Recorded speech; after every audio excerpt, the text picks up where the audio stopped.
Yeah, great question. None of them were European. Right. That's first and foremost, right? And I think that's one of the biggest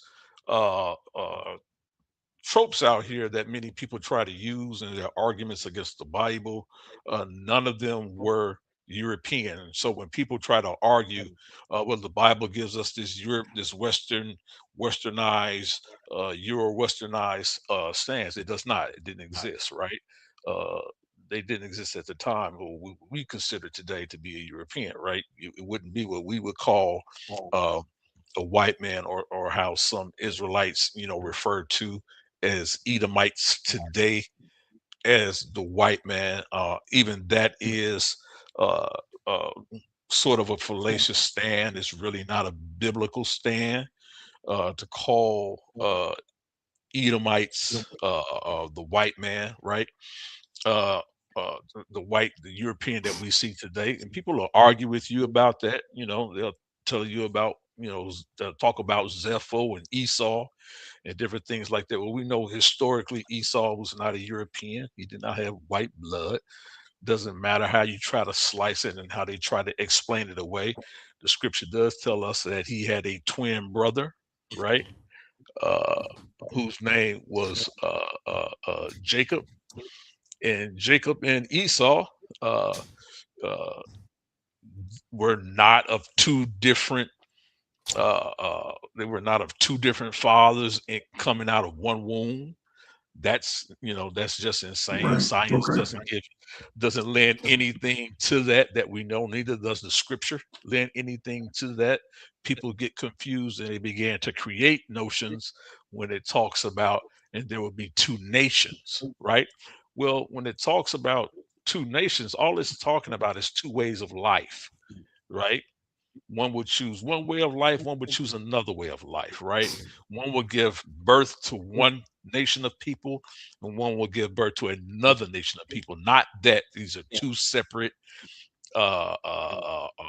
fathered zygotes, uh, or babies developing in the womb, like that, right? But it doesn't tell us. We don't know if they were identical twins. We don't know that, right? We don't know, what type of twins they were. If they were just, uh, you know, uh, uh, what is it? Paternal twins. We don't know. It doesn't give us that history, right? So for people to try to say, well, Esau came out as a white man and the other one came out as a black man, it's hogwash. It's foolishness. It has no basis in scripture. Anyone teaches that is not really apt to teach. So that's my stance on that. Okay. Appreciate that. I'm guilty.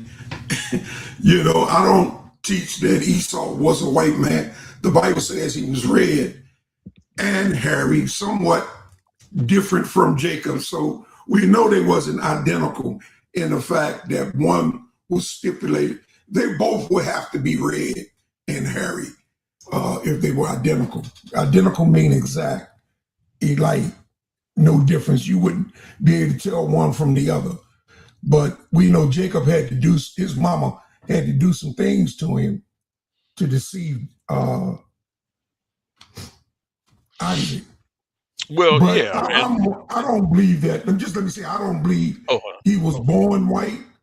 I right. do believe his bloodline became white with that, what you call that Zepho, that breeding with Alexander's, being the fact that Philip, Alexander's father, was the grandson of Esau, and that Esau also interbred with the cave dweller. Uh, I can't even think of what they were called, but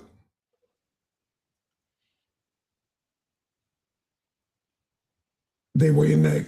I don't want to use that other word, but yeah, they were in the cave, and Yeah. he went in there and got 50 wives out of those people. Yeah. according to the Yeah. book of Jasher, or Yeah. if that's true. But that's what it Yeah. says. So, Yeah. but we ain't gonna argue about nothing, man. You know, No, we're it's not going to argue about anything. I yeah, just like to say, I just like to say, in regards to that, like people, they often miss the points of the story when it talks about Esau. It gives us an account where it talks about people argue where Esau came out uh, red, or he had red hair, right, or different things like that. So you often see the pictures of him like that. But the Bible also goes into reasons where that's not the reason why it calls him red. There are instances in the scripture, in the text, where it calls him red because of the red pottage he was eating, yeah, right? So obviously, if we go into the story, it's not talking about his skin complexion, right? And it's definitely not delineating ethnicity, right? Because he has the same mother and father. So then, what is it that it's referring to, right? When it talks about uh, Esau came out red, right? So you have to understand that a lot of these things that were being written about and talked about were being talked about in anachronistic terms by the writers at the time, right? We know that at that time, Esau people were people who were living in the land of Seir, right? In the mountainous regions of Seir, and the dirt, the soil was Edom or red, right, right? Red clay, just like we see in ancient Kemet, right? They had the red lands. Why? Because the desert sands were reddish looking, true, right? So true, we also have instances in the scripture where David is referred to as ruddy. That's just a form right. of a reddish tone, right? So it gives us the same argument and understanding, but I can show you. Let me read something, man, because I think that's important too. Let me show Go you. ahead, man. It's your And show. I even see some of the brothers in the chat. Shout out to JJ 7000, man. Peace to you, fam. I even see some of the one of the brothers in the chat, and I'm going to do this for the show because I really look in the chat. But they talk about the Horites, right? But if you Right. study That's the the name of inception, the people I was trying yeah, to think about. yeah, if you study the inception of the Horites lived in occupied what we would they were called the land of Seir at that time, and also the Horites were a priesthood. They were a priesthood of ancient Kemet, and they have a connection to Heru, right? So when you begin to study these people in ancient times and see who they actually were, then you'll begin to understand that a lot of times these people were talked about in regards to places that they occupy and their descendants occupied, right? And so um, we start seeing these things, right? Um, uh, in the scripture. But if you only stay within that text, and this is what I have with a lot of Israelites, Christians, and people who argue against the Bible, if you only stay within the text, you're going to miss what's actually being talked about, right? Because if you don't have a cultural background, if you don't have a political background, if you don't have a background of what language was being spoken, of trade and trade routes, if you don't understand that, then you won't understand 90% of what you're reading. You just won't. It's impossible for you to be able to fully get a grasp of it, right? If you don't especially if you don't understand the politics of the day, right? You're just gonna be making a whole lot of stuff up. I get accused of that a lot. People tell me, Elder Yara, you're making stuff up. But you know what? That's because it's stuff that most people have never studied and never read, right? So it's easy. Let me share my screen real quick, Apostle. Let me get to one of these, right? And all those we got our keyboard warriors in the chat, you know. You're welcome to come up here because I did wake up this morning and I chose violence. So feel free, come up on this panel if you want. Let me show something really quick. Let me find it. Let me find it. Let me find it. I wanted to show people a source really quickly. It's been a while since I bought it out. Here it is. Right. And so let me see. Let me go back here. I'm gonna share my screen right now.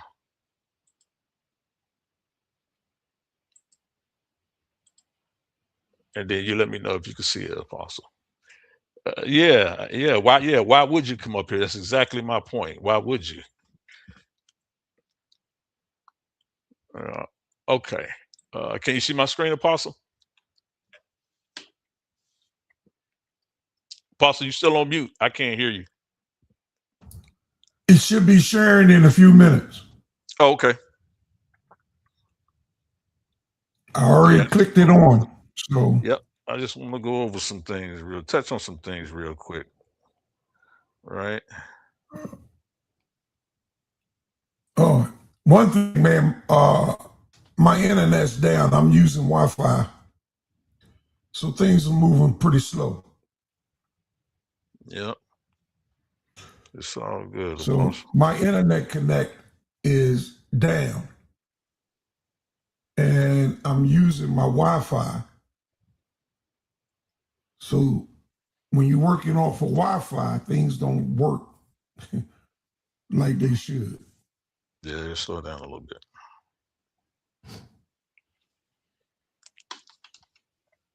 I think it's sharing, Apostle. Can you see it now or no? Yeah, it's on the screen. It's on the screen. Okay. Yeah. I Yeah, wanted to get. I descend wanted to. from the biblical Yeah, the lineage biblical lineage of of Esau, East. Elder Yahweh. Yeah. Yes, Yeah, that's it. Uh-huh. And if people don't know, that's a question that I'm asking. This is a right. picture of Alexander the Great right here. Hold on one second, man. Let me put this back in real quick. There we go. Forgot about that. I want to show something about I want to show something about that. Talking about Esau, which y'all hear a lot of times. I just want to show the source on it. Right. Here it is right here. Right. This is the I call it in this slide presentation, I call it the great deception, how Esau became Rome, right? Because a lot of people try to make the argument that Esau is directly connected to the Romans or to the quote unquote white man, right? And you got folks running around calling them Edomites or whatever. Y'all want to debate Right. me, let's get it. Yeah, I But read that. so let's do it. Right. So you have this gentleman right here. Hopefully you can see my screen. His name is Simeon ben Yohai, right? And we'll study two sources, right? So, picture history of Jewish civilization and the secrets of Rabbi Shimon ben Yohai, right? Which is this gentleman right here, right? And we're talking about why you hear the term of people calling Romans Edomites, right? It says, but first we would deal with the latter book. Rabbi Shimon did not write this book. Is a commentary on his teachings, right? This latter one, right? It says he was a second century Tanaitic sage in ancient Israel, said to be after the destruction of the second temple in 70 CE. This book about his writings was written in the 8th century AD, right? It says Mhm. this is where it quotes the secrets of Rabbi Shimon ben Yohai. Now listen to this. This is what he writes. It says, and when he saw that the kingdom of the sons of Ishmael, right?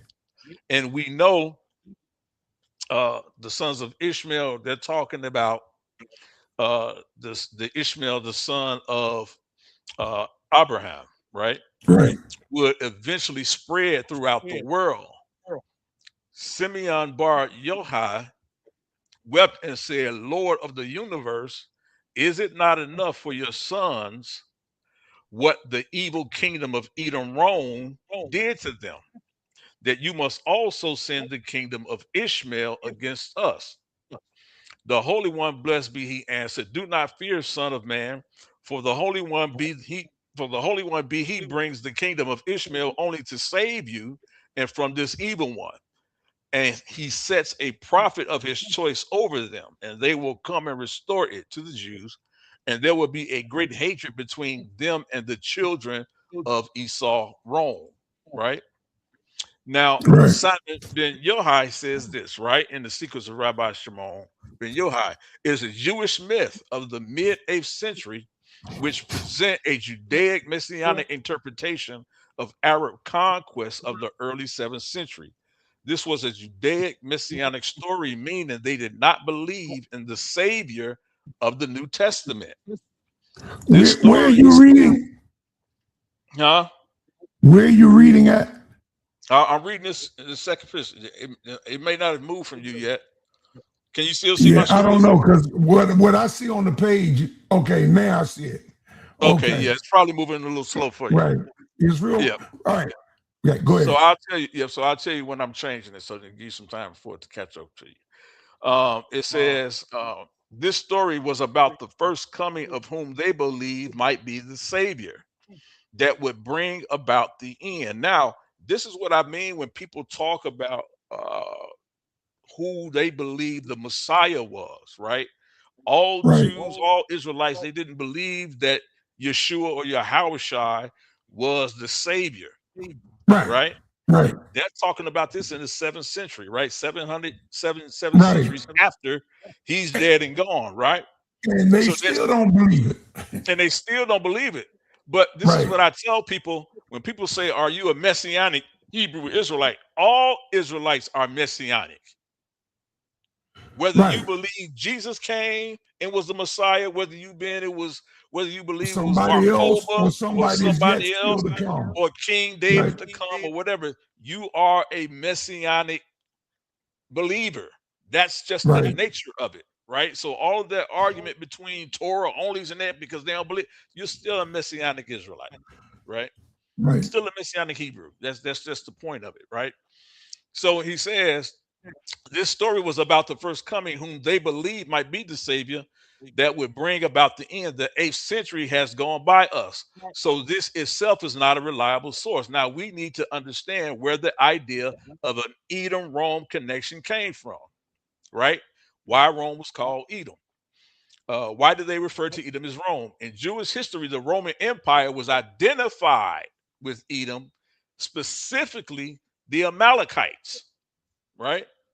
Spanish rabbinic leader Ramban, right, and Ezra, French rabbinic leader Rashi, and more, they use the term Edomite to refer to Rome or the Byzantine Empire, right? Next, the next slide is an excerpt from Rabbi Moshe ben Maimonides, or who they call Maimonides, in his book, The Gate of Redemption, in regards to Rambam, right? That's what they're talking about. So this is what he says. Why did they refer to Edom as Rome? In the first gate, he writes, the ships will come from the coast of Kittim, Numbers in chapter 24, verse 24. I have just said that the Kittim are Romans. We find Kittim to be one of the children of Javan, right, the right. ancestors of the Greeks, right? Now, who does Javan come out of? Who does Javan come out of? Those are they are the counterparts of the Greeks. They're Yeah, the they're Mes- the right. They're referred to yeah. What's that? oftentimes, right, the The ancestors of the Greeks. Macedonians. Right. They're connected to the Greeks and the Macedonians. Right. Right, And so Kittim, however, and this is what happens, Kittim, however, became the head of the large family, which eventually became the separate nation named for Kittim, their ancestors. This we have found in the Torah of Moses or Moshe, peace be upon him, a clear promise of the future redemption which is to come upon us. Now, this is important because this is where people begin to go wrong. They don't understand that the original people of this land are not the people that's being talked about here. These are people that actually come and occupy that land, but they kept the same name. So this is why people often get confused about Esau being called a white man, right? Watch this. So the third gate, he writes, he says, we who rely on the opinion of our rabbis of blessed memory believe that we are presently in exile of Edom, which they refer to Rome, and that we shall have no respite from it until the coming of the Messiah, the first coming of the Messiah, not the true second coming, as he had already come before that point. The Edomites, the nation around Mount Seir, right, descended from Esau, who was the first to mistakenly follow after the man whom they claimed he was the Messiah. They also ascribed Elohimliness to him, right? Or that he was the Elohim of the first high God, right? It says, when they came to the land of Italy, their error spread to the nearby city of Rome. In other Yeah, words, you're ahead of yourself again. okay, hold on, I'll slow down for you. Yeah. I'll Right wait till now, you I'm catch up. saying we who rely on the opinion of the rabbis Yeah, I'll wait for of it. I'll wait blessed for you to catch memory. up. Yeah, I'll Yeah. wait for you to catch up, Apostle. Yeah. And what I'm doing for the people that just coming in is showing why and how Esau became to be known as some people call the white man, right? But it has nothing to do with their lineage. It has nothing to do, and I'm going to show that, right? Okay, there Because you go. it's in history, right? When they Okay. came Yep. to the It land said of Italy. right. So when they came to the land of Italy, their errors. Who is it talking about? The sons of Esau, right? Right. It says their teachings, their errors spread to the nearby city of Rome. There in the days of Constantine, who ruled over Rome, right? So when the sons of Esau, right, who were directly connected to Esau, they went into the land of Italy, right, during the time of Constantine, who ruled over Rome. It says the council, under the authority of the bishop of the city of Rome, determined their belief in him and established it as a religion of the empire. This, above all else, is the main cause and reason that Rome and Edom are considered one kingdom, not because of blood relation, because one took on the others. They acculturated another's belief. Rome acculturated the belief. So people began to call the Romans Edomites. They're not blood connected. You see? Right. Same thing with Israel and the Greeks. Yeah, When exactly. Israel Exactly. took on, when Israelites took on the customs of the Greeks. Exactly. That's exactly right. And this happens during the time of Constantine. So we know that nobody in the Old Testament thought that Esau was connected to Rome. They didn't believe that, right? They didn't understand that because it didn't happen that way, right? Right. So this Okay. isn't it doesn't happen until Rome acculturates another group's beliefs. Well, Then it began. Herod is considered a Edomite. Yes, Okay. Herod is considered a Edomite. Right. Yes, yes, and he is, and this is why we're getting a little bit ahead of ourselves. But this is why he had to marry into the Hasmonean dynasty, because Right. his cousins, who were the Israelites, didn't recognize them as really first class citizens or those who could actually rule over Israel. Right. So he had to Right. marry into the Hasmonean dynasty and then killed off the wives and killed off his wife and killed off his Yeah, son. he And even this killed is off how his son.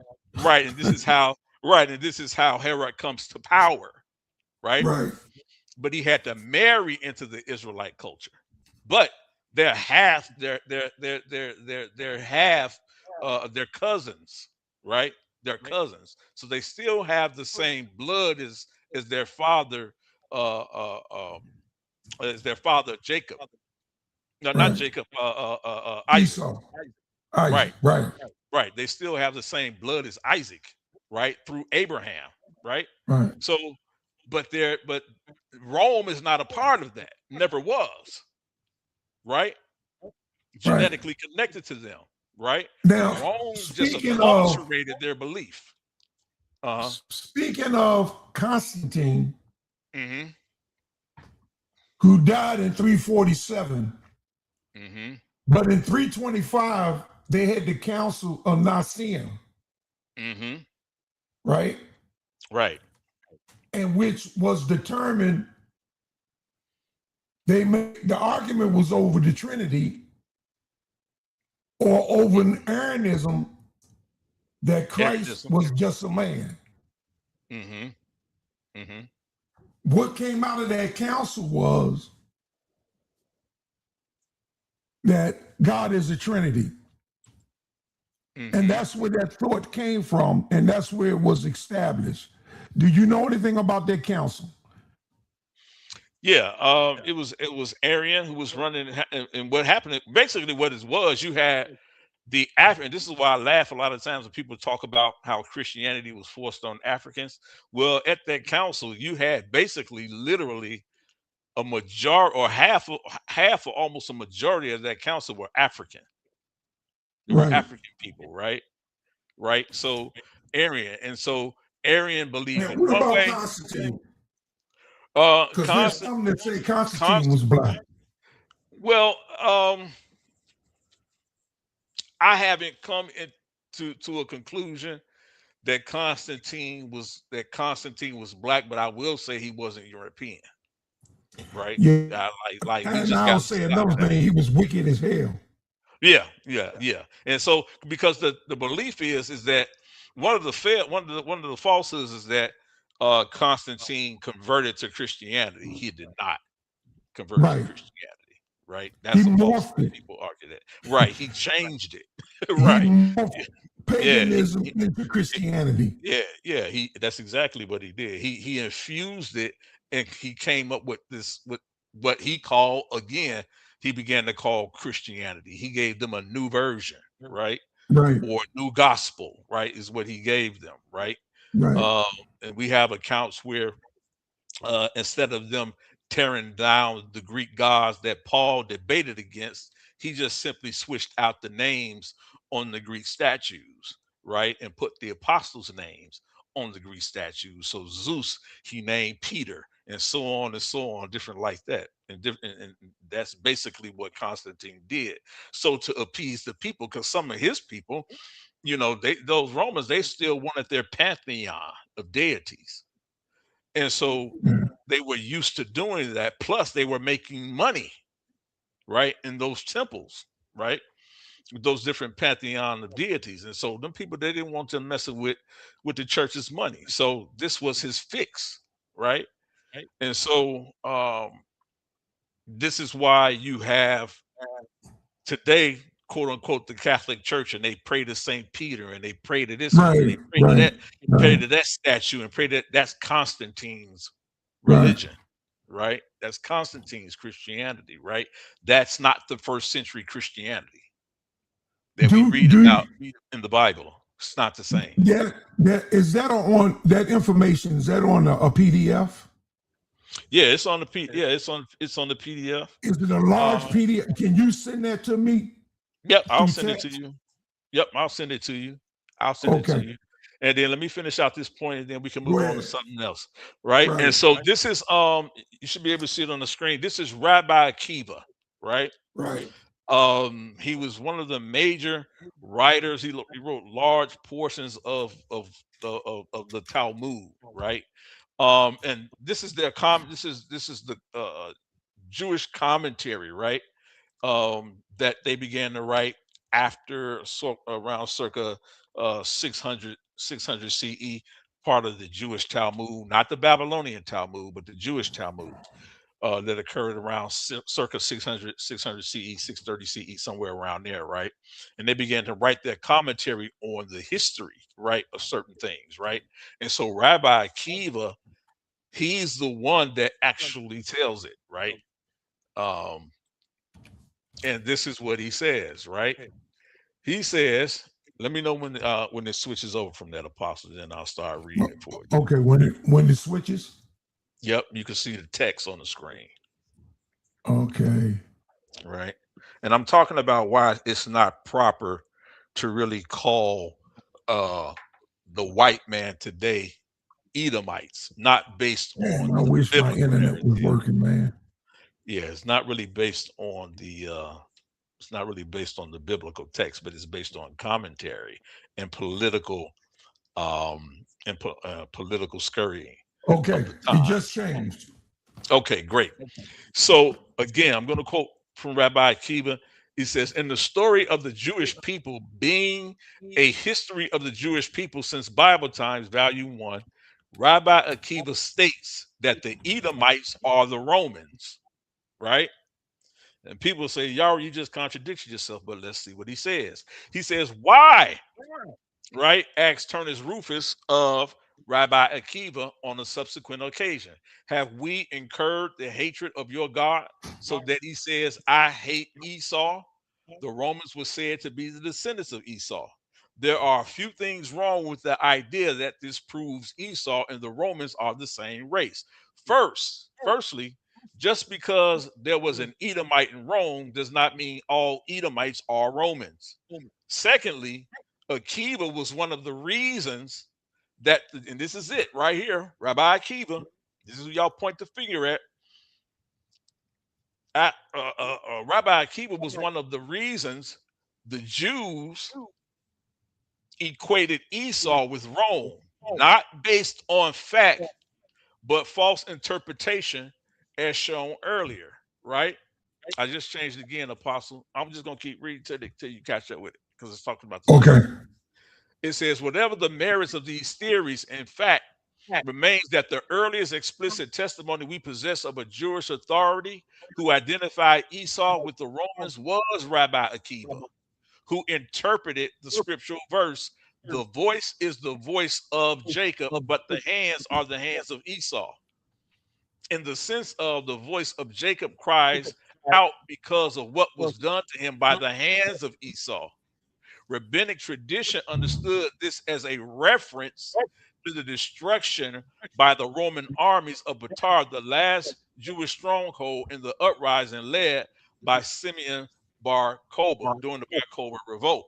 So basically, what happens is um, Rabbi Akiva, right, in his commentary, he equates Roman occupation and brutality with the conflict that the Jews or the Israelites had with Esau.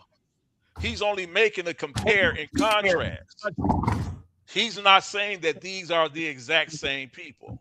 Matter of fact, he clearly says that they are not the same people. They are not of the same lineage. But he's comparing he's comparing the destructive force. You got to mute out, Apostle.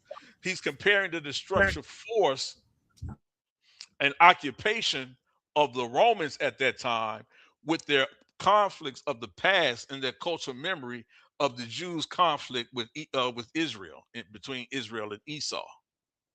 Right? That's the only connection. That's the only connection. Nowhere does it say, it states that the white man is Esau or the white man is an Edomite. Only through his actions is the compare and contrast made, is the connection made. Not through bloodline, not through a lineage, not any of that. Right? And so I'm just going to read this last part. Expound a little bit on what you mean by actions. Yeah, the tyranny, the oppression that the Romans, that we saw that the Romans during all the way up in time to 70 AD and afterwards, right? Even up until this time. And Rabbi, and I'm gonna read it in this next text here. It says Rabbi Akiva was a supporter of that fierce and tragic rebellion.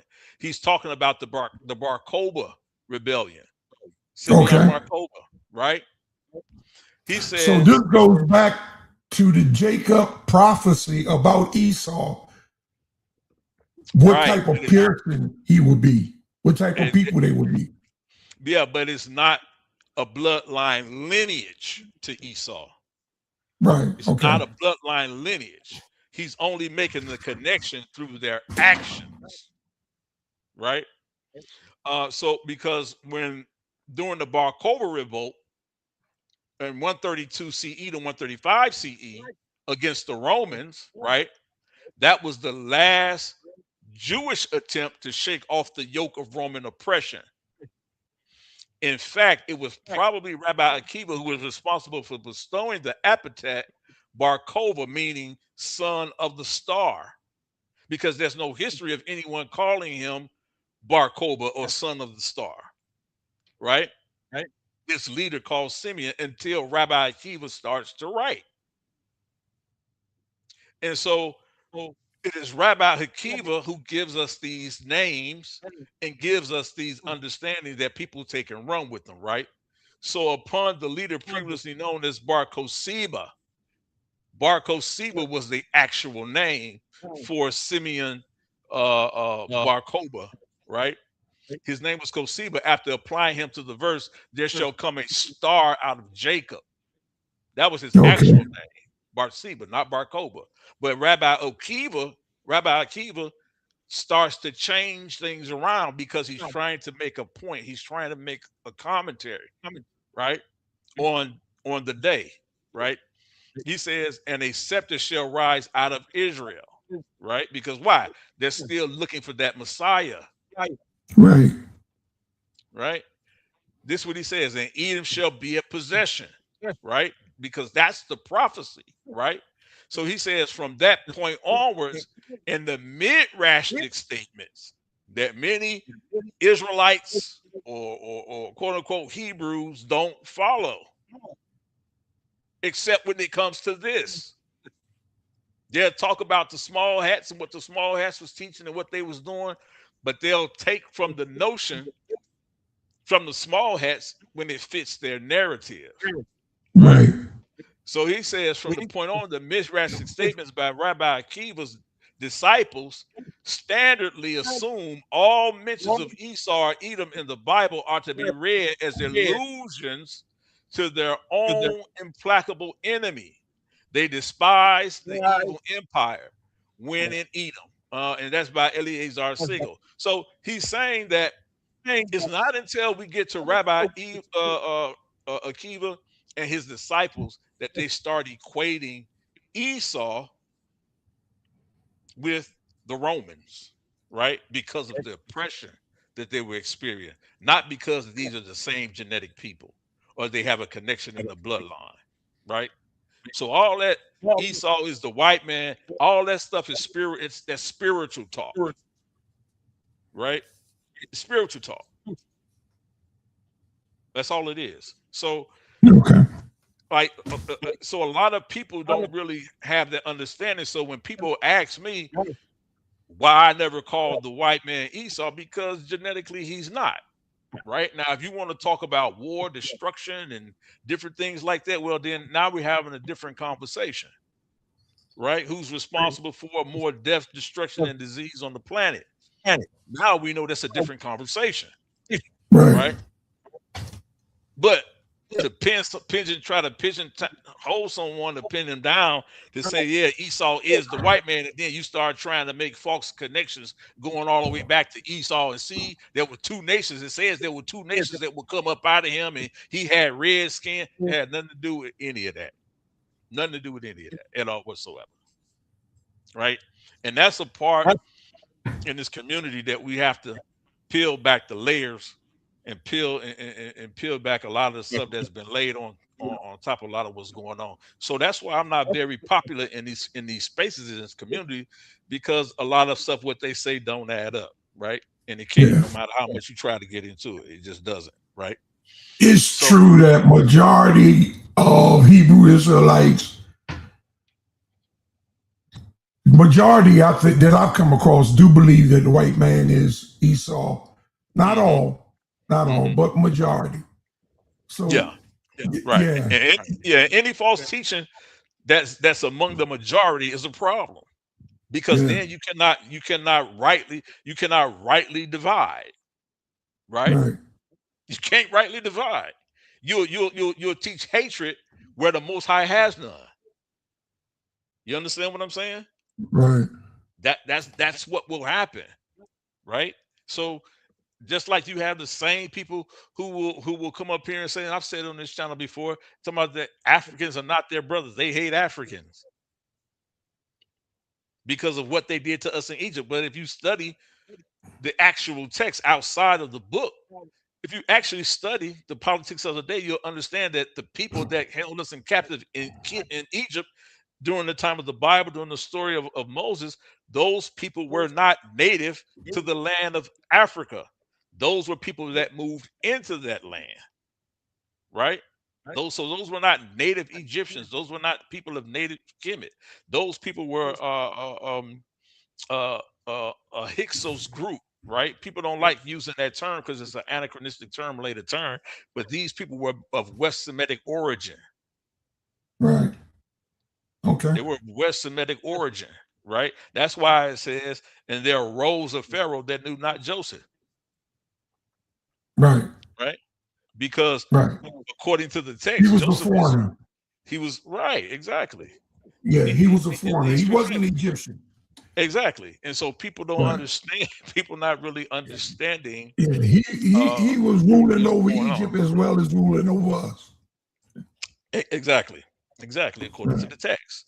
And so, Right. but people that make that assumption, oh, you're supposed to hate Africans because they held us in captive in slavery. No, it didn't.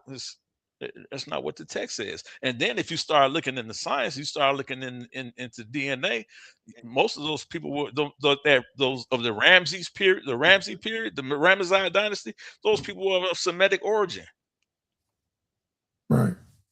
That's why Sinetta, I wish he was on here. That's why Sinetta stopped talking about he's related to Ramses the second or whatever, because those people were Semitic origin. They weren't natural born Africans. So Sinetta stopped Believe saying me, it. Somebody put him he's up on that. listening. Believe me, he's listening. Somebody put him up on that, right? That's why he stopped saying Yeah. that. Yeah, because Yeah. those are not they were not natural born Africans. Speaking of Sinetta, were you Yeah. done with that or you got more to show?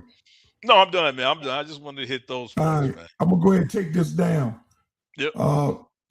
Before I get into Sinetta, but talk to me about Hippo. The Council of Hippo. Are you aware of that? Yeah. I think that was before Nassim. Yeah, the Council of Hippo. Hold on, let me pull up my slide real quick, bro, because it's a lot in that, man, bro. It's a lot that goes into that, right? So that actually kind of came after. I think. Let me get to my slide. Come up, bro. I think it was Right. two. One was before and one was after. I'm not sure. Let's check it out. You might be right about that. I know one was around close to the 4th century. So I don't know if that's which one you were actually talking about or not. But I'm sure you're probably talking about the one where they affirmed the canon, the 70 Yeah, something books. yeah, I think that was three. That was close to 400. That was close to the 4th century when that right, happened. right. Because the Catholic book, when it was first by Jerome, who was black, hmm and it was written in Latin, the hmm Vulgate.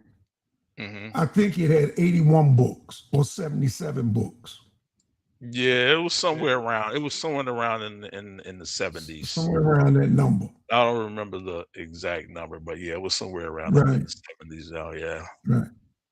Yep. And that But came along with Carthage. I think it was done in Carthage around 394.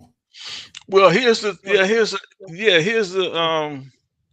thing about the synod that happened or that was in existence in Hippo, right? Like people don't realize that took place actually in Algeria, Right. right? Like near what is it by Tunisia, somewhere around there, somewhere around there. Yeah. Don't North quote me, man, but it's close. Northwest Africa. Yeah, yeah. So yep, up there. So I know Yeah, it's up there somewhere. So people don't understand that a lot of this stuff was taking place in it's Africa, and taking we place know. right there in Africa. Yeah, and we You know if you know, go back, yeah, if you go further back in history, you're not going to find any Europeans in the fourth century up in hanging out up in the northeast part of Africa in Algeria. You're not that they just weren't there, right? But we know that they at least had what 70 something books that were being discussed that could were being added. I think even the New Testament by then, I think they had the 27 by then right, books of the New Testament. So when people, I laugh at people when they talk about, oh, it's a white man's book. When was it? It was never a white man's book, right, right? So, but what we do have is that we have redacted versions of it, right? That we know that the white man redacted, right? Um, and you can see that they have them in London. They have them on display called the slave Bibles. And one thing interesting about the right. slave Bibles, they had everything redacted that had to do with slavery or any prohibition against slavery, right? So those things were removed. Being fair to mankind and humankind, those things were removed in the redacted version of the slave Bible. So when people make that long drawn out claim that when we got off the slave ships, they took away our language and our culture and they handed us the Bible. Well, if you see the Bible back in the 1600s, 1609, 1611, if you actually seen one, I'm sure you have, Apostle. Those things is man, you couldn't carry that. They couldn't read it. Yeah, No way. you First of couldn't. all, and they wouldn't be And taught. as a matter of fact, I got two of them here, Yeah, and I can't read neither one of them, and they're written in English, and yeah. I can't read them. Yeah, and as thick as they are, man, it's Right. like like 5 or 6 encyclopedias stacked on top of each other in Together. one. That's how Yeah. thick it Right. was. It's a book, bro. Right. So it's Right. ridiculous I flavor. It opened them. sounds I good. got, yeah. I got one from my father-in-law, Hmm. and it's a Catholic Bible. It's a well, it says King James, but the Hmm. damn thing is this big, and the language, I put it this way: what looks like a F is an S. I'm trying to Yeah, pronounce the word yeah, yeah, Jesus. You know what I'm saying? Feet, fussers, fussers. My wife told me, "What are you talking about?" I said, "This word here." She said, "That's Jesus." I said, "That's an F. There ain't no yeah. J." It's a yeah. And here's another thing, man. And this is why I think like a lot of these arguments come from people who are not well read, right? So people will be like, well, there was no J, you know, the J didn't Right, even exist at that time, right? Like that's wholly remarkably foolish, right? Because we can go back into the meta nature and see that they had an actual symbol for a J. It looked like a serpent or a snake, right? But we right. know that the sound existed, right? And if you actually study the phonetics, right? If you actually study the phonetics in the script, it's a reason why in the alphabet, right? Or the in the Phoenician script, right? Which is where the Greek alphabet comes from, right? Which all comes from the Meta Nature. It's why in the alphabet, when you say your alphabet, the I comes before the J, right? And if you look at both of them, it's actually the same letter. It's just that the J has what they call a schwa, which connects the J to the I, right? It has a little hook on it, right? That meant Okay. that you can actually use those two letters interchangeably, right? So that's why you see at times uh, Israel being spelled with an I, or sometimes it's spelled with a J, and it has the same phonetic sound almost, right? Because it was first used as a Roman numeral, right? The letter I. It's first used as a Roman numeral. Then the J was an extension of that numeral until it became a part of the actual working What is English that going in the alphabet later background? on. Yeah. So people are not really really well read or studied when it comes to those things. They just like to make the arguments, right? Right, Um and so but no, and so the brother says the metanetter, Brian, Sean fam, he says the metanetter is not a phonetic script because nobody has ever heard it spoken. The metanetter hasn't ever been deciphered. Well, that's what the debate, part of this debate is debate is going to be about. I think I heard Reggie and them even talking about it the other day. It's true, when Champollion deciphered the Rosetta Stone, he was able to sort of do that because of the Demotic script, um, which was written on the Rosetta Stone, along with the Meta Nature, which is written on the Rosetta Stone, as well as the Greek that was written on the Rosetta Stone. And because they all said the same thing or referring to the same thing, he was able to make a clear and precise translation. Right. So we don't know how they exactly may have pronounced it, right? What type of vernacular it may have sounded like, but we do know that these things did exist already, right? So, um, right, but the brother is right though. So, when you're talking about that, it's not a phonetic script, but it does gives us, because the Phoenician is a it's a child language of the Meta, right? And the Phoenician, right, in what they call the Paleo Hebrew, which is one of the Proto-Sinaitic languages, it's a sister language to the Phoenician, almost developed at the same exact time. right, right. They incorporate some of the same letters, not just the way the letter looks, but even in the pronunciation. Hmm. You know, you might see like the R letter in the Paleo script looks the same as the Hmm. letter as a letter being used in the metanetta, but they are two different words. They look Yeah. similar, Hmm. but they're not the same words. Yeah. In the Phoenician, they look similar and they the same words. The pronunciation, they're basically the same. Yeah. I mean, it's real simple. I mean, this is where we get the term phonetics comes from, right? It comes from the Phoenicians, right? And why? Because of the sound that the pictographs or the scripts were known to have had. And the Greeks acculturated that, right? And they called Right, it their alphabet, right? So this is where we get the term, like they don't teach that in school a lot, anymore. They don't teach how to read phonetically. They don't teach you how to right, sound out the words. They teach you to learn to read by memory recall. That's how they teach you how to read. But I made sure I taught my children how to sound out the words, right? Even when they were teaching right, it, I taught them how to, the phonetics, right? You read by phonetics. And this is where that comes from. It right, comes from the Phoenicians. But if the Phoenicians were able to develop that, and we know that, it's a child language of the Meta, then what do we do? right. What do we do with that? Right? You see what I'm saying? So, but over a period of time, um, you know, uh, you have different people speaking different ways of saying things, right?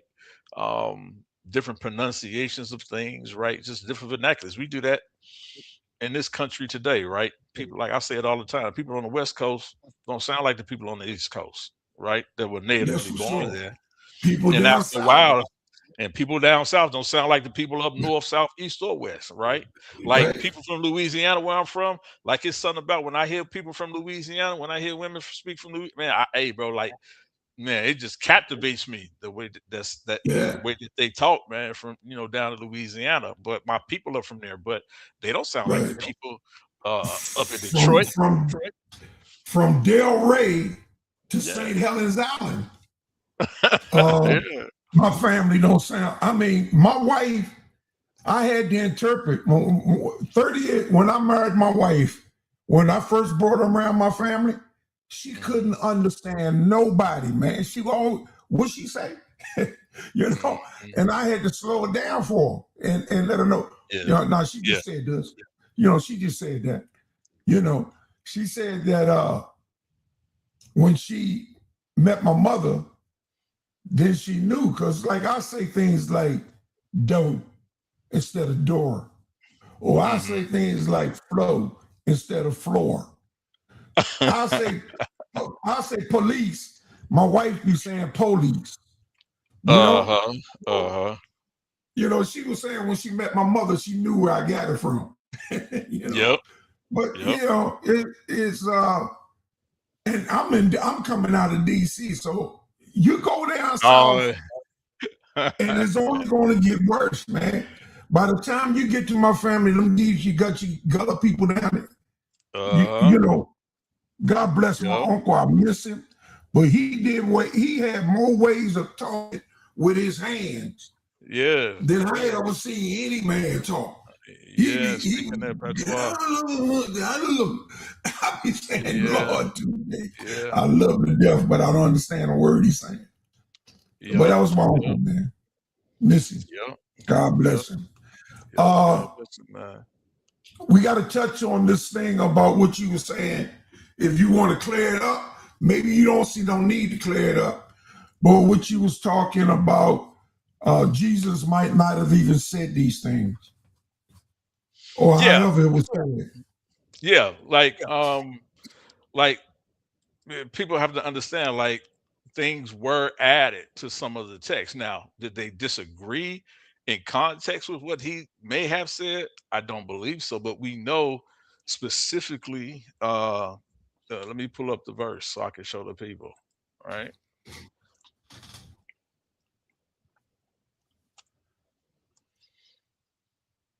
my people down they down there in Lake Charles. Somebody asked me what part of Louisiana. Down there in Lake Charles.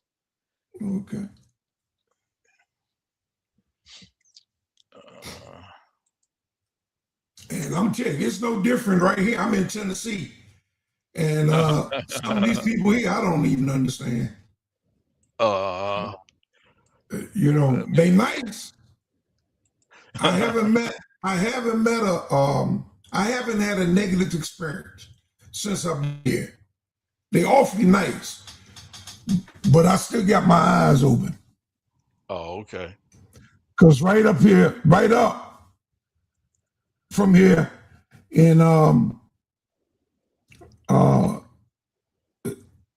Arkansas or Uh huh. Arkansas, Uh huh. they got a only white neighborhood. Oh yeah, I read Private, about that. I yeah, read about that. Yeah, I read about only that. white neighborhood. Got 30, 40 homes, man. And only white people can live there. So, and that's not too far from me. Even the park down here is a white only park. How they get by with it, I don't know. But they say some guy private, he had land and he privately turned it over and made a park out of it just for them. Yeah. They ain't got to worry about it because I don't need to go to no park. I got a park right there in my backyard. I know that's right, Apostle. That's it. Yeah, I'm gonna share my Okay, you screen. gonna Let me share go your to screen my here? screen. Let me Yeah, go let me down share my to screen. break it down. Let me know when you got it up.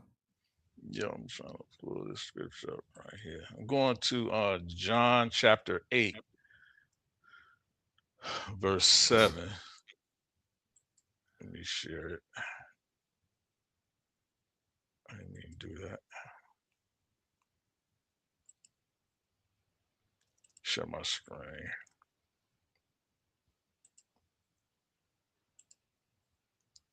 Yeah, you let me know when you can see it, Apostle. Okay. I clicked on it. It should be coming up in a minute. Okay.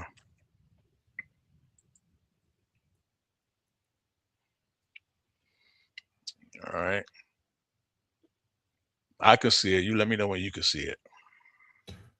Okay, I can't see it yet, but it's coming.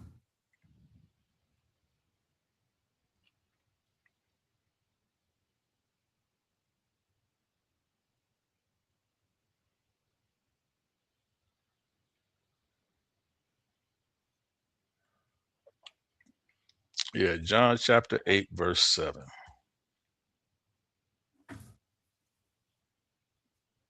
Okay, it's up. Okay. So in John chapter 8, verse Hey, 7. you might want to make it a little bigger All if right, you let me can. see. Yeah, let me see if I can do that, man. Make it a little bigger.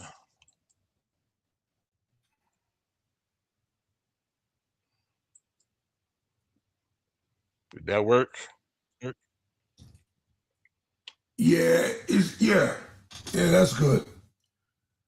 This good?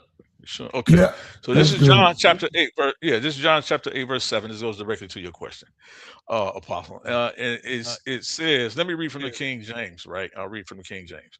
It says, so when they continue asking him, he lifted up himself and said unto him, he that is without sin among you, let him first cast a stone at her. Right? Right, We know that in the oldest text that we have of John chapter 8, this verse does not exist, right? This verse does not exist. He who was without sin, let him cast the first stone, right? okay, Or cast the first stone at her. That doesn't exist. So how did it make it into the text that many people read today? That's a valid question, right? So, but in the text, as we're reading it today, this is attributed to the sayings of Yeshua. Am I correct? yeah, yeah, Yeah. But it's not in the oldest versions of the text that we have, right? Doesn't right, exist there. So that tells us logically that it was added later on, and it was added later on for a specific reason, right?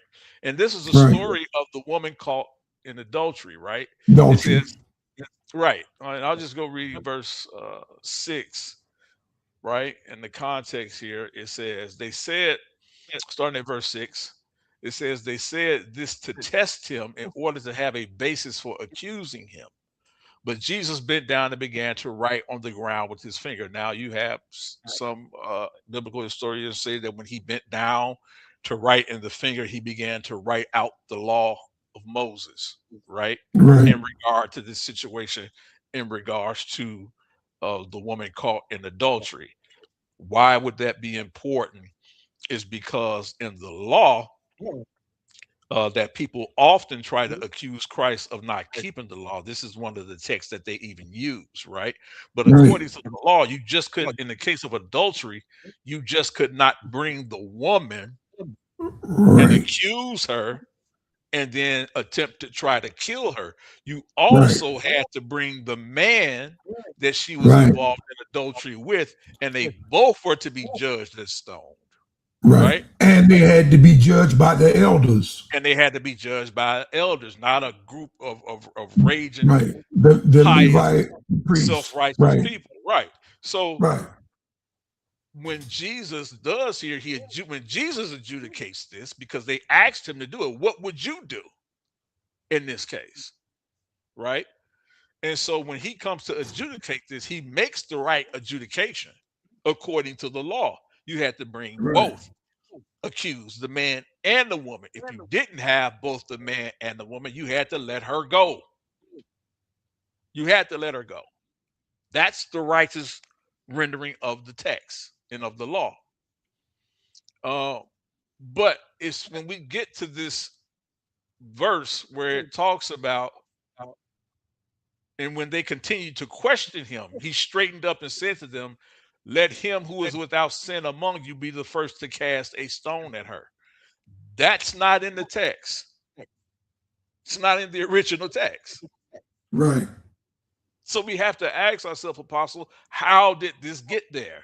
Because they are attributing it to the sayings of Yahweh Yeshua, Jesus the Christ, having right, nothing to do with it. And that's all I'm right. saying. And Well, you have to we give the got you this. have to make the question. We got the same thing in the Epistle of John, where it says we got three that agree on in earth. And Absolutely. then when it says we got three that agree in heaven, That's that right. was added also. That's right. And specifically what was added where it says the Father, the Son, and the Holy Spirit. That's not the Right. original wording. The That's original not there. wording is the water, the spirit, and the blood, if I'm not mistaken. Right. That's what the Exactly. original word was, right? But we know Right. it's Erasmus who changes it to the Father, the Son, and the Holy Spirit. Why? Because Well, he tells us himself why he changed it. He was forced to change it, right? right. Because he says when he went back and looked at the oldest text, it said the water, the blood, and the spirit. So that's what he wrote. Right. He said, but then he But was those that pressured. were pushed in the Father, Son, and Right, Holy Spirit, right. They were pushing that they changed Trinitarian it. doctrine upon him. And so then you have Right. Christians out there and people like God Logic and all these other people out there, they try to use that, but they conveniently skip over that, right? Right. You see? Right. And so and this is why I'm saying if you don't understand the politics of the day, if you don't understand the culture of the time, the cultural cohesion of the time, if you don't understand the material culture of the time, you'll get caught up in things that you should not be caught up in. And what it will do, if you believe on it, it will skew your judgment and how you view people and how you deal with people, right? Right. And that is the biggest trickery, right? Even in the when we talk about, and I'm gonna step in some water in here. Even when we talk about the snake in the garden or snake, the Bible, what's in the canon we have now that most people are familiar with, doesn't give us that Satan was the name of a being, Right. right? Doesn't tell us that it was the name of a being. It's only referring Right. to an action. But if we read in some older texts, right, like the book of Enoch gives us the name, right? It Right. gives us the name, right? And so oftentimes people are confused and they think Satan is actually the accuser, but the accuser is not Satan according to older texts. These are two different entities, Right. That's so true. right? That's And so so true. people will get up and they'll go through this thing teaching Satan did this and Satan did that and Satan did this and Satan did that. Well, you don't really know who Satan is because in the oldest text that we know, Satan is named, and it tells us what he does. Right? It's the one who they claim make war in heaven. It's the one who they claim confused a third of heaven and brought a third of heaven down with him. Right? So we Right. understand that his this and it's a entity, a creation called Gadiel, I believe that's how you pronounce it. Right? Right. Gadiel, the angel, right, who is the one, the usurper, that one. That's who is called Right. the one that does all those evil things and brings evil, immorality into the world, right? It is Right. that being. And so when you look at certain texts, right, especially in Job, and it says that Satan is asked, where do you come from? And he says, going to and fro, walking up and down the earth, Right. right? And then people ask the question, well, if Satan's supposed to get kicked out of heaven, how does he have access? Well, that's not true because that's not what Right. happened. Because Satan is not the being, he's not Gadiel, according to the book of Enoch. That's not who that is. Satan is Right. actually the accuser of the brethren. Why is that important? Right. Right? Because it is the accuser of the brethren that tests your faith. How do you know you have faith if it's never been tested? It has never been tested. You see? Right. So these are the things that the text is actually saying and actually teaching, but you can't. It's hard when when you're being bombarded from street corners and people who don't understand ancient Near Eastern culture. They don't understand Akkadian references. They don't understand the Ugaritic writings and texts. All of these things have found their way down into the New Testament. And if you don't understand it, you'll come away with a completely different understanding of what you're reading. You'll walk away. A lot of people follow and they argue against Constantine's religion, which was not the Right. religion of Yeshua or Yahushua. See, I'm not confused by that. At one point, I was as a kid because that's how I was taught.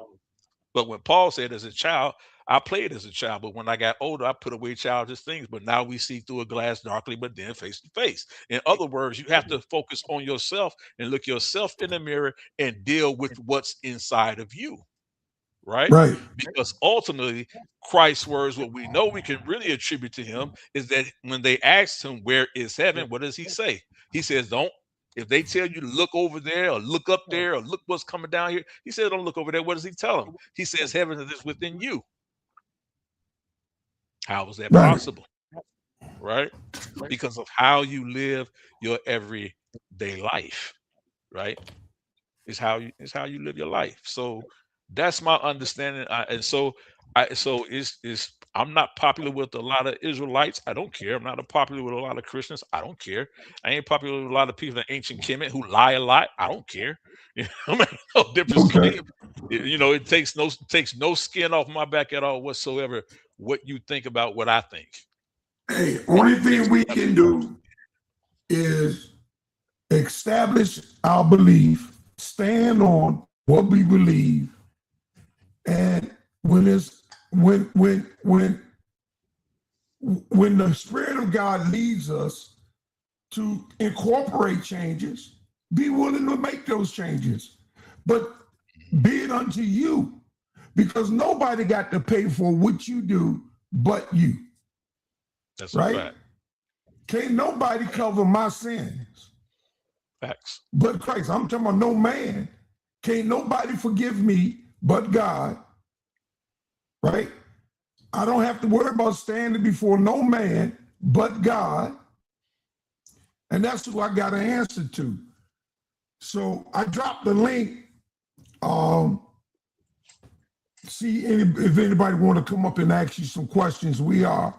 Yeah, I I ain't gonna run think we y'all are. off. I was just playing. I said I chose violence when I got up. I choose violence every morning, but I ain't gonna. That No, was no, just playing. no. You cool. You cool. Yeah, I ain't. We're That's not hour playing. and 30 minutes in. Yep. And I got one more thing to ask you, Yara. Yes, sir.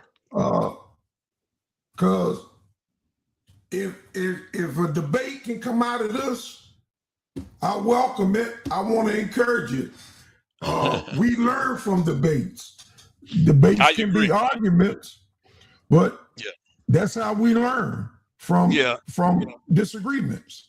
Yeah. I agree. I said I was gonna fall back because I just don't have the time to put into the debates like I once did. But when if I hear something that I think is worthy of discussing, then I will do that. But I will say this. I will say that it's important for those of us to really be careful, even from Israelites to Christians and people of Kemet, because I talked about this on another channel the other day. Shout out to DMG. That I heard specifically someone that we're very familiar with. They didn't say it themselves, but they were in agreement while they were among a group of like-minded people, and they made what I thought was uh, a very scary statement. And basically what they said was that the reason why it's important for them to continue teaching the Kemetic way of life that they do and the Kemetic science that the way that they do, because they're hoping that 1,000 years from now, someone will look back and find one of their teachings or one of their videos or one of their books or papers and say, "See, this is what the people of ancient Kemet believed," or "This is the religion of the people of ancient Kemet," when it would not be. You see what I'm saying? And to me, Right. that's probably one of the most dangerous statements I've ever heard. It's just like me saying I'm gonna write a book so people 1,000 years from now can read my book and say I was an ancient Israelite. You see what I'm saying? When I'm writing about ancient Israelites, you see what I'm saying? Like Right. that's a very dangerous precedence to take, right? And some of us have seen that meme before, right? Um, where you have the Caucasian boy with thug life tattooed across his stomach, and he got the cornrows in, and then somebody was like, "That's Tupac," and he's a full blown Caucasian. 1,000 years from Yeah, now, somebody will see that and believe that. You understand what I'm saying? right, So it's a right. very dangerous precedence to set. So shout out to you, Rakufu. Peace and blessings to you, family. Peace to all my family, Hebrew Israelites in the building, all my Christians and all my Muslim brothers, and my brothers in general who don't believe in nothing. We in war, and we need all that we can get. I agree with you on that one. I agree with you on that one.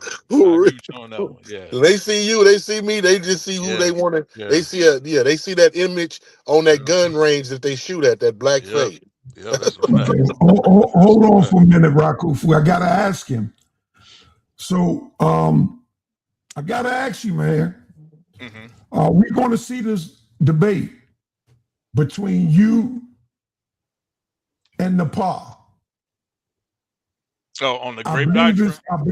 I believe it's on the Great Doctrine. Oh, no. Um, Yeah, I can tell you that.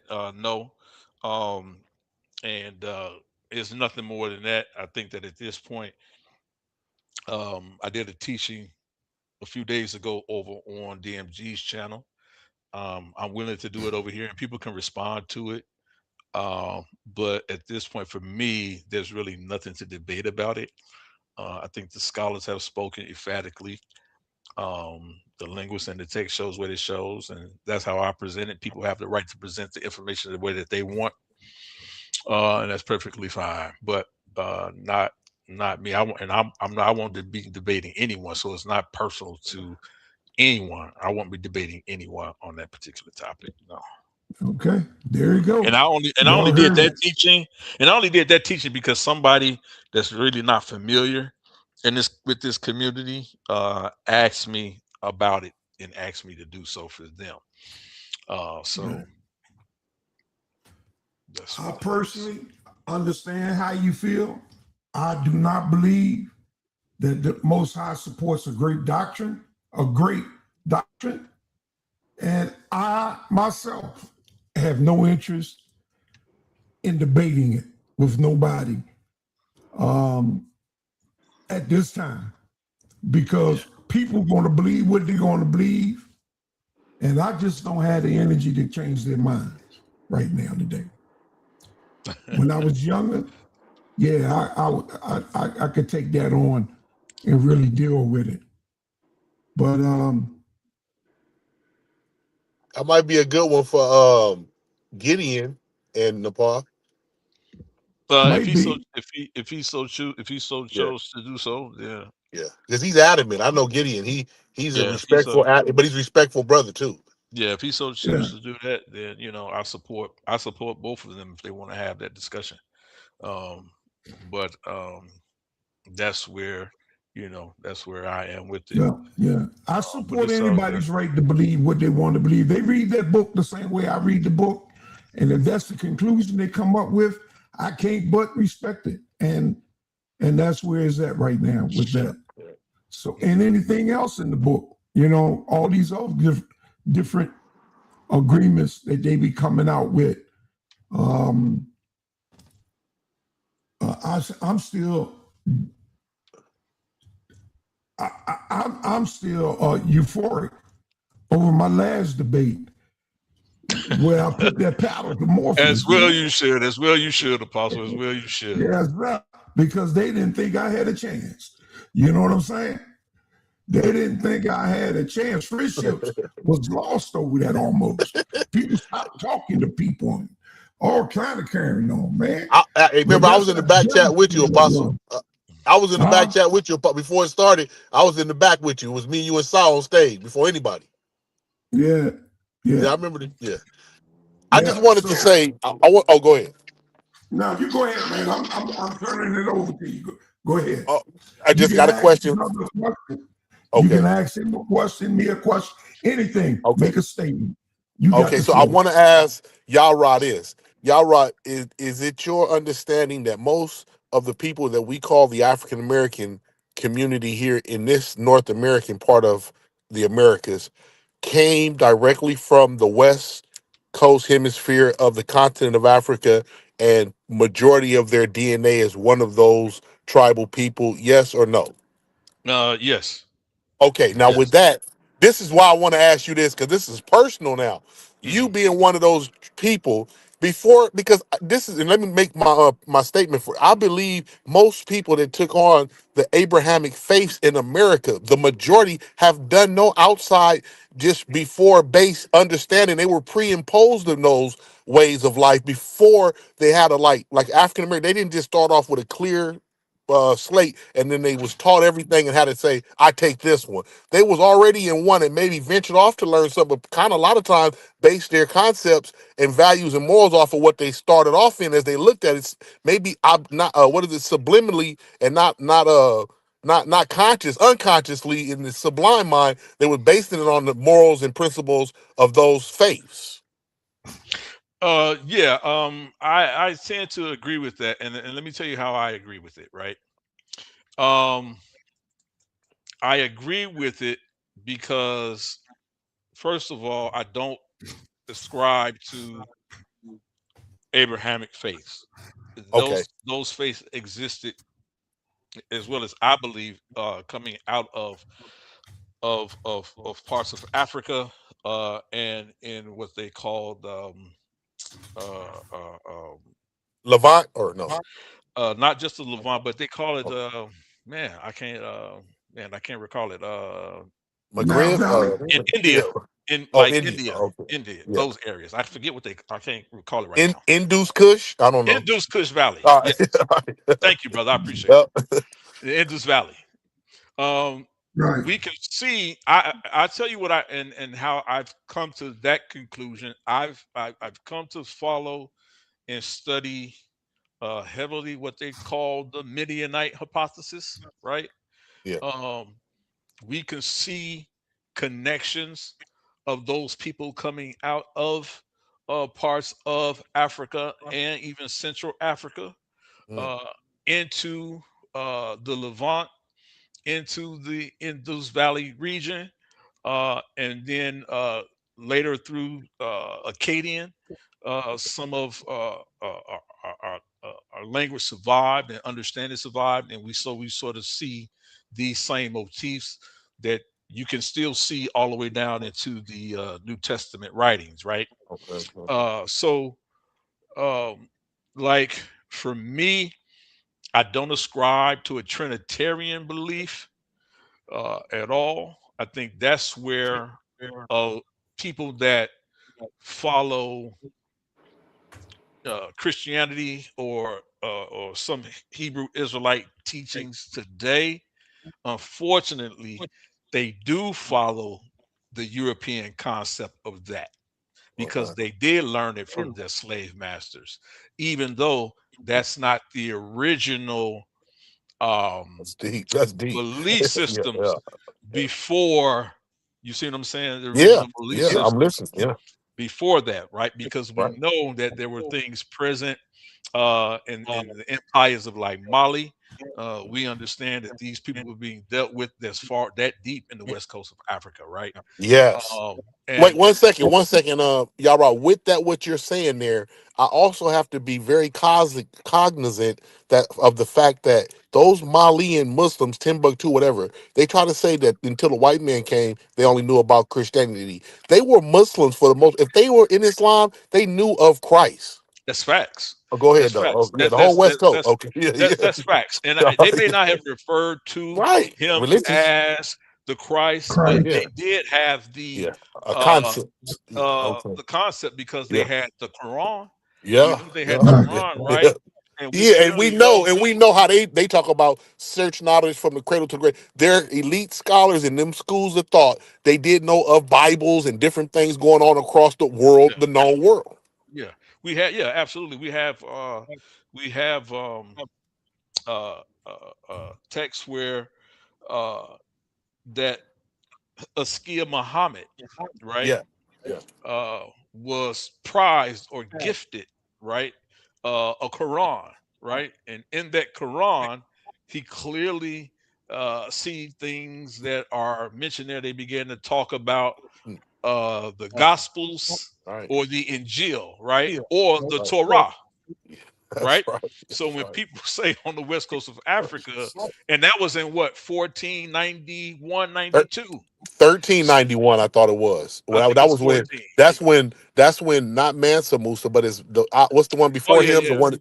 Yeah. So they yeah. had to be by that time. Musa is an Arabic word for Moses.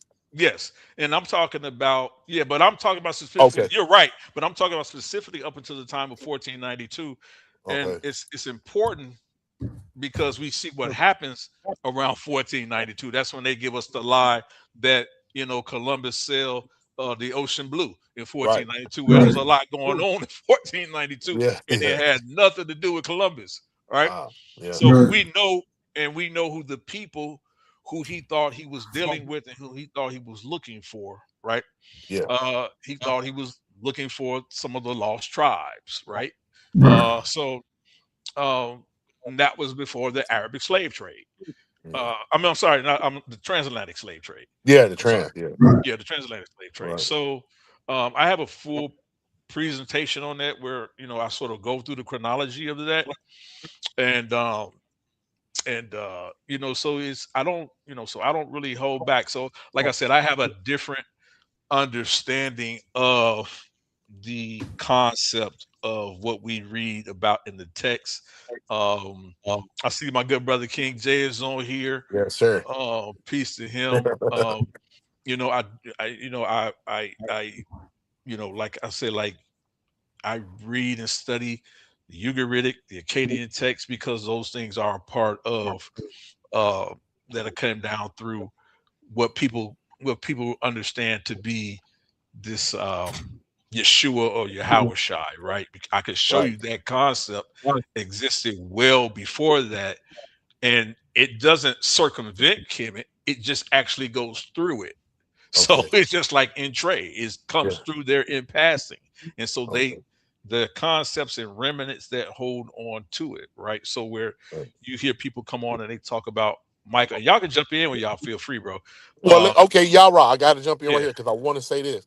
yeah. In the Isaiah 19, where it talks about, and Egypt will be like women in the street, brother against brother will fight, city against city, everything. Just like I looked at the whole continent of Africa, and I'm looking at what's happening now with the Zulus, how they tripping on everybody down south, and then the Ghana's tripping everybody up. It's like without the white man's fabrical rope intertwining, we fall apart like the 3/5 concepts.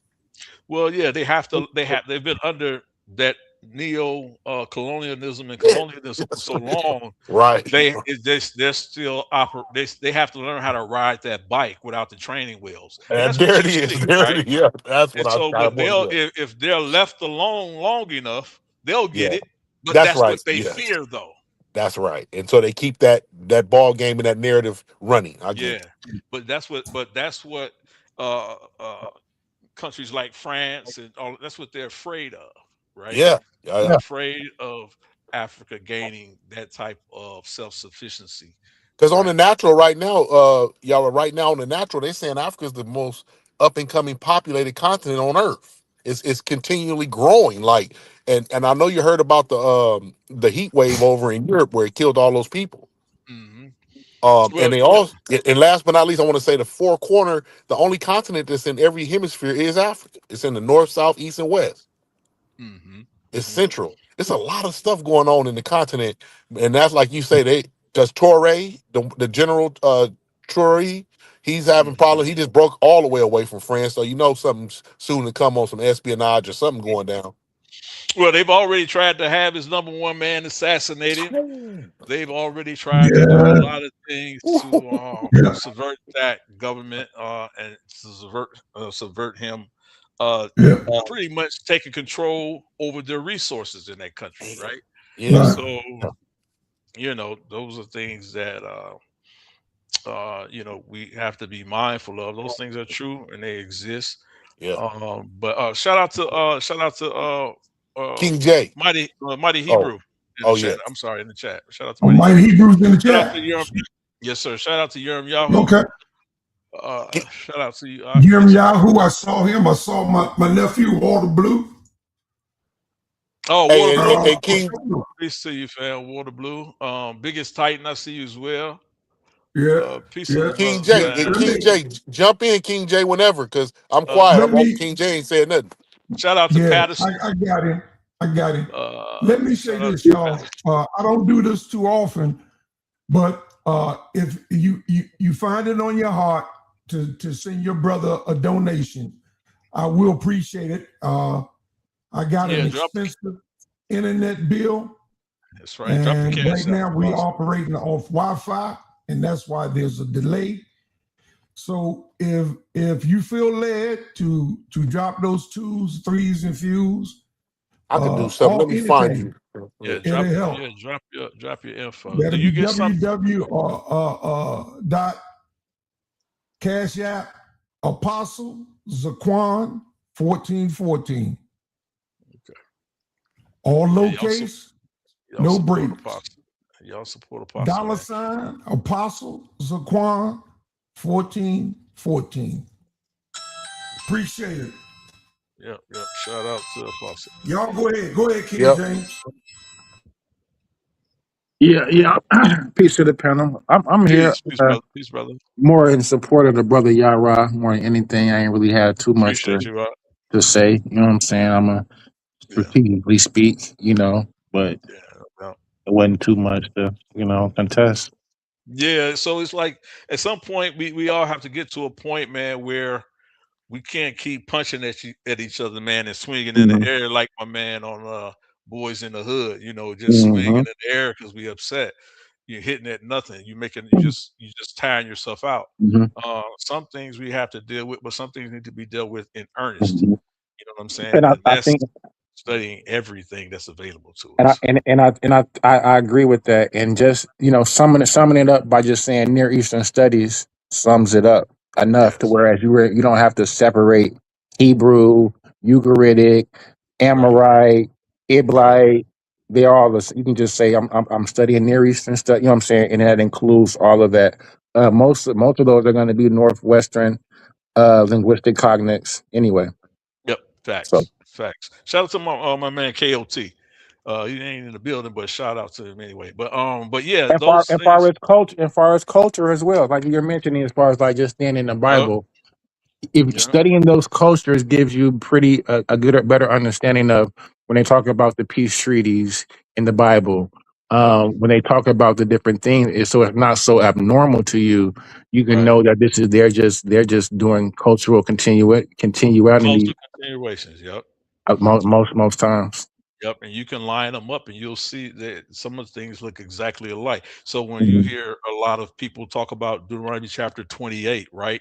They'll build a whole doctrine off of that. But if you line Deuteronomy chapter 28 alongside the Cedron Treaty, it almost looks exactly the Hmm.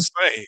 You know Hmm. why? Because that's how that culture, the ancient Near Eastern culture, was writing at the time, Yep. right? And then It the was Israelites would have just tweaked it according to to fit them. That's it, and that's what they did, and you'll see a lot of that throughout Israel because they are, Israel itself was a baby culture of its Hmm. time, right?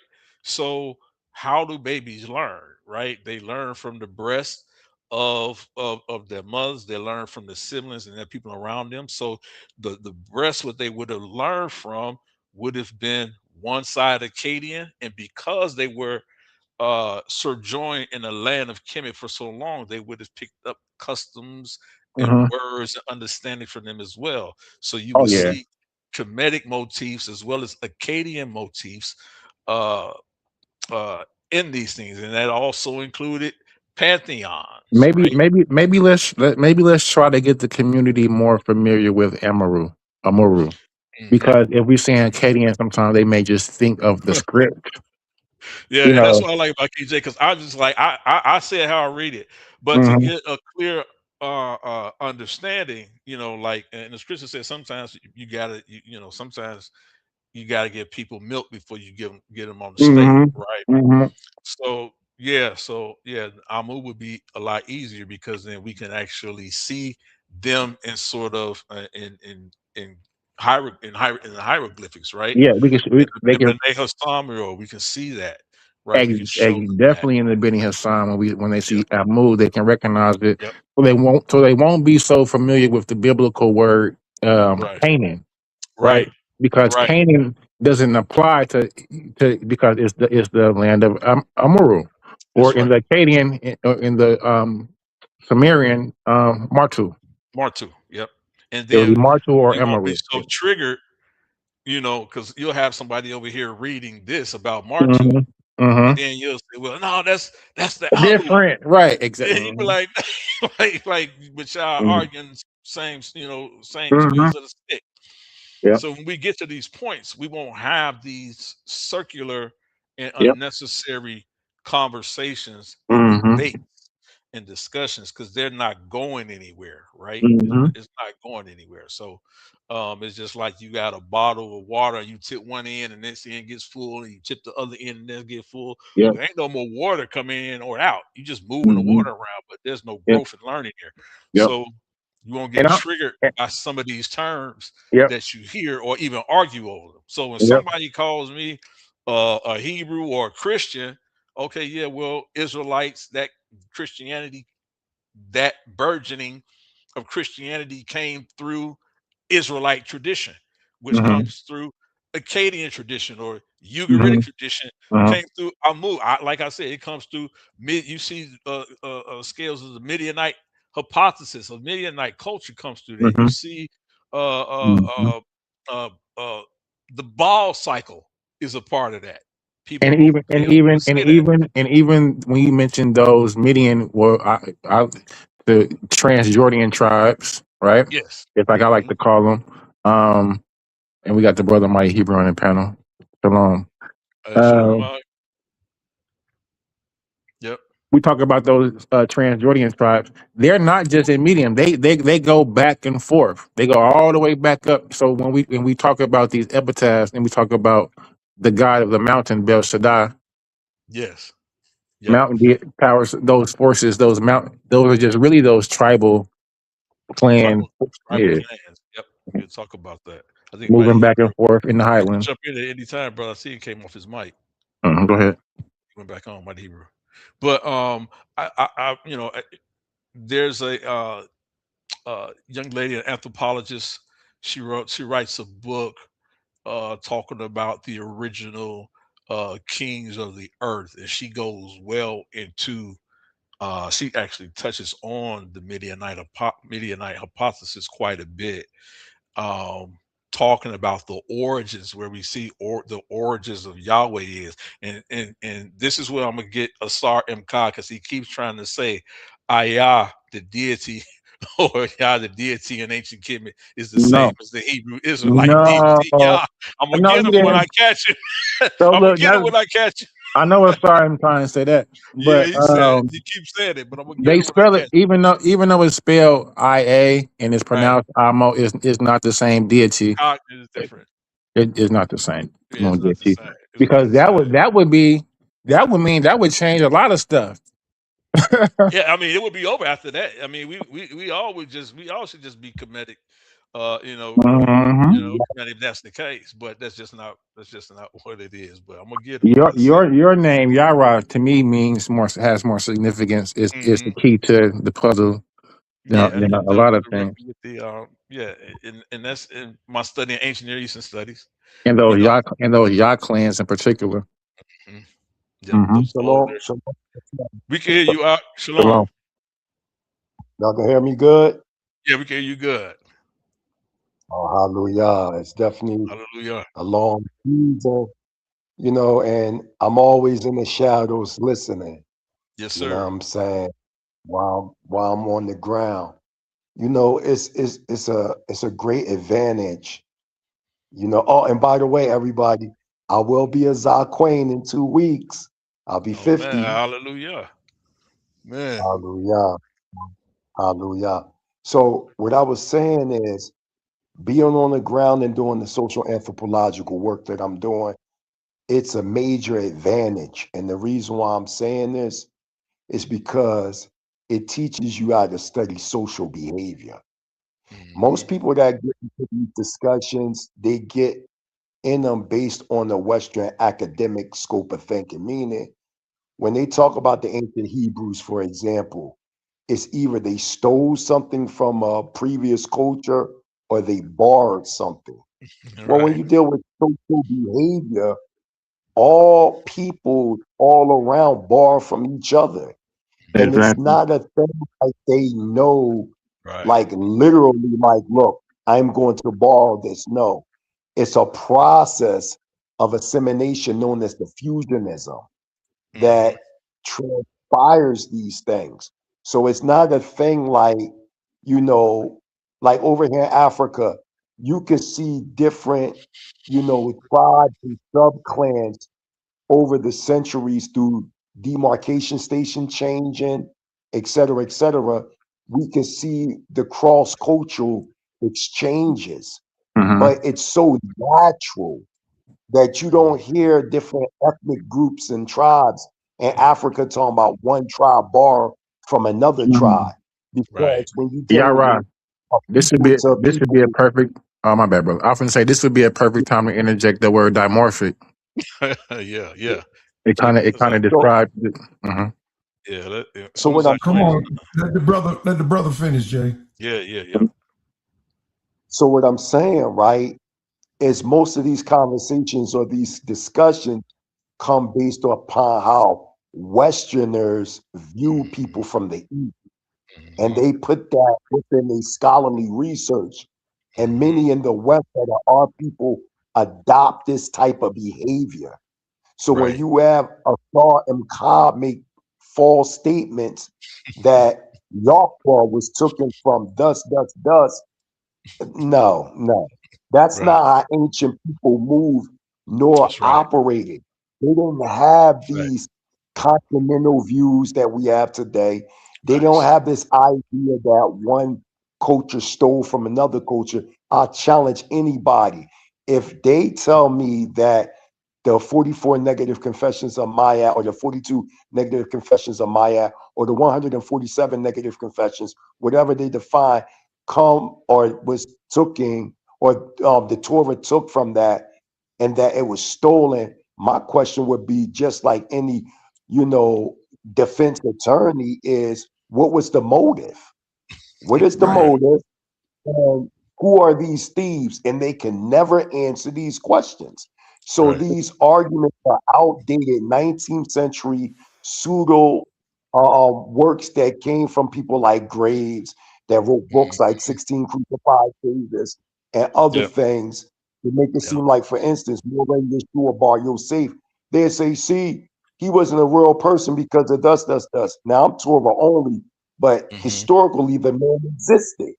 So Correct. to sit back and now one can argue about the miracles, the prophecies, Right. whatever. All ancient heroes had what you will call the mythos around them.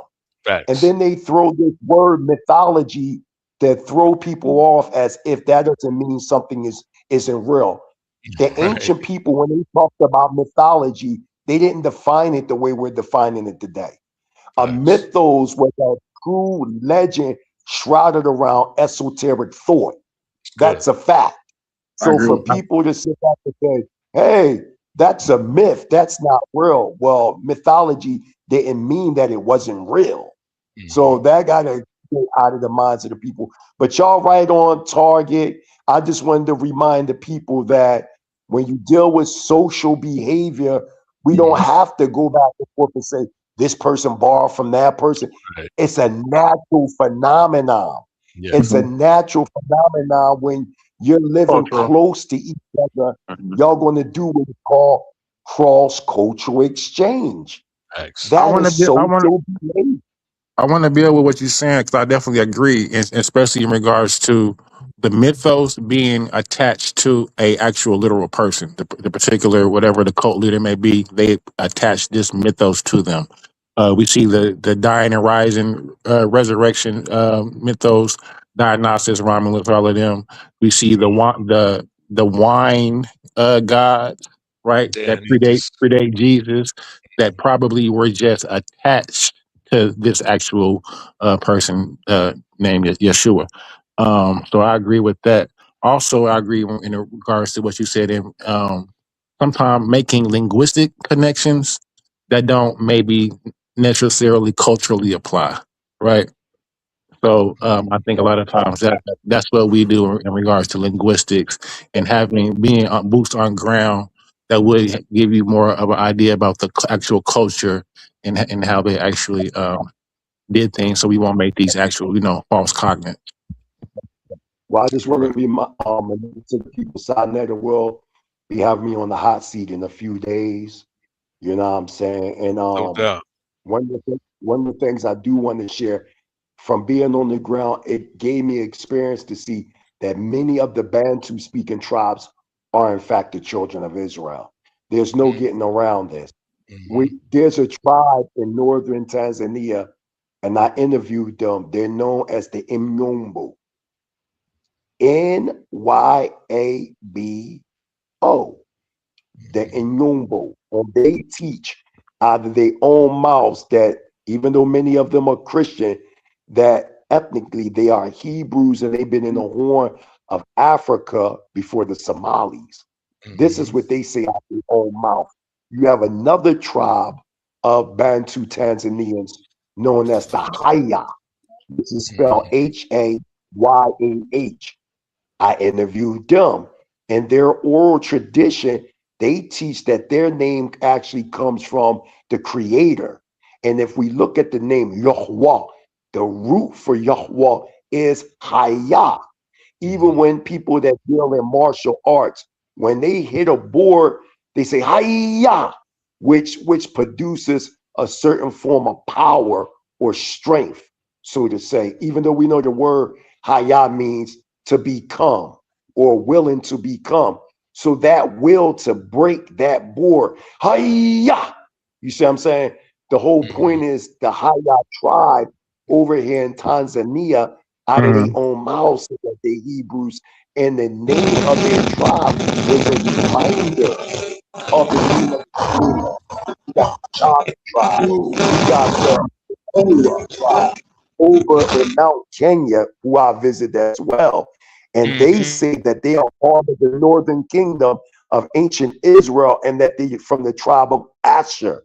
So for these people to come on social media with pseudo scholarship and trying to say that the Hebrews don't exist, they try to merge Hebrew culture with Judaism, which is false. And there's no such thing as the Abrahamic faith. That's some My, pseudo shit that they're using on the media or throughout social media to make it seem like Israelite culture and heritage is the Abrahamic faith. Now, foreign nations can I, took elements from the Hebrew culture and heritage and formed elements such as Judaism, Christianity, and Islam. And now that is being defined as the Abrahamic faith. But what do you say to those that are descendants of Abraham that didn't even come from the Israelite bloodline? Are mm, y'all telling us that the Midianites, who are in fact Hebrews, that they practice the Abrahamic faith? Then my so question will be, so what is the name of that? so So that's false. mighty Hebrew. So that goes into my, and I wanted to ask you this about my. You might be familiar with the Amorite hypothesis I'm kind of putting together. So the Mari. What do you think about the Mari tablets as a primary source and the Beni Yamina within them? Because my hypothesis is that I'm making the correlation between the Amorite Beni Yamina tribe and the Hebrew tribe of Benjamin. I mean, there's always going to be some form of connection culturally, but if we dealing with the line of our ancient forefathers and foremothers I as traced being the the line. children of Israel, I traced the I, line. I know. If you want me to answer the question, I I'm will. sorry. Go ahead. I Yes, King. try. Go ahead. Yes, King. Go ahead. What I'm saying is, I'm not going to break the genealogical record because they found certain artifacts. History is too broad to narrow it down with a linear lens. And I'm telling everybody this. People that are African Edenic or Afro-Asiatic in base, never told their history linearly. That is a Western academic way of looking at history. We were more of a circular people. History is too broad to narrow it down. That is the method that your Gentiles use to control the element. From my research, the Hebrews, the ancient Hebrews, go back to the ancient Indian subcontinent, known as Amanadu.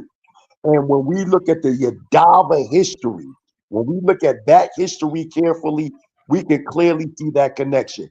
Bereshit 11 is the key. It talked about those that came from the east.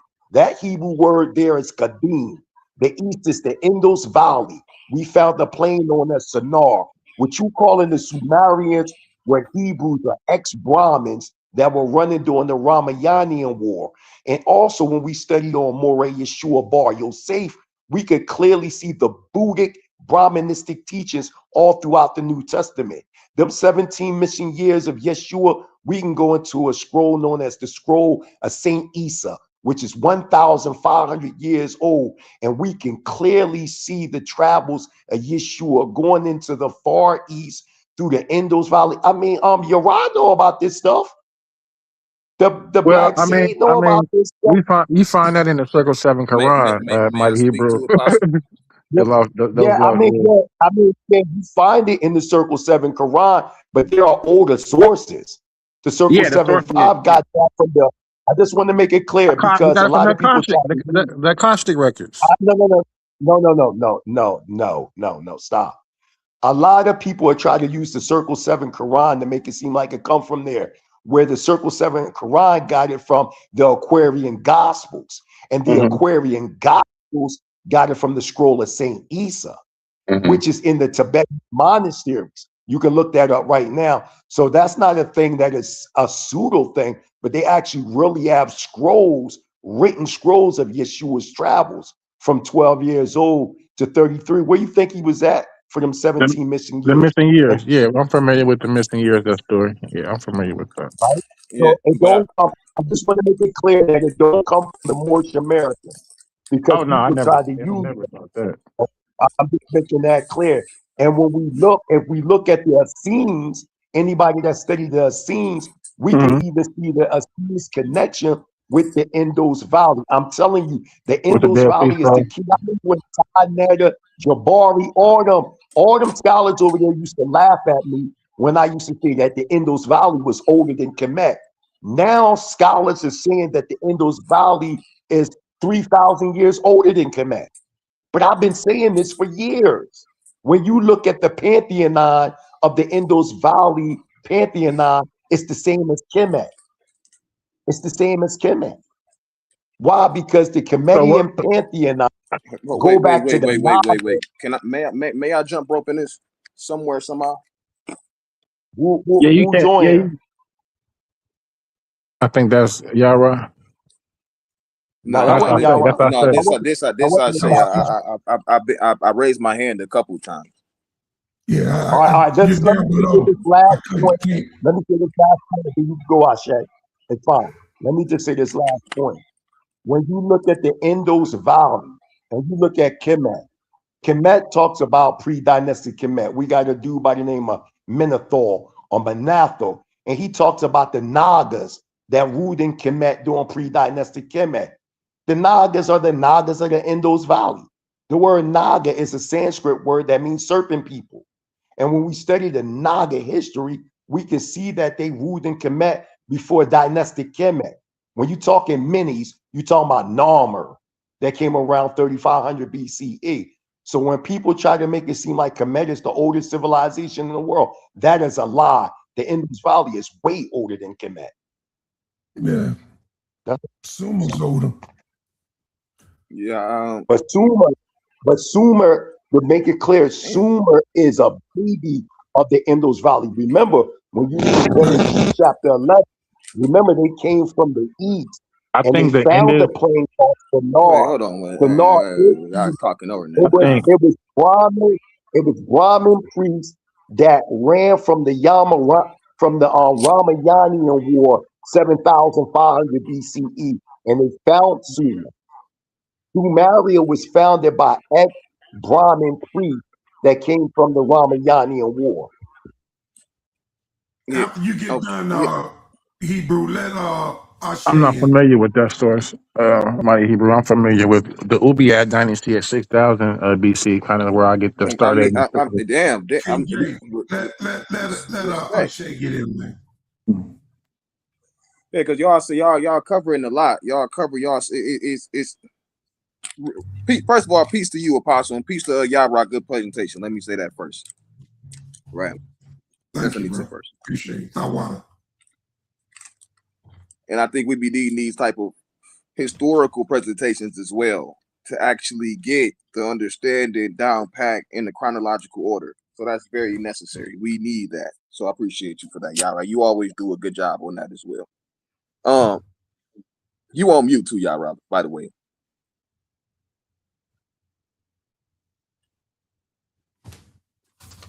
Man, I just thought they. There I you just go. thought.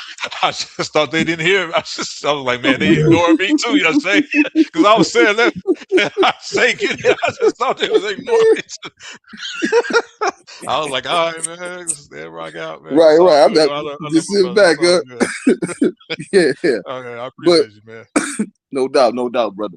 Yeah, it Shout out was to a lot Easy of points. Bands. I'm sorry. Shout out to Easy Bands. Go ahead, brother. It was a lot of points that the brother had made, and in a huge part that the brother Hebrew said that I really want to point on is a couple things. That when it comes down to the influence, I think that a lot of times within the conscious community, we look at the history because we looking at a certain type of genesis for the stories, right? We looking at where is the origin of this stuff. While and I don't think, and you're right, I will have to agree with the mighty Hebrew that that's a pseudo comparison with the 42 negative confessions in regards to what we see in the Torah, far as the commandments and things of that nature. I think if you're looking for that, you should be looking at more ancient Near Eastern cultures, more in the Levantine area. You will find more similarities and influence and possibilities as far as like Hammurabi Code, Nuzi tablets, etc. But we wouldn't be looking at the culture of Kemet and what they had going on. And the negative confessions comes later in Kemet as well. Early thing in Kemet, that comes later. So that definitely would not be what they were influenced by or what they was kept cutting into. No, that would not be that. And the second thing I want to say was as far as as far as the borrowing goes, we do also observe the borrowing with African culture as well. Before the Abrahamic religion, and I'm going to speak to that, and I'm gonna pass it. Before the Abrahamic religions really like had a stronghold over Morocco, they worship the Kemetic deity Amun, the same Amun that they worship in Kemet. So there's always like a borrowing thing. Like I said, that's human nature, that's human culture, especially when you are of the same people. You're going to see that borrowing. You go see those gods. Yeah, I mean, just maybe pronounce a little different. Like I'm one of those guys. You see Inen and the Ishtar with the Semitic flip that happens over in Mesopotamia and Samaria. King J put me up on that not that long ago, just observing the Semitic flip. But you see the deities still remain. You see the deities are still being borrowed. And I would even go as far as to say that same Anat that we see in the Semitic is a cognate of Asherah. You know what I mean? Or Ishtar as well when we see Anat later on. So that borrowing thing, that's always going to happen. And this is my last point I want to make part of the Abrahamic faith. I do believe that the Abrahamic faith is a reality because, yes, you're right. There were many nations. Abraham birthed many nations. But when you look at the text, it says the God of Abraham, Isaac, and Jacob. They're not saying that Abraham other children. It's not saying the God of Ishmael. They don't say that. So that lets us know that as far as the faith of Abraham, where Abraham had his faith into, that's when the Muslims, like it or not, they're referring to the God that they believe that Abraham and Moses, they believe in whatever God that those men believed in. So that's what they mean when they I say say, a Abrahamic faith. Now, if you're talking about a I bloodline, say, that's different because I could belong to a bloodline. My family could worship something and have a faith, and I could belong to that bloodline and go a total different direction on them. That's the only point I want what to if make. I say, Yes, sir. what if I told you Abraham never had a faith? That Watch would be this. You know why I keep subjective. I saying? would disagree with you. Okay, you know why I keep saying there's no such thing as an Abrahamic faith? This is why I'm telling you this. When you look in Shemot or Exodus chapter 23:13, our ancestors, our Israelite ancestors, was warned not to mention the names of the deities of the other nation. We're all scholars on this panel. So when we look at that word faith, it has no Hebrew connection at all. It actually goes back to a Roman goddess named Thetis, Ladies. right? So, so when you say the Abrahamic faith, I'm saying like, huh? Because Abraham wouldn't even have a concept of that in his mind state because there's no such thing as faith in Hebrew thought. Just like, for instance, when we say, well, the Hebrews prayed, because we're using these things to connect this reality to faith. Then I say to a person that lacked the Hebrew language, I'll say, well, the Hebrews never prayed. They say, yeah, well, the Hebrew word is tafalah. The root of it is palah, which means to judge oneself. Mm-hmm. So these concepts, what's happening, my good brother Ashe, is Hellenistic concepts are being transferred into Hebrew words. Like when you look at the Strong's concordances, the Strong's is really bullshit, yo. And the reason why I'm saying this is because when you look at Strong's, what they do is they give Greek meanings to Hebrew words based on how the King James Version was translated and not directly from the Hebrew text. So if I say to you, Abraham had no faith, then it's like, huh? That's why I'm saying there's no such thing as the Abrahamic faith, But because the what do word we faith then itself, do? do you Go ahead, understand? my It was bad. just a culture. It was, what I'm saying is there was no name what we was dealing with. The Torah was the constitution, the Israelites were the body politic. Just like any other culture, any other people, they got their constitution, they have their ways of seeing this divine source. The ancient Hebrews understood the interconnection of all things. So in essence, in original Hebrew culture and thought, they acknowledged that everything, for the lack of word, was God. And our culture, worship was a 24-hour, 7-day a week action. In faith, because remember, you said faith. So in faith, you go to Juma on Friday, you go to synagogue on Saturday, you go to church on Sunday. But the word for worship is aved, which means to slave for, to toll for. So everything we did constituted worship. What you're talking about going to a Shabbat service is paying reverence. We don't have a day of worship in the Hebrew culture. We don't have faith in the Hebrew culture. There is no such thing as Abrahamic faith. That's something that Europeans or your Gentiles came up with to identify these people and their beliefs. Absolutely. Yeah, and that's cool. And I don't want to. I'm not gonna draw it out too long. I'm just gonna respond very, very quick. I get what you're saying when you're saying that the term faith will be anachronistic as far as your language, that you don't have a term for that. But right now we're just utilizing English and we're looking at simple definition and what the simple definition of Use a faith is. different I word. don't want to Use a have a different semantic. word. Use a It's different not really word. it will be more of a semantical word salad if we was to get into the etymology of every single word and try to hold every single word at its etymological root. Then we'd be everywhere with it. You get what I'm saying? But Or far might as be the better. hold on, wait, but far as the belief, if that's a better word, right? Because I'm just speaking English. I'm not really thinking that we're trying to use every single term that we're utilizing to apply it to the actual Hebrew culture in the time. But we are dealing with a belief system. We are dealing Not with a belief really. system. I say You maybe know, more of hold on a one second. I observe. didn't cut you off either, King J. Okay, go Yeah. ahead. We are dealing with a belief because everybody didn't No, let the subscribe to that brother partake. go. Everybody in Go the ahead. Keep culture, going now. everybody around, everybody, One not mic, even everybody man. in the One mic. yeah, like not everybody around, not even every single body in the Bible subscribed to that ideology, right?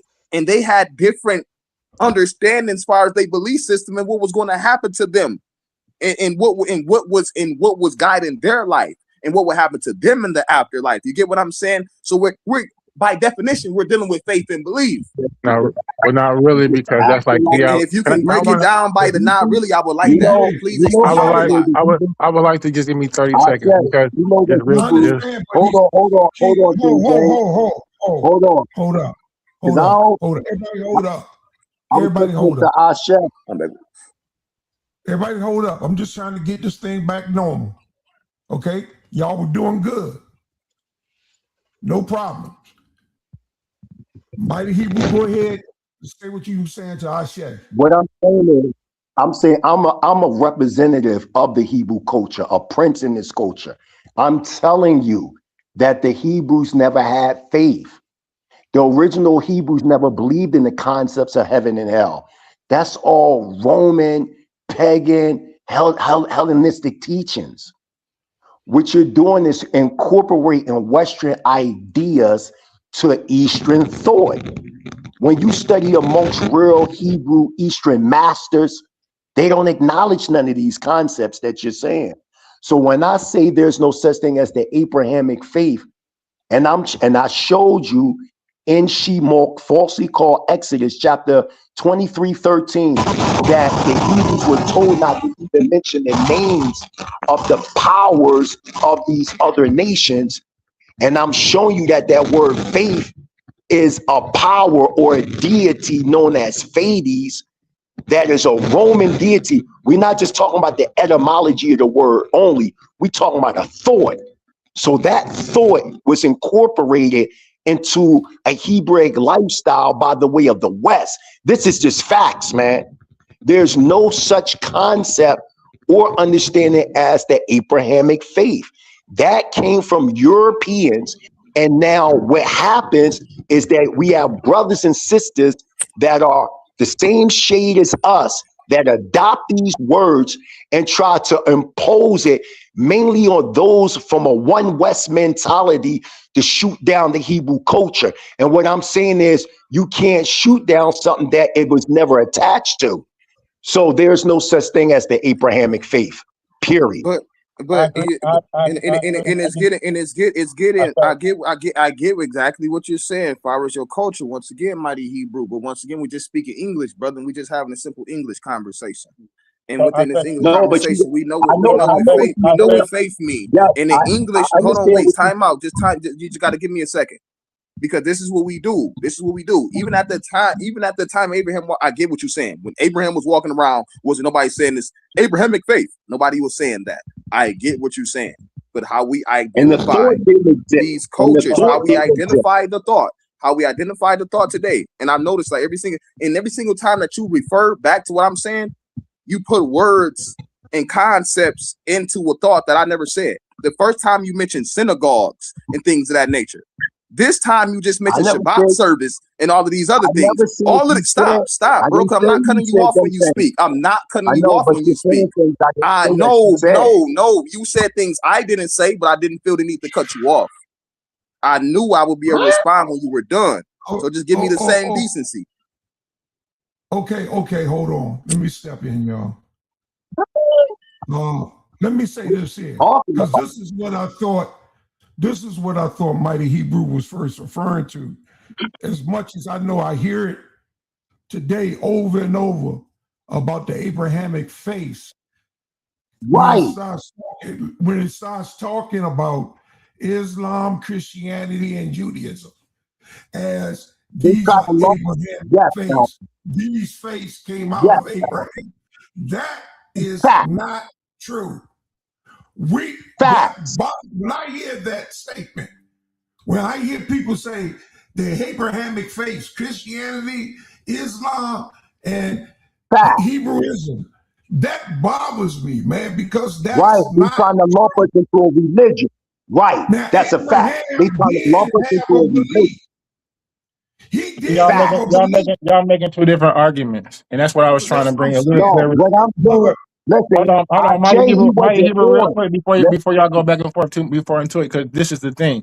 What we talked about earlier, as far as Ashay's making a linguistic argument, and you're making a cultural argument. I'm not disputing that. I say wasn't on Listen, Ashe wasn't on in the beginning He when missed I that was part. Yeah, talking about this in the time. he missed. Listen, yo, listen. I know, brother. What Hold I'm on. I'm saying saying he is, missed that part. Mighty Hebrew, listen, right, I calm know you're down. saying that, You but I missed, want to make brother. it Mighty clear Hebrew, you've too. been speaking. I'm I know, finna give Hey, it back to you, brother.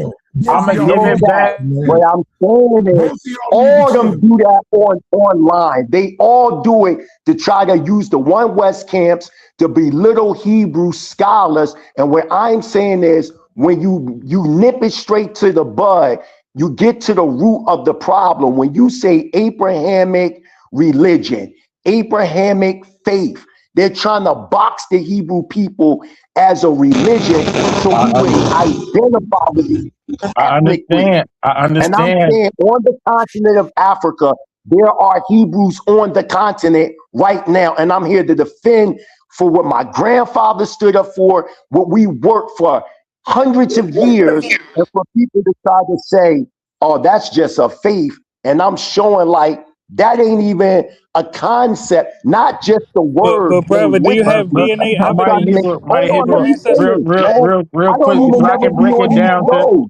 Hold on, because you're Oh, going. let me Come on, just y'all. get done. Come Let on, me y'all. get, listen, I never come on these shows. So at least let me just speak. Y'all always on these shows. What I'm saying is this. I'm correcting something that is wrong. The black conscious community has been making certain statements to belittle the Hebrew people as a whole. Like, for instance, when you say the Abrahamic faith, they're trying to lump the Hebrew Israelites as a religion. That's what they're doing when they make that But brother, statement. do you But have once any you DNA touch it, evidence? You could kill the whole argument. Do you have DNA evidence of Hebrew ancestry? I'm not saying you don't, but do you? um, Oh, bro, watch you this. taking the Now, if you want me, conversation hold somewhere on. else, Let him If you man. want answer me though. to Let answer him that, answer. listen. Brother, Hold give on, him a hold on. No, chance. If you want, no. yes, hold on. If Take you him want me to off answer the that question, panel. it's simple. No. And the reason why I'm telling you no is because none of them have any DNA evidence. Anybody that That's not study what is true, called bro. the The Limba DNA, do. hold on, let me The finish. Limba Let me do. finish. Hold on. You asked me a question. Let me finish the answer. It is called, watch this. Who created the CMH, which is the Cohen model haplotype? What's his name? Brother, we If we're going to listening, have a brother. Just answer. biological discussion, I'm not them Hebrews that you known to talking to. If we're going to have a discussion of DNA, who is the creator and founder of the CMH DNA of the That's Cohen? we Uh, creating a whole No, other we listening. Let him conversation, teach. man. Go And ahead, this teach, and brother. this no, We trying to no, get no, away listening. from the because No, the no, Let conversation him you, as teach, well, the brother. no. man. reason This Go shit why ain't ahead. I'm got too much to do saying with these y'all things, building. the reason why I'm saying his name was Dr. Yaakov Kleiman. That was his name. And what he did was he deceived y'all to believing that there's a such thing as a Cohen model haplotype. No, it's not, man. What he did was he took 4 generations of Jewish people that had what was known as the last names were Cohen and Levi. And he aligned them with certain so-called Middle Eastern groups, which they defined as J2 and they defined themselves as J1.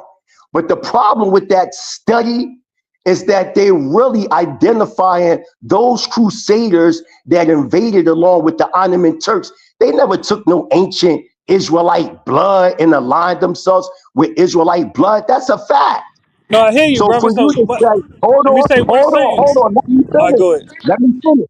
So They for you found to it. They say, found the to Long-winded come though, on this bro. co-hyphen. panel You to try to, no, long-winded. for you to come on this panel and try to use DNA to circumnavigate Black Americans being the Israelites is false because nobody ain't No, we take hear no you, brother. DNA So to show that let they me were respond Kemetic. briefly, They brother. ain't show no All right, go DNA ahead. that show that they Kemetic, Babylonian, Assyrian, any of that stuff. But when it come to the Hebrews, y'all always try to say to show us to show DNA, but we can show the social anthropological facts that Black Americans are connected to Israelites. We can show social anthropological facts that there were Hebrews in West Africa. I'm in East Africa right now with Hebrew communities in Arusha that been here over Brother, let me 2,000 years. respond to you, brother. So It'll be they brief. lying too. Let me respond to you. Watch how He brief my said it Okay, in response hold is. jest. on. Hold on for a second. Hebrew, let these guys talk. Let me get Luke first, and then I'm gonna go to King J. Then I'm gonna go to Ashe. Damn, Go where am I ahead, in Luke. line? Where am I in line? Don't skip Jesus, easy band. Don't skip easy Luke. band. Don't Yeah, skip easy where am band. I in line, brother? Don't skip easy band. Saludos, Easy band. saludos. Y'all stop. Easy band and Hoodoo just came in the show. Luke's been in the show and haven't said anything. I know what I'm doing. So let me be brief. This is me. I'm gonna be very brief to the mighty Who's Hebrew. me? I This called is on Luke. Hoodoo, brother. All I right, called brother. on Luke, All right. What brother. can you just tell me where I'm at in line though? Can I at least know that? I'm gonna let you. Don't worry about you. I got you. I got All you in the right, easy brother. band. I got you Hey, in the mighty easy Hebrew, band. don't leave, don't run. All right, we could go. He Go ain't ahead. going nowhere. You don't run. I ain't no kid, man. I'm 50 years old. I ain't no kid. All right, All all right. right. Well, the Okay, mic Luke. about to come back to Let's me get it, though. Luke. Go Let's ahead, get Luke. it, Luke. Let's get it, brother Okay. Yeah, Luke. yeah. Come on, Have some Luke. respect for the elders. We don't do no running Philly all day. Come on. Okay, go ahead, Luke. Unmute yourself. Good day to the Go panel. ahead. Yeah, uh, I do not subscribe to the Bible. I don't believe that any of the biblical characters ever existed. But what I would like to do, because I know, we got to source up, right? And so I want to read. I want to read from a writer, a Christian writer, who is also an archaeologist by the name of Paul Lawrence. The name of the book right here is the Lion's Atlas of the Bible History by Paul Lawrence. And I quote, the topic is archaeological evidence for the patriarchs. And so I'm about to read now. And it says, no direct archaeological evidence confirms the existence of the patriarchs, but several personal names found in the Bible also appear in texts from two important sites in Syria. Now, the reason why I brought it up is because Paul Lawrence is not only an archaeologist, but he's also a Christian archaeologist. And so I'm reading again from the Lion's Atlas of the Bible History by Paul Lawrence. And so we're talking about these biblical characters as if they're historical characters. So I have a problem with that, because now if there are no patriarchs, and I'm sure everyone on the platform knows who the patriarchs are, then we don't get to a Jacob, to have an Israel, to have a Hebrew, so on and so forth. The last thing, another point I'd like to make, because I heard what's his name, the Hebrew guy talking about it, the mighty Hebrew was talking about it. The reason why you would see a correlation with all of these various languages coming out of a Hellenistic or a Greek culture is for this sole reason, as it pertains to language, because it is alleged that they use the Greek at the bottom of the Rosetta Stone as the main key in the methodology to decipher the Medunetta or the Rosetta Stone. Why that is important on this topic is because they use the methodology for the decipherment of the Rosetta Stone to breathe life into the dead languages such as Hebrew, Greek, such as Hebrew, cuneiform, Akkadian, etc., etc. And so and so they use the Rosetta Stone as a linchpin to tie all of these dead languages together. And so that's why you would arrive at that conclusion, Mr. Mighty Hebrew. But I want to go back to the point that Mr. Paul Lawrence made, who is a Christian archaeologist, who said that there is no evidence for any of the patriarchs. And I'll give the mic back to you guys. All right. The reason why That's a that fact there's about the no Rosetta evidence, Stone. That's a fact. the reason That's why my that point. there's no evidence, lack of evidence, does not mean No evidence.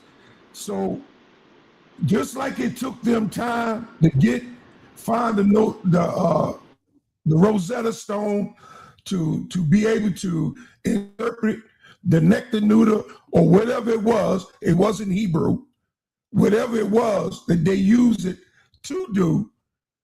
Up until that time, they couldn't. Now they can.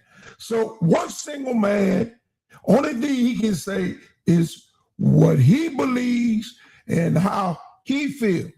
But You know, he's an archaeologist. his belief has no more authority than my belief.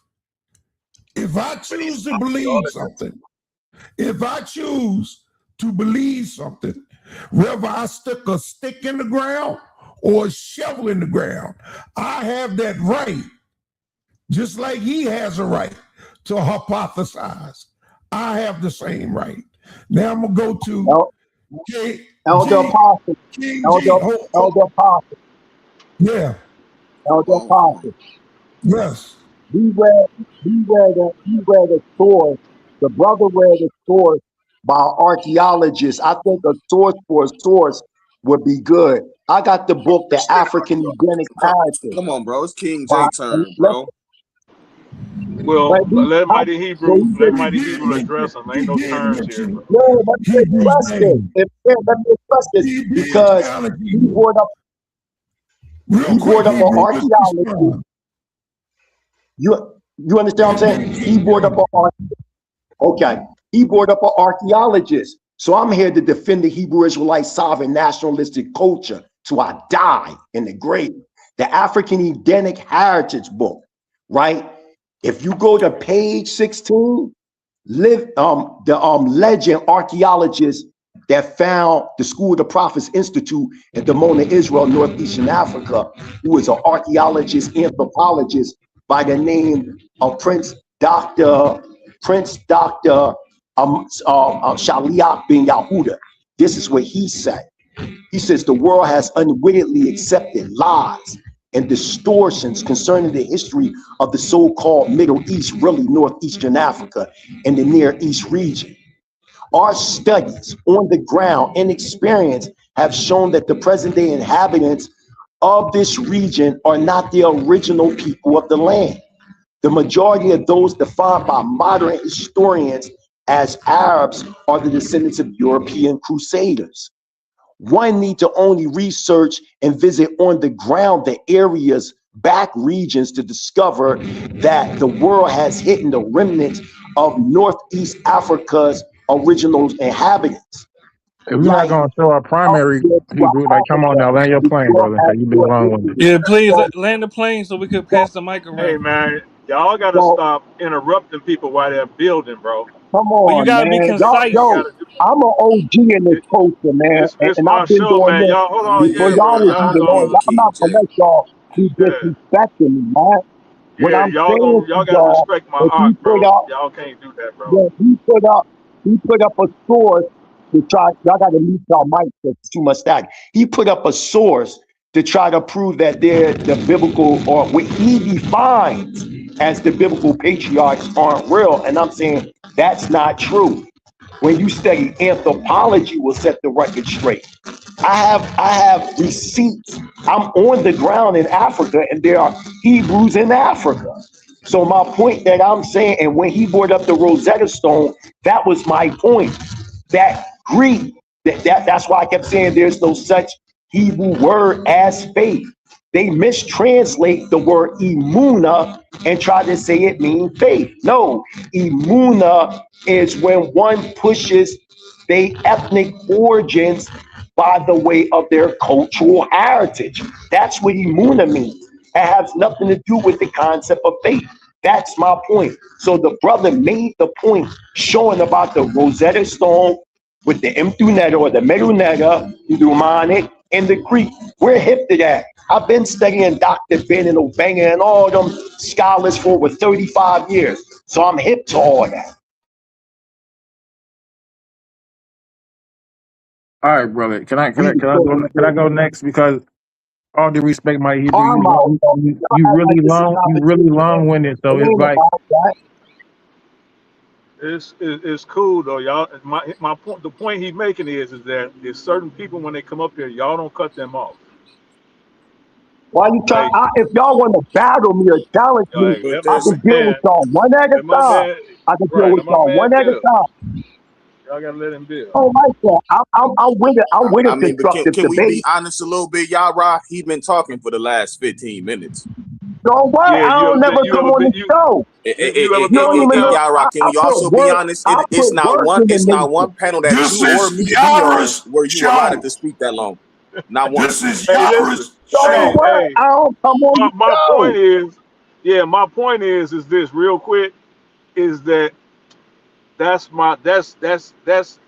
my Zaqan too. That's my brother in arms, right? So Right, just like when Jabari and Reggie come up here and y'all give them that respect, y'all don't cut them off. right, Y'all can't cut my Y'all brother off like that. disrespecting me on this show. Yeah, y'all can't right. disrespect my brother. I put gotta a I work, Yeah, gotta Rock, give let me it real say, brown Can I work. say this to you, While y'all y'all, Rock? Can I say while, this to you, while y'all y'all Rock? talk that it black got to be When shit, we done. got I'm gonna be Jabari and going. Reggie up there talking for and be long winded, that screen be up. They going through primaries and they not come. We got to be honest, and they always willing to take the questions, be challenged. But since he's been up And here, I Yeah, I he is ain't no on been no what? source are you material done? like that. What you mean I ain't bring? You didn't Are bring. you done? Nobody brought. Are you First of all, done building, hold on, Rock? Elder Yara. Hold up, Elder I'm Yara. about to Go pull ahead. off. Nobody I brought want to ask any source Apostle a question. I'm material. about to Hold leave. on. I just want to ask. I don't No, want to ask the no, host a no, question so I because can leave. because you're not gonna put that false I just want to ask narrative the on host my a name. question so I can You trying leave, to make brother. it seem like I don't deal with source material, and that's Bro, I'm false. not trying to That's make it false. seem like nothing, bro. I'm Nobody, not trying to make. no, Hey, no, no, look, no. dog. If you want to get Nobody in the brought up ring, we can source battle. material. Nobody brought up source material except one person. And when he brought up that source material, I brought in source material. And We was nobody just has been as freestyling long-winded as off you the either. dome. So what? Y'all always on the show. I was on the show before you, and you cut me off when I was I didn't talking. cut you off. I You just waited till I cut could me speak. off. It doesn't matter.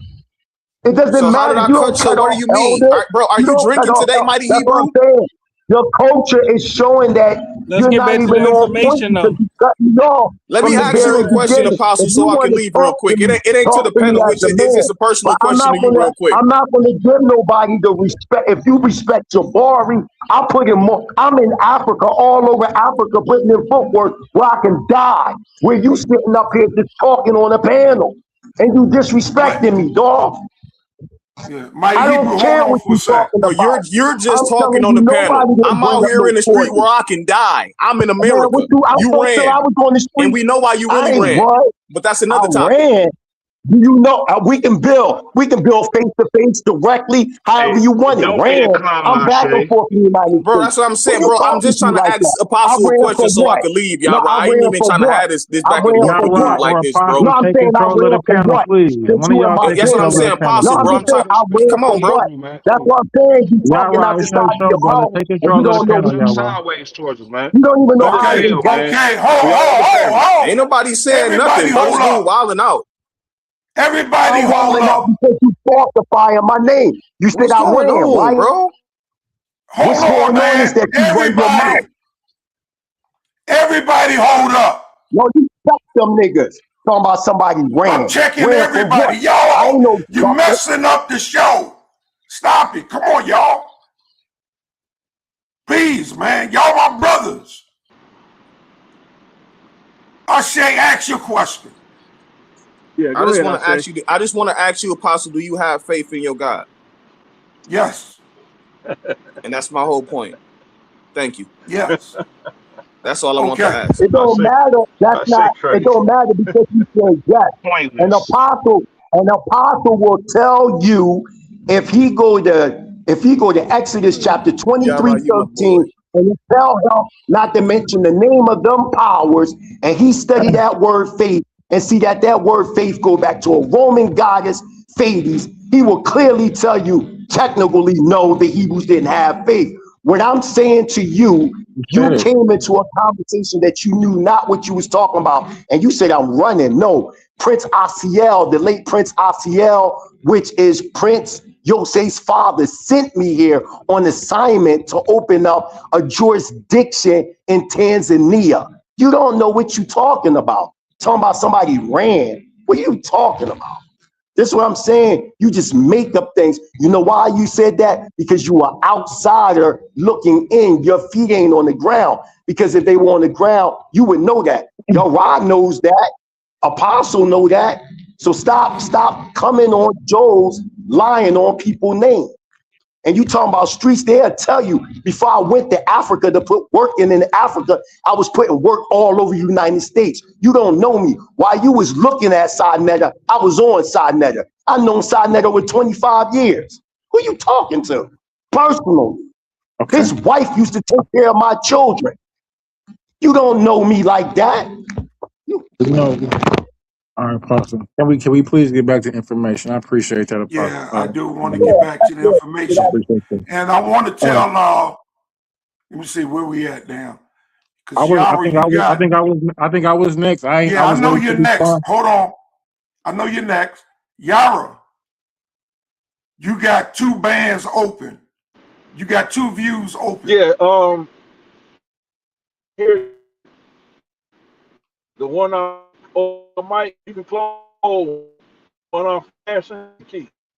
You can take. Say what now? Thank you, sir. Okay, I see I one said with you the can. mic is open. Yep, that's That's good. the That's the one you last keep. one that you came in on. Yes, sir. So the other one up top that you first came in on, you want to discharge that Yeah, one. you can close that out. Okay. All right. Thank you, sir. Go ahead. I appreciate it. I appreciate it. Yeah, go ahead. I appreciate it. Peace once again. Peace to I the think it's King panel. J, Peace to the panel. I just want everybody and to then I have think Easy Man's. a little calmness, and that's it. Because I to both the brothers' point, like to Mighty Hebrew's point, to I say he did come in a little late, so he did to his benefit, Hebrew. He didn't probably get that when we talked about linguistics and how linguistics and cultural there may be some sort of disconnect. So he didn't. He missed that part. To be fair to him, to you, I'm writing notes to everything you say. So I'm supporting what you're saying, but you're so long winded, brother. It's hard to everybody to, we want to respond. You know what I'm saying? So can't you be a little bit more precise and just short with your points so that we all I can think we did. I- just so that we all can get in because we learning from you. I'm writing notes and I want to respond, but it's so hard to respond to all the points you're making because you're making so many deep points, right? So I just wanted to touch on that. I do agree with you in regards to what we're talking about in observance of faith. I think that's I don't know if you would oppose if I just said observance of forces instead of point of a faith, because like we said earlier, they would have said Hashem. Shem just means name. That's not the name of the actual force. I would make an argument that they were observers of forces and did not name those forces. That I would say that's where we get religion when they start naming the actual um, the the forces, giving them attributes, and anthropomorphizing the forces and calling them Yahweh, calling them El, Yahweh. I would say it's just a descriptive modifier that we can put in front of any deity and would just be to mean to come into existence, to exist. Yahweh Hadad, we always say, Yahweh El, Yahweh, Yahweh. You can put Yahweh in front of anything, and it just means the force. So I would agree. That would be my argument in more of just a precise way to say it than. But I do agree with you. I just want you to make a little bit more quicker All points. right. So now I want Mighty Hebrew to respond if he wants to. And I want Yara to respond if he wants to. Can. Toda Rabba Zaqan or Toda Rabba. I understand that King James, I consider that King J, excuse me, I consider that I'm from the era where I sat amongst elders in like a student teacher relationship. So I come from a different era, whereas though this era they have what you would call like a short attention span, so you gotta like narrow things down real quick. But certain things, Microwave it. Okay, yeah, hold, King certain, James. I could look. I come from where we had the Pyrex, but now the new generation they throwing King in the J, microwave. you're not talking right now. Come on, yeah, come I know. on. He cool, Zaqan. Yeah, you Yeah, correct. but That's see, why I if was he's talking while you talking, I can't hear you. okay. I'm Change. listening Yeah, too. but So he can't. He's King done talking. So respond to him. Yeah, facts. I understand, Zakwan. Yeah, it's like King J just said. That's the type of setting I'm used to sitting under actually elders in our community. You know what I'm saying? And we didn't. There was no way we could interrupt them. That would be a term of disrespect. You know what I mean? And there was consequences behind that. You know what I'm saying? So um, it's hard to just narrow things down in seconds when things are complex to people, like this discussion of faith. If I'm saying this is totally alien to our culture, but somebody's interjecting and trying to enforce it into the culture, it makes us look a certain way that I'm trying to disassociate. You know, when you say faith, you think automatically religion, automatically. You know what I mean? Where we're saying that the Hebrew Israelite way of life, heritage, is a culture. It's a culture. So that's all I was saying from the rip. Nobody was bringing up no primary sources, none of that. A man brought up a source. What he didn't say it was a primary. It was just a source of somebody's opinion saying that the biblical patriarchs, there was a lack of evidence. So what I did was I brought up a source from our own people that's on the ground that created a university from our people, and the archaeologist itself encountered what the man said. That was the point. That's all I'm saying. So yeah, I understand what you're saying, King Jack. I gotta like really shorten it up for people. I understand. All right. Yara, are you there, Yara? I'm having problems keeping up with Yara. Yeah, can you hear me? Yeah. Go ahead. You got something you want to say to King James? King J? No, not really, man. No, he Shout no, out he, to yeah, I mess with. Yeah, no, he good. He said he summed it up perfectly. Mhm. Okay. All right. So yeah, Storm. It was easy me next. Oh, we got. easy band. And then I Peace and want blessings. Hoodoo. Easy Uh, band. Go ahead. Salute, Apostle. Thanks for letting me up. I want to say peace and blessings to the panel. Brother Yara, Peace and blessings. salute, Yes, salute, sir. my guy. Salute, King. Salute. Yeah, man. Yo, unfortunately, my bad, bro. I caught the stream a little bit too late, man, and I missed your presentation. So I'll go back, I'll double back and see what you're talking about exactly. If I can just drop my 2 cents right quick to the brother Mighty Hebrew. Peace and blessings to you, my bro. And all right, so I'll just keep going. So I want to say salute to you. I appreciate the fact that you're in Africa right now, putting in work and meeting a lot of people out there, and getting to know the culture, and also deepening your own faith beliefs by doing that. You're putting in the groundwork, so I salute that. I respect that. When it comes to Abraham, um, I think that the problem you said that he didn't have faith or something like that. Now I think the problem is the use of the word. Maybe that's what's getting to you, faith, right? Because I do believe that he kind of did have some faith, right? Like if I give an example, when God told him to take his son up, and they went for the whole sacrifice thing. He apparently he showed faith when he was doing that. He believed that even if God asked him to sacrifice his own son, he believed that God would bring him back somehow. So that would be an example of faith in my opinion. I don't necessarily disagree with everything that you're saying. I don't. We're probably on the same page with a lot of the things that you're saying. I just think that Abraham did have faith. I don't know if you're even like disputing that. Can I ask you a question? Yeah. Can I ask you a question? Yeah.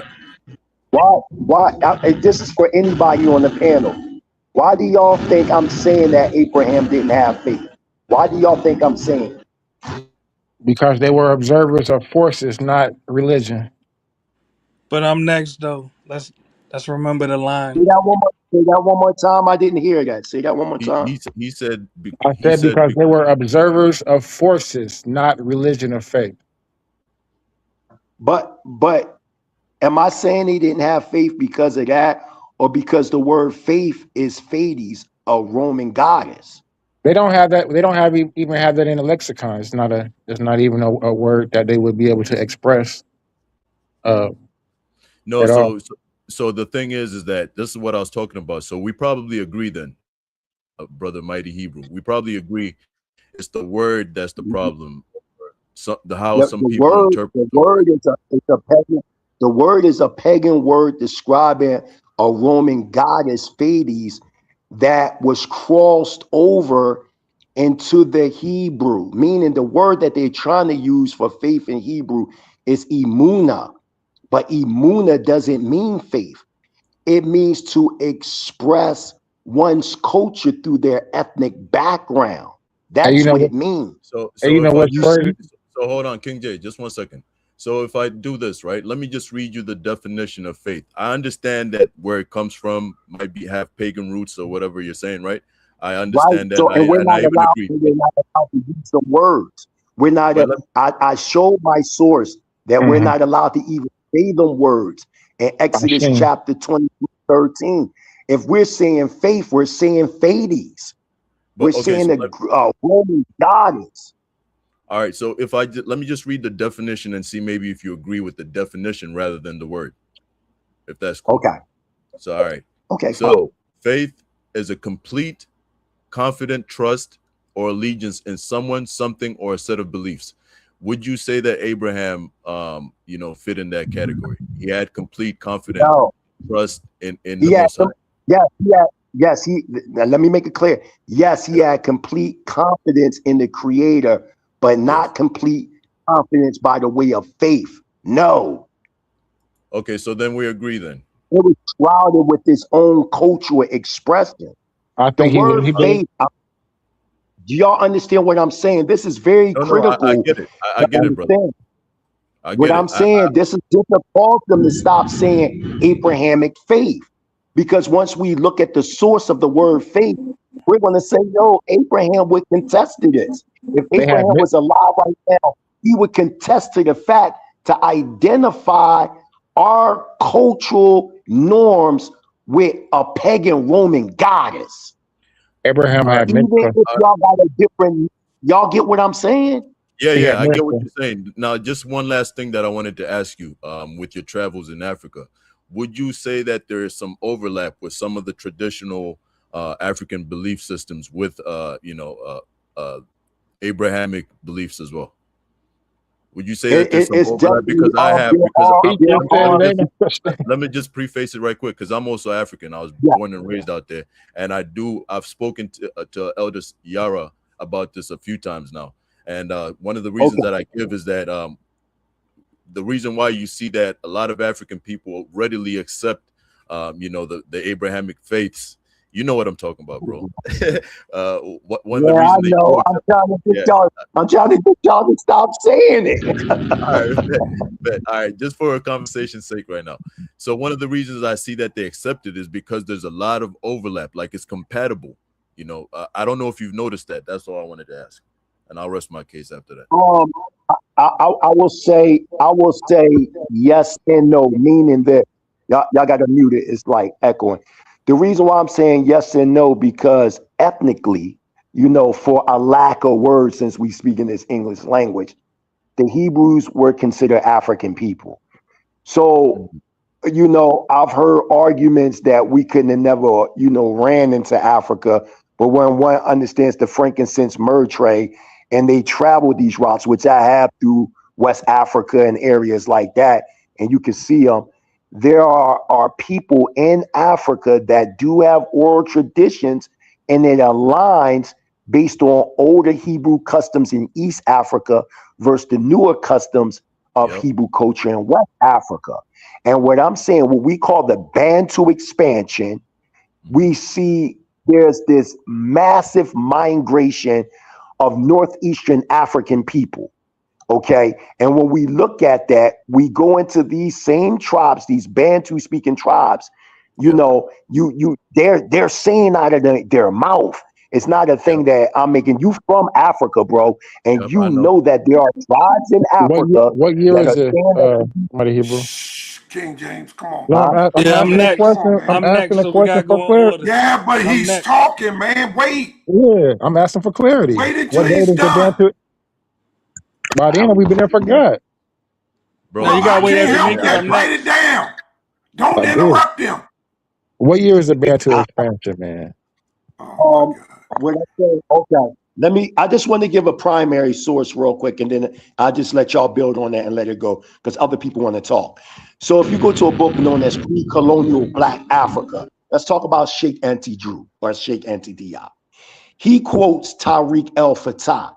Now, Tariq El-Fatah clearly was an eyewitness of 1652 in Timbuktu. This was a eyewitness, right? So this is what he say by quoting him. According to Tariq El-Fatah, an Israelite minority also lived in the Bent of the Niger region in Timdorma and had made a speciality of cultivating vegetables watered with fresh well water instead of river water. Now, this was an eyewitness. It's an eyewitness, man. There were Israelites in West Africa. There's no getting around it. You know what I mean? Because we can still see the cultural diffusionism. We also got Dr. Yosef A. Ben Yokanayan saying that in African origins of the major Western religions on page 76. I mean, y'all talk primary sources. Y'all say on Sinetta, which I've been doing this with him for over 20 years. Y'all say source up or shut up. So on page 76 of Dr. Ben's book, he says that during the Saracen War, roughly around 115 CE, that there was this massive migration of Israelites or Hebrews from northeastern Africa, falsely called the Middle East, and they traveled into West Africa and they mixed with the indigenous tribes. And last source, and then y'all got it. Dr. John Henry Clark. I mean, man, y'all love these scholars that y'all talk about. Well, in the notes for African World Revolution, Africans at the Crossroads on page 276, my homie said this out of his mouth. There is a need now to study the migration of the Israelites after 70 AD, when the Romans destroyed their temples and started the dispersal of the Israelites of that day. Where indeed did they go? There's some evidence that some of them migrated into the body, migrated south into the body of Africa. So I gave three primary sources from three major scholars. We talking about Sheikh Anta Drew, Dr. John Henry Clark, and Dr. Yosef A. Ben Yokanayan. And But no, you all of didn't them know Mighty ignorant. Hebrew. Once Huh? again, I No, wanted no, hold once on, Easy Hold Bands. If on. I'm cutting them off, you don't cut me off for cutting them off. Damn, hold Yeah, on. but you no, no, jumping the no. I just line want though. I just wanted to say I landed my plane. I wanted to say salute to Mighty Hebrew All right. man, and respects for what you're doing in Africa, bro. Respects. I'm actually trying to Voodoo. respond. Peace. I'm actually trying to respond to what Voodoo. the point he's making. Yeah, yeah. Just hold on, King J. Hoodoo. You up, Thank you. man. And it'll be brief, really. And actually, King J could, since he's so talkative, he could even answer this. But this question is really to Mighty Hebrew and any of the Hebrew Israelites on the panel. What genetic evidence do you have that you are actually Hebrew? What Oh, genetic I ain't got evidence? to. Yeah, I don't know if you was on the panel, but I already said that earlier. I already said that earlier. What That did you question say, you asked brother? me, What did you say? and I said that no people on the planet have any genetic evidence of them being Hebrews, not even the so-called Jews. So just so I'm clear, you have no genetic evidence that you're Hebrew. I- What about any That's a of fact. the Just other? like, hold on, and let All me right, just go say ahead. this too. Let me just say this too. There is no genetic evidence of anybody being Babylonian. There's no genetic evidence of anybody being Cometian. There's no genetic I hear you, evidences of bro. any of this. The reason, So and let me just say that. Let me uh, just say why I'm saying this. real quick. I don't want to just say it and you just say, huh? The reason why I'm saying this is based on the study analysis that they gave in 1997. There was a man by the name of Dr. Rabbi Yaakov Kleiman. And what he was doing was studying the environment of different so-called Middle Eastern populations, with those that were of Levi or had the last name Levi and had the last name Cohen. And he was going back 4 generations, roughly 4 to 5 generations. And he used these so-called 3 matriarchs to say that they all stem back to that and going back to this Middle Eastern origin. Well, the problem with the whole study was, yeah, correct, 4 to 5 generations. But when we understand the Crusades and the Ottoman Turkish rule, those that live in the Middle East today, a lot of them, and I've traveled all over throughout the Middle East, a lot of them are invaders that invaded by the way of the Ottoman Turkish Empire and the Christian Crusades.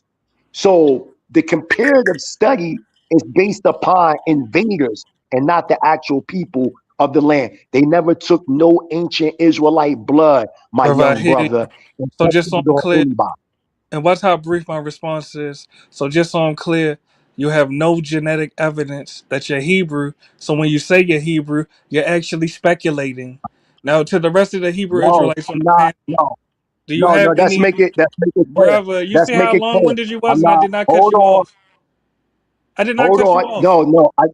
You putting words in my mouth. You said brother. I'm You said you have speculating. no No, I'm not evidence. speculating.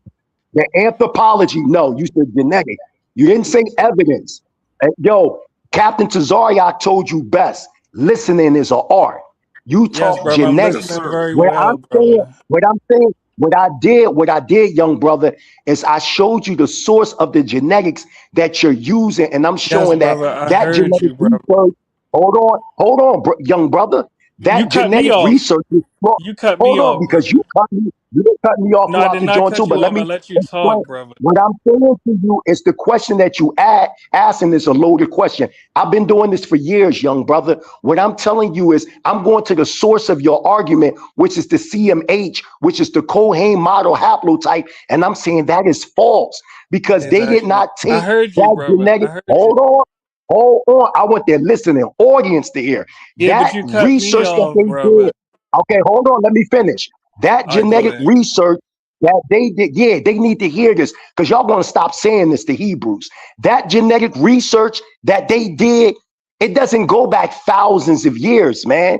That stuff only go back to 4 or 5 generations. Y'all ran with that fake research that they put themselves out there, the so-called Jews, that make it seem like they were genetically connected to the Israelites when they show no genetic lineage to the ancient Israelites at all. And I brought up there's nobody showing any research genetic wise that Black Americans are connected to the ancient Comedians, the Babylonians, any of them. So Right. the Yeah, question we, us brother, with we genetic, heard you, brother. but anthropology, and that's why I'm on the ground in Africa. Anthropology answers the question. If you're trying to find out your lineage, study anthropology, not genetics. They only And get less than watch, 1% of your just watch how DNA, brief man. my That's response dumb. is. Right. Facts. Bro, Mighty Hebrew. Just let thank him you, go ahead Yeah, yeah, and yeah, say what he yeah. gotta Go ahead. say thank you. because he can't Because even prove who in the hell because he if he is say or where genetics, he come if from. he say genetics So let And him y'all answers go the notice I'm ahead. question not of triggered. ethnic origin, that's dumb. And y'all That's notice I'm dumb to not. Yeah. believe that. And y'all notice I'm Yeah, not you triggered because I'm standing notice on the that truth. you're not. Just go ahead and say what you got to say. Nobody Thank you, respond to it. thank you. Just let And him y'all say notice it. I'm not triggered because I'm standing on the truth. So my point still stands. Respectfully, Mighty Hebrew himself admitted he has no genetic evidence to verify that he is Hebrew. Or in other words, what's the difference between Mighty Hebrew and the Europeans that claim to be Jewish without any genetic evidence? Can I They Checkmate. said ask you they something, young said brother? All right, let they me said ask you a question, young brother. No, That was no, not a that was listen. Peace, not a King. checkmate. He Peace. put I right. just He said, made That's a just let checkmate. him. statement, but he never combated what I said. What I'm saying is Right. this. This is what you said to me, young brother. I got this. Elder Zaqan, these dudes don't really know how to debate. Listen, let me tear down your source real quick. You went on social media, right? You hear people saying, Hebrews, y'all don't have no type of genetic evidence. Damn, your mic went out. I'm gonna drop down and come right back. I can't hear you. I'll be right back. Yeah, I Oh can't hear man, him that might either. have been that might. Can you hear me now? Can you hear me now? I hear you Okay. now. Yeah, I hear Okay. you. Okay. So your question is loaded because these are Elder Zaquan and Elder Yara. These are questions that I've been hearing for We all 30 hear him. years. We all hear him. Yeah, that's how I Right. smoke Betty and Polite and all them because they ask stupid questions like that because they I didn't get to really you, man. research the data. They didn't Got you. research the I get to data. you. And if they would have researched the data, they would have been like, God damn, we're using genetics, but the genetics was created by those that say they are the people of the book. And in turn, with these genetics, they only going back 4 generations. They're not going back to thousands and thousands of years. Well, And they can't. on side You're note, right. in 2000 and in 2009, I was the first one on Side Studios to take a DNA test. The first one before all of them, before Jabari Arden was around us, I was there. And I went to African Ancestry, Right. and they only take less than 1% of your DNA. Them DNA testing, it doesn't tell you that you're directly linked to that tribe. It's only just letting you know that you was in some type of contact with that tribe. That's how you know that they don't really study genetics. That's why I said, well, your argument, who is the name of the person that created this? And they couldn't answer me. I asked that earlier. It was Dr. Yacob Kleiman. So I'm Yeah. talking to people that's bringing up things to us that don't even know who created this for them to even have this argument. Genetics is not what determines one's national or ethnic origin. It's through anthropology. And what they're trying to do is they're trying to sever the records of the elders and trying to say oral tradition is not enough. Y'all claim y'all love Africa and all this, that, the third, but y'all want to use the European lens to tell a historical narrative that was never told linearly. It was told circularly through oral tradition and anthropology. And until you study All right. social anthropology and come on the ground, genetics is not the answer to something going back thousands of years ago. That's dumb. All I right. challenge anybody on this panel to show me that these people scraped some ancient Israelite blood from 3,500 years ago and compared them to modern people today. They never done that. All right. All right. So if they Go ahead, so if they Morai. didn't do that, why you asking me a dumb question like that? Don't worry about it, Hebrew. Go ahead, Morai. Check It's me. on you. You hear me, y'all? Moray, Elder. Yeah, Moray. Kang. Yeah, Can I be Moray. heard? Excuse me. Yes, sir. Kang. You hear me? Kokovole Hashemelech Haolam. Hey, peace and blessings, Elder Zaquan Apostle. Peace and blessings to you, Elder Yara. Peace and blessings to you, Shalom. Elder Mighty Hebrew. Peace and blessings to you, Easy Bands, King J and Luke, and everybody in the chat and those watching. Peace, brother. Elder Peace. Yara, Kang. Hey, I just want to say that was a great presentation. Just bringing out the fact that what we call or who we call Esau today is definitely not the pale skin. But they do down the line in time, as you demonstrated, they have mixed with them. The only thing I really had to say, and I know it's in the heat of the moment, not heat of the moment, but you know what I'm saying, the spirit of the moment. But when we talk about Rabbi Akiva, so the Gemara or the Talmud does reference Rabbi Akiva. Not that he wrote the Talmud or had any hands in the Talmud. The Talmud is around 500 BC. Jerusalem Talmud is 200 CE, which stem from Nasi Yehuda, who put together or codified the Torah or the commandments. So it was actually those of Jerusalem or Babylon and those later schools that reference Rabbi Akiva. Um, but besides that, a great presentation. I heard the whole thing. You know what I'm saying? It was good. It was good trucking, man. Listening to some good knowledge being presented. Um, yeah, with that. Mighty Hebrew. Now, as far as the word faith, like I understand that it's commanded that we're not to um say the name of other gods, right? But when it speaks about that, it's really talking about the custom or the worship of that particular deity, you know, not so much as the name, you know what I'm saying? And as far as Abraham, uh, today we would say colloquially that he did have faith, you know what I'm saying? But yeah, besides that, that's all I had to say on that. So, And that's the key right all there that. when you said today. And I like how you said that, brother, because you said, yeah, colloquially today. And when you speaking about Shemot chapter 23, verse 13, when it tells us not to even mention the name, the word in Hebrew for name is Shem, not just name, but the fame, meaning a lifestyles. And this is the point. That's why Exactly. I'm saying we don't Exactly. now, but peep the twist like Oliver. Notice that you can go into different religions and they all say faith. You see what I'm saying? And the Most High told us don't be like unto the other nations. You see what I'm saying? So we never define us and our connection with Yahweh. You know what I mean? With like the other nations did. You know what I mean? Because our communication was different from the way that they was moving. So we were in the ancient times running around talking about, yeah, we got faith in God, and we running around with a book in our hand, and we like, yeah, you know, this the Torah. No, this was just our way of life. You know what I mean? It was this why, for instance, if you go into the Myombo people in northern Tanzania right now, I'm in Moshi, Tanzania right now. So if I go amongst the Myombo, they uphold the Torah, but it's just a lifestyle. It ain't a thing like it's they go into a book.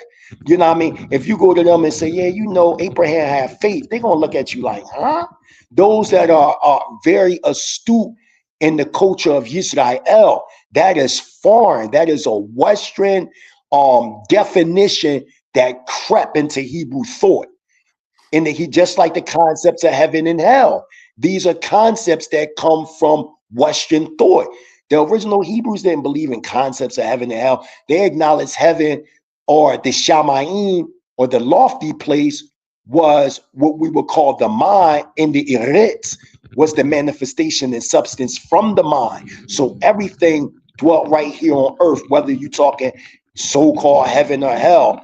These were figurative ideas of a reality that would be made manifest if we will uphold the Torah or if we will violate the Torah. If we violate the Apostle. Torah, we manifest hell. We uphold the Torah, the Constitution, we manifest heaven, and we become Elohim on earth as it is in heaven. Hallelujah. Apostle, Hallelujah. Okay. Apostle Elder Yes, sir. Yara needs the link, brother. Oh, okay. Um, Go ahead, Luke. Good day again. I want to make a claim and then I want to verify the claim. Some pretty large claim. My claim is that Christianity, Islam, and Judaism are AD religions. AD religions. The Bible is an AD book. Again, the Bible and the biblical characters, the biblical literature is AD. AD. I want to draw your attention Why is that a to, big? Why is that a big claim? Jesus didn't die until after AD, so the text wouldn't be until. So any New Testament text wouldn't be until after him. I'll explain to you why. I'll explain to you why it's a You big talking? claim. Are you talking about Old Testament text? Right, because see, because of the anachronism, because they're placing these characters and people back into BC times. but let me So the Torah verify. doesn't. So the Torah doesn't exist until AD. Correct, correct. Okay. But let me verify my claim. I want to draw your attention to the Dead Sea Scrolls. The Dead Sea Scrolls was founded in 1947, before the founding of this nation state called Israel in 1948. Why is that important? That is actually important because it takes the Dead Sea Scrolls, the finding of the Dead Sea Scrolls, to push the Masoretic text back 1,000 years. And this is what allows the characters in the biblical literature to be pushed back into the BC times. So, what I'm saying, to be clear to everyone that is listening, is that before 1947, the finding of the Dead Sea Scrolls, Christianity was observed and looked at as an AD religion.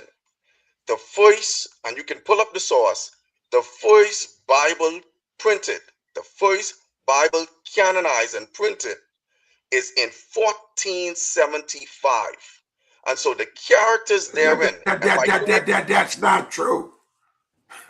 No, let him That go, is Apostle. Let him go. Yeah, He, no, let no, because he's going on a ramble. yeah, Because yeah, yeah. for Let him, one, y'all let him he well, go. listen, that I is appreciate not everyone's statement. half of what he said doesn't make any sense. Yeah, Apostle. Yeah, but let him finish that out. Let him finish that out, Apostle. Let him finish I that. appreciate that. Lord, I mean, come on. Yeah, Man, let you him need to finish it. go back to school. Go Yeah, let him study and read a book. let him I, let him I, let him finish that, Apostle. He was on the roll. Yeah. thank you, man. Yeah, I appreciate it, man. I appreciate it. absolutely. Let him finish that. See, the Masoretic text will put you between the periods because they don't have a set time, an exact time, but they say between 600 to 900 AD. But with the finding of the alleged Dead Sea Scrolls, it pushed that back by a millennium, by 1,000 years. And so that is the only way that you're able to without the Dead Sea Scrolls, you're not able to push those characters or find any literature to prove that these characters are in a BC time. This is the reason why in biblical hold academia. on, look. You said the Dead Sea Scrolls pushed the No, Masoretic text back from 900 AD until what date? No, the Masoretic text is between 600 to 900 AD. Right, So and then you if said, wait, if wait, you wait, wait, don't, wait, wait, wait. Let me walk. Hold on, let me walk with you. You talking fast. Then you said they discovered the Dead Sea Scrolls, correct? And the no, what I'm discovery, the discovery of the text of the Dead Sea Scroll pushed the Masoretic text back 1,000 years. That's what you yeah, said, right? So if yes, we're at 900 AD, what is the 1,000 year date? okay. You're saying it's What's a 900. thousand years from 900 AD? I'm trying to answer you. Give me a second, my Okay, brother. okay. I said to you that the Masoretic text, there's not a specific time. They give a period, 600 to 900. So between 600 and 900 AD, you push that back by 1,000 years. And what date is that? And that would push you back into the BC era. So this was the purpose. This was the purpose for the Dead Sea Scrolls. All right. Now, before I Wouldn't that mean that hold on, King confirms? J. Wait, because the text of the Dead Sea Scrolls date to the 2nd century, so that would confirm they would confirm each other. Then no, you're missing the big thing here. no, that The would big because when new discoveries are always going to push back dates because the discovery was made, the text date back to earlier times. So now it's actually Dead Sea Scrolls, and they actually will correspond with each other. If the early what's the earliest text in the Dead Sea Scrolls? King J, King And J, I, Qumran cave, what? King J, What I is the got, date I got, to? No, I'm asking you today. It's 2nd century. King J, I got the floor. Okay, but I just want you to make sure that you're making cohesive arguments, because if you put the I, date back 1,000 years, you I acted can like do that. that. You acted like that didn't make sense. It puts it right back in the time period it's supposed to be. No, see again. Exactly. If you would allow me to complete my thought, you would see the major point that I'm trying to make. What I'm saying to I you, wouldn't my make brother. that point. I What I'm would saying to not you, my continue to make that point, man, Let because it, you y'all, done slipped and bumped your head, y'all gotta man. let these people rock, Let man. him go. Let I, this I man, know, let right, this Elder man Yara. cook, man. Let this man cook, okay? See, Let him cook. I know that Mighty Elder Yara Hebrew, you all right, brother? did What here. happened to you, man? Hold on, give Mighty me a Hebrew, second, what man. happened to I'm you? almost done. I'm almost done. I'm almost done. It'll probably take me less than 2 minutes. All right. The I big thought I thing saw here. WitchCon too, man. Apostle, you cutting it. We can't Yeah, hear him, bro. You got to mute. We can't hear him. Go ahead, who brother. can't Finish. hear? We Yeah. can hear you. We can't hear the brother talking. Go Yeah, ahead. yeah. Yeah, I'm sorry. it's all Go good. ahead. Okay. The big thing here is that before 1947, there was no verification, or there's no verification or no validation, I should say, of the Bible itself being an ancient text. That's the The problem. the Dead Sea And Scrolls verified that. So basically, what the Dead the Sea reason, No, listen, wait, wait, no. wait, wait, because that's Let him go, 600 AD. King J. Okay, I was just gonna say that 600 AD to six. Okay, King J, what I'm saying is the Dead Sea Scrolls come so late in time after the production of the Bible. See, the Bible itself that was they written. verify it. They verify it. So look, it gives the date of the 600 BC Torah date. Yes, It would verify Ezra coming out of Babylon. You having the Torah right then. If you said 600 AD, you said it 1,000 years back. 600 BC, that's when they're coming out of Babylon. So it verifies the Bible. That's all that I'm trying to tell you. Either no, either no, either date. listen, I understand that. What I'm Come, saying to you come So on, is what you King not? J, man. You can't be they, cutting it with my sword, man. I was gonna cut him with that. no, no, no. See, Hey, I mean, see, he just see, can't believe hey, he don't y'all know gotta how let many him. people. no, I ain't Y'all getting gotta cut it off. I ain't getting let cut it that off. man What? finish, man. Thank you, man. Thank you. Please See, let that you ain't man getting finish, complete bro. thought. What I'm saying to you is, before the Dead Sea Scroll, because the stories were already finished. The first Bible, based off of the printed press, is 1470, not 75. The the characters in the text didn't have a foot to stand on for them to make a claim during the whole time Christianity is going on during this period to be an ancient text. It is a What? modern text coming out of the Renaissance period. That is huge and that is major. This is the reason why King James, that they claim that most of the biblical texts they can't tell you who the writers are. They don't want to claim, they will tell you that you don't have any original sources for who wrote the books of the Bible. And the reason for it is because they couldn't push the text back into the BC era, because the Bible and all of its characters is an AD book, AD characters, etc., etc. And I rest. Brother, you're all over the place, to be fair, but I'll let the other guys go. Well, can I That's can I can I because I ask the keep getting brother a cut Sister off. question? Healing. What can I talk to him for a Yeah, second? let's brother. Go ahead, brother. What can I talk to him for a Yeah, second? go ahead, brother. It's on you. Alright, so cool. So peace to the panel first. The Peace, chat. family. Yeah. Big up Elder Peace, Yara. You peace. don't know. Peace Peace. to you. Peace Yeah, to you, yeah. King. So what do you call it? Luke. So what you trying to say the Septuagint wasn't written in the 2nd century BCE? That's a question for me. Yeah. So you're saying it's not Yeah. BCE at all? Yes. The canonization of the Bible, because the Septuagint they would put it back into an earlier time. That's an anachronism. The Bible wasn't canonized until the councils during until the Council of Trent. But what do you call it? It's you do know that the grammar within the text, within the Septuagint, it dates roughly around the time of Ptolemy Soter. I think it's Ptolemy Soter the first. You're correct. You are Yeah, correct. roughly them times. The locations that's being placed, and the Jews of Elephantine, that like it would put them that era, that timeline, BCE. Okay. And this is a consensus anyway. I don't know anything new, if you're saying anything new, but to my knowledge, it goes back to 3rd century BCE circle. Right. Okay. What's your name, my brother? Pardon? What's your name, sir? Biggest Titan, but you can call me Akani, innit? Okay, Biggest Titan, whatever you wanna call, or Akani, okay. whatever. No problem, Titan. Now, since you asked me this question, this is the way I answer this. I'm gonna take you back to a document or to something called the Rosetta Stone. No, I get See, that, but that's kind of going out of the argument. What I'm trying to say is the no. Septuagint. What? But do you agree? No. Wait. Before you step anywhere else, do you agree that the Septuagint goes back to the third, second century BCE before Common Era?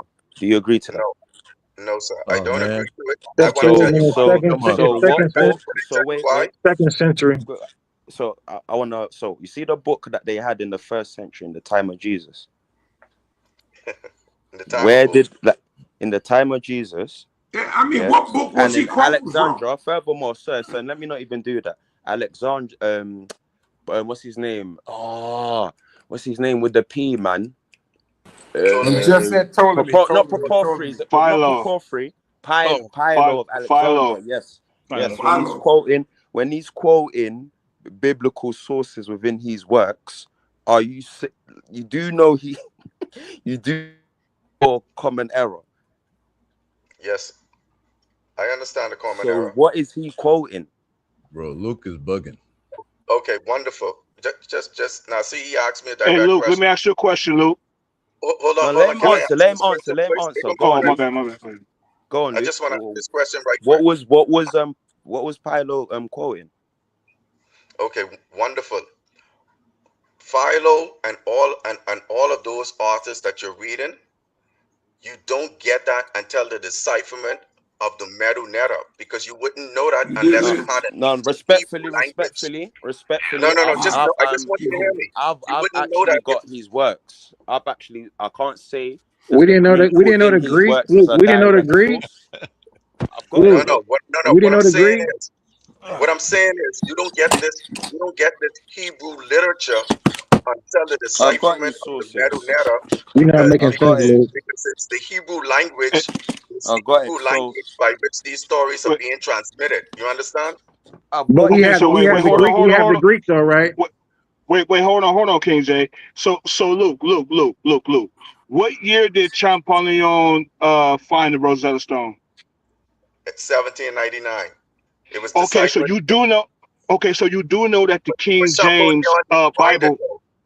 Okay, so you Champollion do didn't know. find it. Right. So King James, the first translation was 11. 1611. Yep. It's based off the Masoretic in the biblical Greek. So that's 100 some years before Champollion. So we already have Greek manuscripts already deciphered from the Bible before that. Not even We just got the that. Codex Hey, Sinaiticus. We have Luke. We got Hey, Luke. we So got the you think? Vulgate Bible. We got the Codex Sinaiticus. Oh yeah, I mean, and come on, Latin. man. I Hold think on. the most. Come I think on, the man. most. You don't know what you're talking about.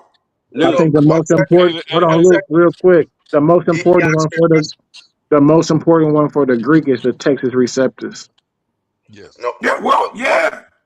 Right, Now watch and that's this. what King James was translated And from. that's in BC. Hold on 1 second. Yeah. Hold on 1 second. You got the Brit Hadishah. Yes, You we do. got the Peshitta. Yeah. Yeah, right. Let me know Man, when you I got can talk. so many books. I don't want to cut you off, so let me know when to speak. No, I'm just letting you know from BC. Even Christ is reading Isaiah in the synagogue. Listen, He's reading from Isaiah 61. If you can give me one, if any of you on the panel can give me one institution of academia before the Church of the Hagia Sophia in 537 AD, then we're talking. Because you got to prove to me that we had an institution of learning for the Council of European. Nicaea, Jerusalem. But No, 300. no, no, bro. Are no, you what? no. Say crazy? that again. Jerusalem Talmud. Alexandria. Yo, there's No, Hey, no, so no, much. listen, no, What, no. let's listen. just talk Ju- about. No, Jerusalem I said for the Talmud. European now. I said for Hold the on. European because we're Yeah, hold talking on one about Greek second, and Hebrew. family. Y'all listen to what he's saying and letting me. I get it. You on the panel, brother, with a bunch of young, hungry lions. It's us often we get free food. Okay, so they ready to eat. So I'm just asking these brothers to let you get it out, because once you get it out, Thank you. then I they can appreciate that, feast. Yara. Because this Okay. this is Okay. See what they're not understanding is not that I agree with, because I believe that the Dead Sea Scrolls is a pseudo document, right? And not that I agree with the Masoretic text, but I brought up the Dead Sea Scrolls because of the storyline behind the Dead Sea Scrolls. Mhm. Okay? What happened so is so the Europeans done a marvelous job of writing themselves into history. And so what they've done is create a lot of incarnate names, incarnate characters, but the way that they're able to do this and infiltrate the various languages, peoples, and nations of the earth is that they're able to do that through the school system because of the languages.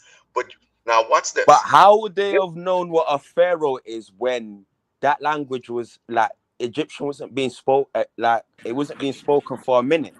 Like how They For would like they don't have know. 2,000 known years. They certain For like don't words to know. 2,000 say? years. Like They what are don't we Pharaoh is a know. Greek talking word, about? biggest Like I'm Titan. proper confused, big man. Like I'm proper Pharaoh is a confused. Greek What? word, biggest Titan. Thank you. Pardon? Thank you. No, It no, has it's not. nothing. It's the That works. Paro is of not Greek, America. brother. No, Paro No, is not Greek. Pharaoh, whatever you want to call it, for them to Pharaoh is have that Greek. The knowledge term of does not even to exist in pronounce But it, in the Mesoamerica. Bible, hold on one There is second, Titan. no for them to, Mesoamerica That word Jose, for has never been Pharaoh Jose, cited. at all. 1 second, There's Titan. none. hey, Jose, Jose, hold, is There's that hold none. on Jose 1 there? Yeah. second, Titan. Hold on 1 second, Titan. In the biblical text, where it's translated as Pharaoh, it's in the biblical text is Paro, the same word that was used in Egypt during the time of Thutmose. No, sir. Paro. Is No, sir. interchangeable Yes. anyway. Yes, No, sir. Yeah. sir. Yes, Lay down. sir. Lay Yes, down. sir. Sapphire, lay down. You're Hey, wrong. hey, hey, hey, hey, hey, Lay down. Yara, You're pull it wrong. up for us, Yara. Lay down. No, You're hold on. wrong. No, we're Time about for to you to pull go up to bed, screen bro. right now. You straight We're So about tripping. to the pull up. We're Where you about to want me? It's pull up so the What, per screen reason right what you now. want me to get? What you want me to get? so It's per per not Show Pharaoh. us. It's not the same thing. Hold on. Show us the word for Pharaoh in Egypt. Okay. so the word for Pharaoh will be Nasut. Well, I mean, this So No, per the word I for think the Pharaoh. F did that's come No, in king, then, you Paro right? know. is not the I think house. King Hold house. on. P is No, older. hold I Not on. think the Hold Nasut. on. Paro pronunciation means could be house. older. Hold on. Hold on. Paro means house of the king. Right. That's right, Per Paro. house of the Read it again. Nasut. All right. So again, the Mhm. biblical text bears witness, or this is No. bearing witness to the You biblical It text. refers you The messing to it his up, word house, that's Sapphire. used. not himself. Hold on. You Hold messed that on, up, It's not bro. referring Sapphire. These to guys him. are No, I bugging, didn't. It man. refers No, to his house. no, I didn't. Hey, It Per refers No, means I to his didn't. Watch house. this. per means Per house, here, means here. Sapphire. house. R Hold means on, like one at a the Watch leader. time. this. Per means house, One Sapphire. at a time. Yeah, we can. One Yeah, at a time. yeah. Come on, Thank you, man. Asante. Yeah, you can't Yeah, do so Yes, that. I You're know per like that the means Inky, house of the man. Pharaoh. Too much I mean, the house of talking. the king. uh-huh. I'm like Inky. Y'all don't stop, I'm a center flood. So to the That's point that the right, brother Asante. was trying to make, per Ramesh would mean house of Ramses. And Right, but Ramses the word. and Hold. wait. And Ramses is the Nasut. Now go ahead. So again, Pharaoh is the Kemetic word Paro. It's the same word. It's It the means house, same exact word. it means house of. Exactly. Thank you. House That's the of. whole point. Okay. Thank you. That's the whole point. Yes, If exactly. it was So Semitic, how do you know where to put the vowels? You can't speak the language. You Can't could speak change what the O for language? an A or an E. The Hey, let's letter not never No, the no, site no, never don't no, speak. don't convolute the Well, point. Don't convolute the point. no. They Luke, Okay. and have Luke, and no. you, It Luke, and you has. got beat up with that same It point the has other day. vowels in No, it. I haven't. I Yes, you The haven't did. come actually. already has You two said A's in it. you said the text on the Rosetta Stone wasn't phonetic, right? Remember, you Mhm. got beat up. You got Yes, beat up. no, no, don't tell me I got beat up. You Right did, now though. on the panel, if anyone can tell me what the sound is for the letter A in the ancient Greek alphabet, now we're Huh? talking. No, No one has so ever yet given me a sound for any of the letters in the Greek language, ancient Eh, all, Greek language. They all have that glue. said The and They done. sounds have that's in the Greek Hold on, language is hold on. All that modern, said and done, right? they are You made they a are claim. they are Hold on, brother, because you're gluteral. making claims and then shifting the the whole goalposts. word. Hold on, hold You made on. a claim I don't that even those know why texts. you're arguing with a All right, man go who ahead. said the flipping the Bible's all Right. AD. Like I I don't know even it's know how we're crazy. Yeah. That's entertaining it. crazy. It's That's very what that's crazy. my point. Y'all, That's excuse my me point. for a second. I just want to shout out to Yeah. our elder Suntan that's in the chat doing his job. Shout out to our elder Sonetta that's listening. And uh, I want to shout out the great debate that's coming up on the 11th between Dr. Reggie, well, Brother Reggie, and Jabari. So if you don't have Yeah, your y'all get tickets, those get your tickets. tickets. Hey, And Brother there's and I Apostle, still got that $50 side bet too. I still got that $50 side bet. Who want to take it? I got Reggie all day. Apostle, you want to drop the oh, link? Can you drop the Hey, link, brother? Apostle, I got a question for you, yeah, I can Apostle. drop the link. All right, bet. I got a Who Yeah, wants question the for you, link? Apostle. Mighty Hebrew. Oh, okay. Hey, let's go back. Yeah, hold on. Let's go back to Yara. Cause Luke, you didn't every point you got beat up on. No, man. Yeah, yeah. No, no. Hey, Luke, hey, It's listen, going over man. your head. I think that I wanted the brother to really get out what he wanted to say, so that um, so the brothers y'all can take y'all turns dealing with it scholastically. Okay, But okay. I think the greatest point that was made, um, because based on what the brother was saying, as King J was saying, if you take back, even if you start at 600 AD, right, which is the time that the Jewish Talmud is constructed, right?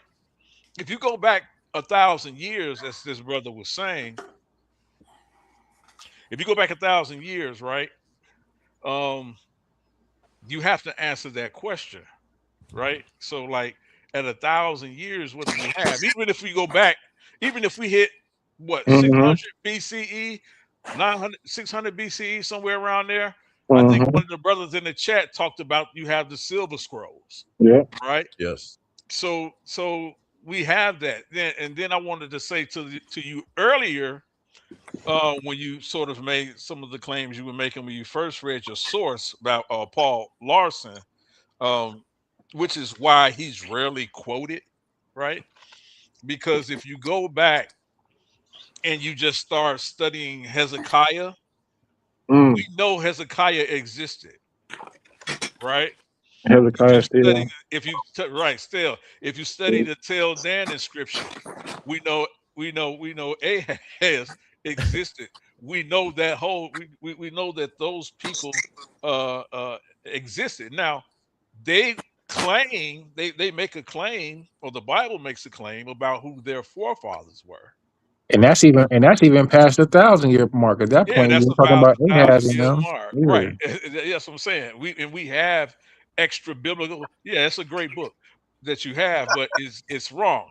So when we talk about it's outdated. I shouldn't say that it's wrong. It's outdated.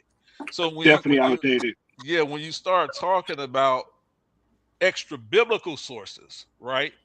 We don't even have to go in the biblical text to uh make a stance against that argument, right? Because we have extra biblical sources. We have an exchange between even Hezekiah and King Taharka, right? So we can go back, man. We have so many people that we can talk about I have a Literally. question, Elder So Yara. let in me, extra biblical sources. but let I me have a pose a question, question to you, Elder Yara. Eliara. Yes, sir. Out of all of those Mike, individuals, you pick out one man, and because one man can be proven historical, that does not say that the whole Bible is historical. You can make an argument that the individual from that man and his What? descendants were historical, but before that, we can question. And if it wasn't for things like Kemet and other outside things, you wouldn't even have that. Man. So Well, the that's not Bible did well. prove itself. none of Okay, them are well historical.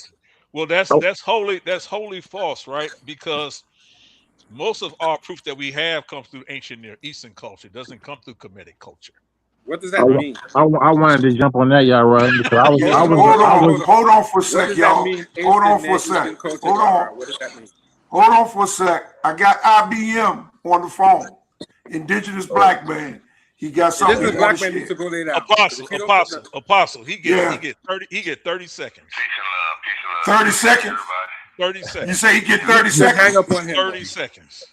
He say you get 30 seconds, man. 30 seconds. Tell him Who make said it that? quick. Yara. Yara Oh, said it. okay. Thank you, Yara. I appreciate that. The only thing I wanted to say was, if there's a translation, how do you have the Septuagint without it being translated from the original script? The translation is Exactly. taken from a script, translated into another, language, bro. So, and that's the Ptolemaic dynasty, like they said. But the only thing I want to say was about faith. They're saying about faith. It says, "But by faith we eagerly await through the Spirit and the hope of righteousness." And that's I don't want to take up too much of your time, Cheryl. I don't want me to talk, but that's all good. You know what I'm saying? That's all I wanted to say. And stop with the lies. Quit lying to my people. Keep your head high, your grass low, and I love y'all. Peace. Peace. Peace, indigenous. Appreciate Peace. you, man. Peace. Mhm. Peace. Peace. And to your point, Rara. So, Go ahead. I think it's definitely more than one because I can mention the house of Hmm. Omri, Bit Omri, Yeah, it's the right? Amrite dynasty. Yeah, Yeah, that's one. It's a whole Amrite dynasty, and it goes down and it corresponds to Billy to Jehoram in that fight, Yep. so I mean, I would actually say anything after Iron Age, we have historical references Even the for the Egyptians, they document the land of Asher. for the biblical That's narrative. correct. That's correct. Yeah. And So you So yeah, can don't you, forget that. and you can also find out Bronze Age, even now Bronze Age, I see Amorite sources. I would argue Yeah. the cultural continuity historically within the Bible down to the tribes. not And I would even now some of the patriarchs I may would say maybe like David. I don't know, maybe as a person I see that as a Amorite title, the Wooden. That word is a literal word for chieftain in the Amorite lexicon that predates the Bible. So I don't know if that No, may be he a name definitely that may have. definitely We was a don't want to king. make no. But That's a but I fallacy. don't. I don't know if that. Definitely was a person.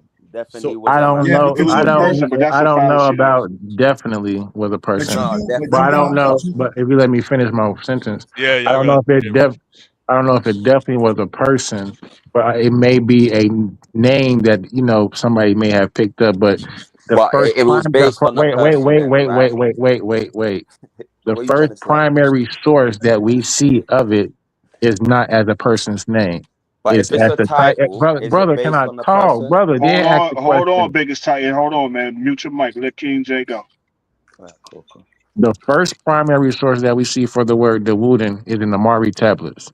And it's not as the name of a person. It's named as the chieftain, as a chieftain for the people that they of their tribe.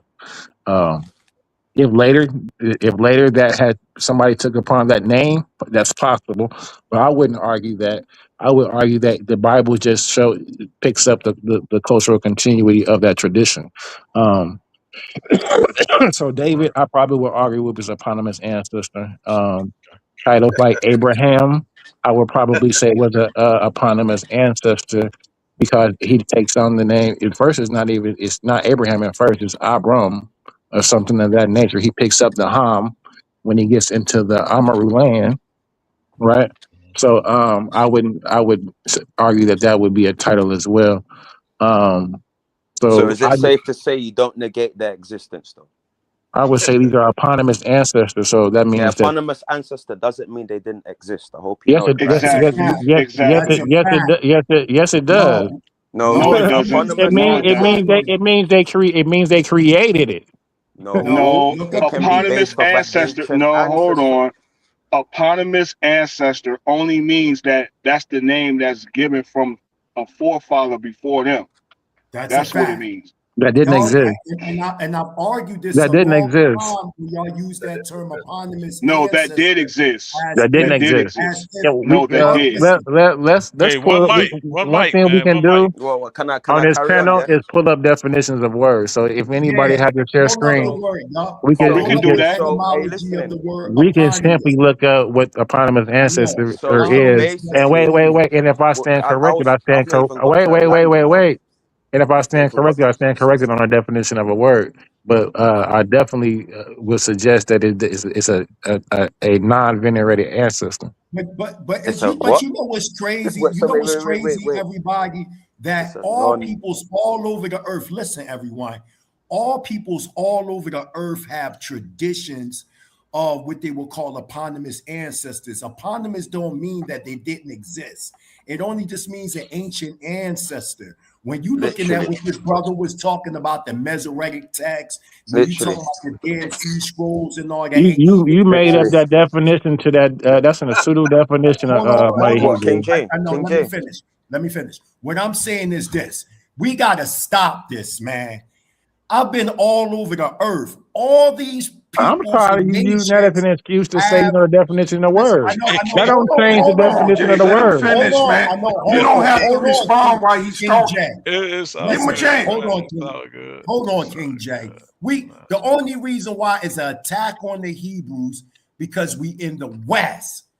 All nations all over the planet have ancestors. They have ancient ancestors. Y'all not on these shows coming at them. Y'all coming at the Hebrews based on the Christian upbringing of that country that you come from, which is the United States. And What? they use that source, hold on, they use that source of material, which is really our material, our history. They used it and they distorted it. So now they don't put some distortion. It could have been, they could have used Buddhism. And today y'all would be arguing if Buddha really existed or not, when in fact he was a historical person. You have people all over the planet that say that they ancestry go back to Abraham, Yitzchak, and Yaakov. And because some white scholars come before us and say that they didn't exist, now we cherry pick and say that they didn't exist. I'm asking the question: have any of y'all did any ground footwork research and went amongst people, the most oldest Hebrews on the planet, and hear what they have to say? The oldest documented Hebrews. It just sounds like y'all just What do you regurgitating. call it? I need to go. I genuinely need to But you cut do right now. But I understand that wanted they to was ask King J. colonized. Yo, They Yo, was King J. colonized No, no, too. no, no, King J. King Wait. J, no, King Before I J, go, King J. King Okay, J, wait, whoa, wait, wait, whoa, wait. I whoa, wanted to King whoa. ask J. King Let the J brother something. speak. Wait, The Let Hold the on, Chinese figure hold fight. on, people. hello. hold on. Everybody Yo, just cool I just out. yo King Cool J. Yo, out. King J. Before I We go, I need on to go. I air. genuinely need to go. So Cool yo, out, King J. brother. So Cool out. Titan. Cool basically, out. I don't think he can hear Cool you. out, no, I brother. need Yeah. to Do you go. hear I me? just wanted to continue Do on y'all that. hear me? Biggest Titan. Y'all can hear Biggest you. You Titan. might got to mute his Hold Yeah. mic. on. Yeah, Hold on. yeah. We've been on air 4 hours. Yeah. I need last words. We're going to go around, starting with Luke, Easy Band, King J, Moray, Titan, Mighty Hebrew, last Yara, Elder Yara. So we're going to go in that order. Say your last words. Each person got 2 minutes to say what they got to say. Do your best. Okay. My last words is no Hebrew Israelite can confirm by bloodline that they're tied to anybody in the Bible, any biblical character. So that shoots that down. Second of all, I just want to say that the European has done a hell of a job with writing themselves into history. Third of all, to the mighty Hebrew when he was talking about ancient Hebrew, so on and so forth. My brother, you would know nothing of the culture of ancient Hebrew until the decipherment of the Rosetta Stone, from which you get the methodology to produce a Hebrew language. You know, and so I want to just say to y'all, man, just keep your mind open, your eyes open, man. Peace and love. Easy, Salute. man. Go ahead. All right. Y'all can hear me, right? Yes, All sir. right. Okay. All right. All right. So I don't really have much to say. I'll just say this. The brother Luke is making a lot of claims. Yesterday he was making claims he got beat up on, and he's in love with this thing called the Rosetta Stone for some reason.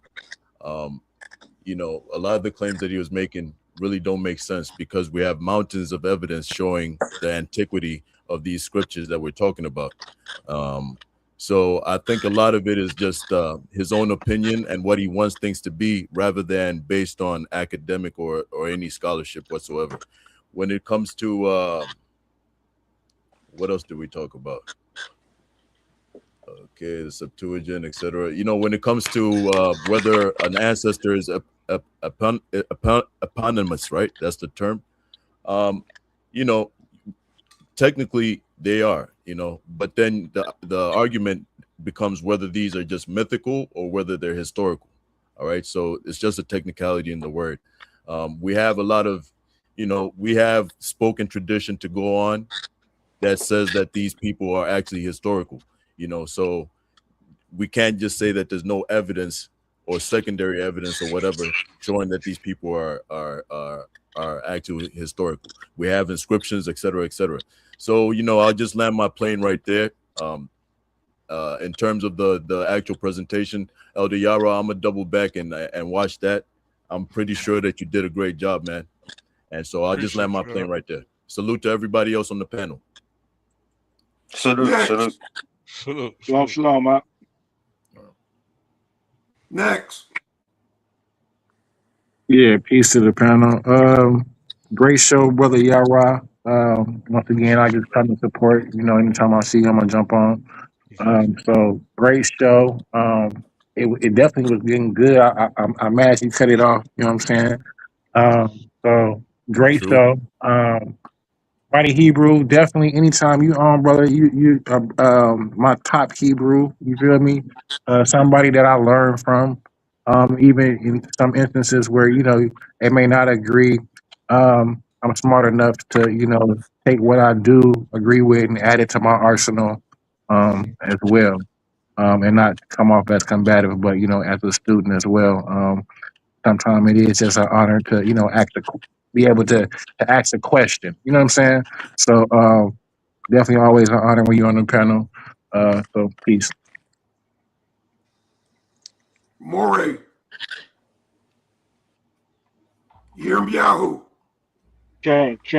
Coco Volek Hashim Melek Haolam. Hallelujah. Man, shout out, hallelujah. Shout out to you, Elder Apostle, man. House of Consciousness. Thank you for letting me up on the panel. Elder Yara, you already know, brother. Be on the lookout. Salute. Elder Yara, I'm gonna get in contact with you, man, because I'm starting having a little more time on my hands. I can go ahead and get in the classes and post up on the New Torah movement, follow the movement. Everybody subscribe, lock in. Um, Elder Apostle, we definitely gotta do a sit down. Uh, Elder Yara, great presentation. I don't know if you heard me when I first got on here. I heard everything, man. It was good, man. It was something to truck to. I appreciate the information. Uh, I know in the heat of the moment, or in the moment, you know what I'm saying, far as with Rabbi Akiva, again, he's first century or Hmm. second century, so he died in 127. So Hmm. they was actually doing a commentary Right. of On his work. his students, right, off his work. Yep. The Babylonian Talmud was written in the 500s. It's 6th century, but it's 500. Jerusalem Talmud. That's they say 3rd century, but that's 200. That's Mhm. coming off the works of the decodifications of Prince Judah. Again, Luke. We Correct. have we have everything that we need to substantiate the ancient text of the Bible. Um, Mighty Hebrew brother, is always good to hear you. Easy bands. Man, much love. You know what I'm saying? You're a Christian brother, but I rock with you because you get it. You know what I'm saying? Uh, Respects, brother. but besides that, Salute. peace and blessings. Shalom. Hey, Biggest shalom. Peace, tight. peace, peace. Appreciate you, brother. Yeah, peace, man. You know, Peace to the panel. Thank you for having me on for the little time there was. Um, bless Elder Yara and Easy Bands, man. Big up, man. Peace to you. peace, Zaqan, my And guy. peace, Elder Apostle Zaqan and Prince Charladin. Barakathon. Yeah. Regarding I had 3 things I wanted to question on, but I'll just take away one of them. It was regarding what Mighty Hebrew Prince Shah said, but I don't want to talk about that anyway. The eponymous ancestor. Within my culture, we have that people are like they'll nickname a certain people or group based on I wouldn't say mythical ancestor, but ancestor that's been said in stories. That name that they'll use for him is not his real name, even though the people will be named after that title. But that individual has a real name, real day he was born, and so on so.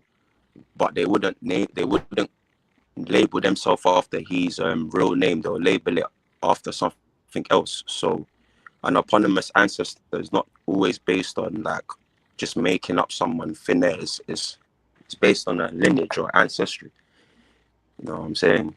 But that's pretty much what I had to say, man. I wanted to go on the Amuna, the faith, but yeah, there's no time for that, man. Another time for that. But yeah, man, thank you for having me on. Yo, Easy Bands, when you're doing that Islamic hype, man, I'm on to you. I bet. I'm trying to have brother Callum come through as well, man, and do a presentation, on Abraham. So yeah, you need to come through and defend that. All Hey, right. peace and Prince. blessings, brother. Prince Charlatan. Mighty Hebrew, you there? Yeah, I'm here. Shalom to the family. First and Shalom. foremost, I want to give all praise and honor to Yahweh, the supreme, intelligent, powerful one of our forefathers, Abraham, Yitzchak, and Yaakov, those striving for righteousness' sake. Shalom Aleichem.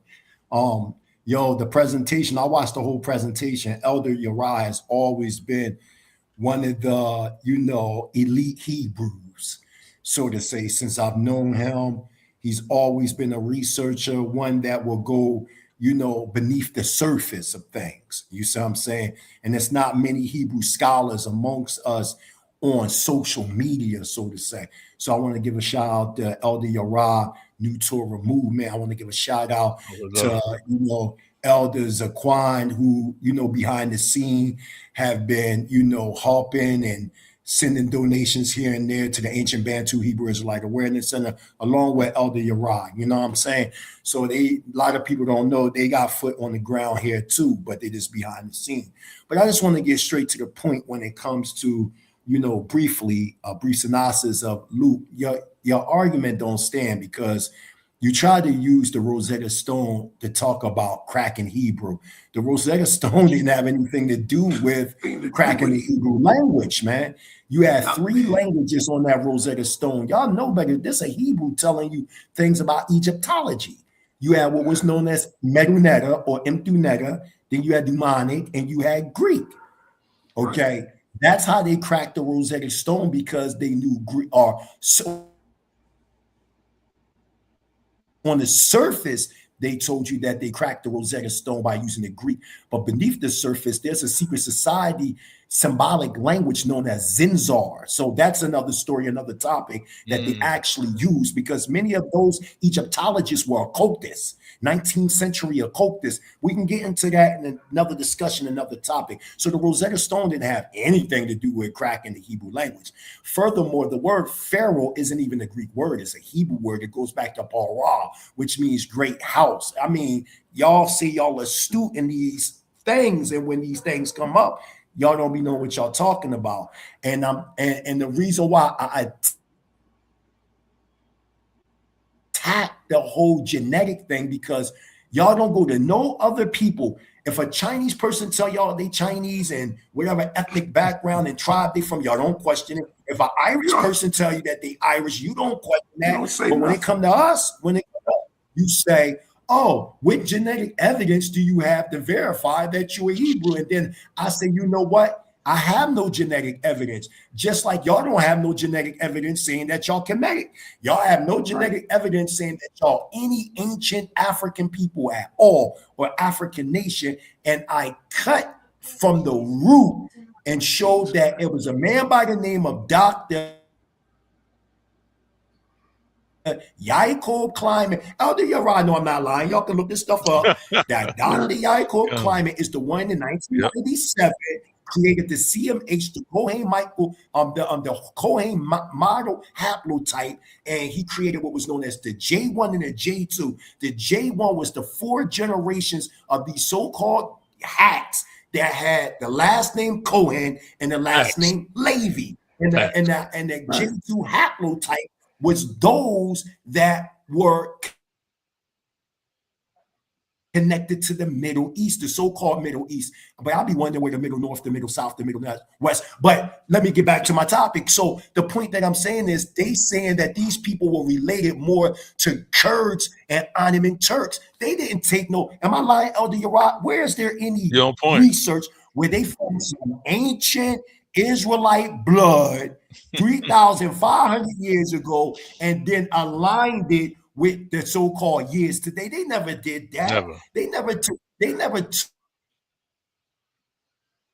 no ancient, blood to prove emphatically that your modern day Sudanese and the Bijai tribes were Comitian. You know how they know they're Comitian? Not through genetics, but through blood, not through genetics and blood type, but through anthropology and their culture that they're upholding. And also, when the brother was saying about an eponymous ancestor, I went and looked it up, right? And here it is right here, and I'm going to read it to y'all, because y'all going to stop saying things and don't have facts. Go ahead, man. It says an eponymous ancestor is a person, rather real, mythical, or historical, from whom a group of people, a tribe, or a nation takes its name. You stand correct. We're Yisrael because Yaakov or Yaakov's name was changed to Yasha'Allah or Yisrael, an eponymous ancestor. It could be real, it could be mythical, it could be historical. Y'all use that term eponymous ancestor to try to make it seem like, oh, they're not real characters, they're a myth. Just like you said, and there's no attack on you, King J, but you got to start dealing with more common sense when it comes to these discussions. You say you don't know if King David exists, but you agree that King Hezekiah existed, right? Well, wasn't King Hezekiah the great grandson of King David? This is dumb, man. This is dumb. If I go to Elder Yara right now, I say, you got a father, he gonna say yes. I say, well, what's your father's name? He gonna tell me his father's name. Then I go to his father. I say, yo, you have a father? He gonna say, yeah. I say, oh, okay, where's your father's name? Until you get to King David. This is dumb, man. And then we can go to outside sources where we see in the record the house of David. It's using the name David in the record as a singular, defining a person. And I know you used the Amarnine tablets that they found in Amarnine, Egypt, that was talking about the Israelite or the Hanabu invasion of the Canaanites that was writing the Akhenaten, who was a contemporary of David and Solomon, not Moses. Another story, another time. Right. That's right.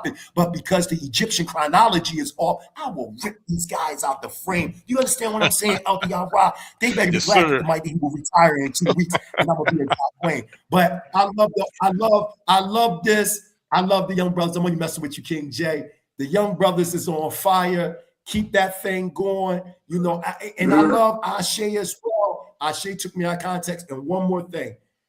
I know Hebrew brothers use the word faith. I know that. I know Hebrew sisters use the word faith. Yes. Yeah. We all know that. But we're speaking on a scholarly level. On a scholarly level, if we're dealing with truth, the Hebrews never said they had faith. That was something, and Elder Yarad knows that when you look in the Strong's Concordance, a lot of the meanings were crossed over from Hellenistic meanings into Hebrew words. Sure. Yes. Elder Apostle knows that. We all know that. Yeah. So if I say there's no such thing as the Abrahamic faith amongst Hebrew Israelites, that's true. Yes, you can say Abrahamic faith to those that abstracted certain principles from the Hebrew culture and created Judaism, Christianity, and Islam. But the original Hebrew culture and heritage, there was no faith with it. Hallelujah. Hallelujah. Yeah. All right, man. Go ahead, Elder Yara. Okay, man. Again, man, peace and blessings, man, to Apostle, to Sonetta, man, and to the moderators and owners of the HOK, man. Peace and blessings to everybody that has showed up, man. Shout out to the mighty Hebrew, man, as always. An honor for the brother of the grace panel, man, and share his wisdom and build. Shout out to um, my brother's Easy Man. Shout out to my brother Sapphire Yahoo, man. Shout out to the brother Luke. Shout out to King J. Definitely good brother to me as well. Shout out to Jose Francis, man. And shout out to Ashe. And Yeah. I want to really quickly, Apostle, if you don't mind, and then I want to end here because we'll be at the Yeah. Go 7:30 ahead. mark. Can you share my screen? I want to Yes, do this for sir. I want to do Give me this a for minute. Luke and take this as a privilege, Luke, because I haven't done this for anybody. I don't think if I maybe I did it on the New Torah Movement channel, but the reason why I All like right, your just give it a minute. Remember, I'm working on Wi-Fi. I don't yeah, the have the reason why I like internet. your type of question, and then this Yeah. is some of the stuff I've had in place where my good brother and I, King J, is going to have Taking some a some long great time. some great bills coming up. Let me know when you can see my screen. I'm gonna make it bigger. I'm gonna make it bigger so y'all can see. There's a lot of meat in there. Okay. All right. All right. Just let me know when it's sharing, when y'all can see it. All right.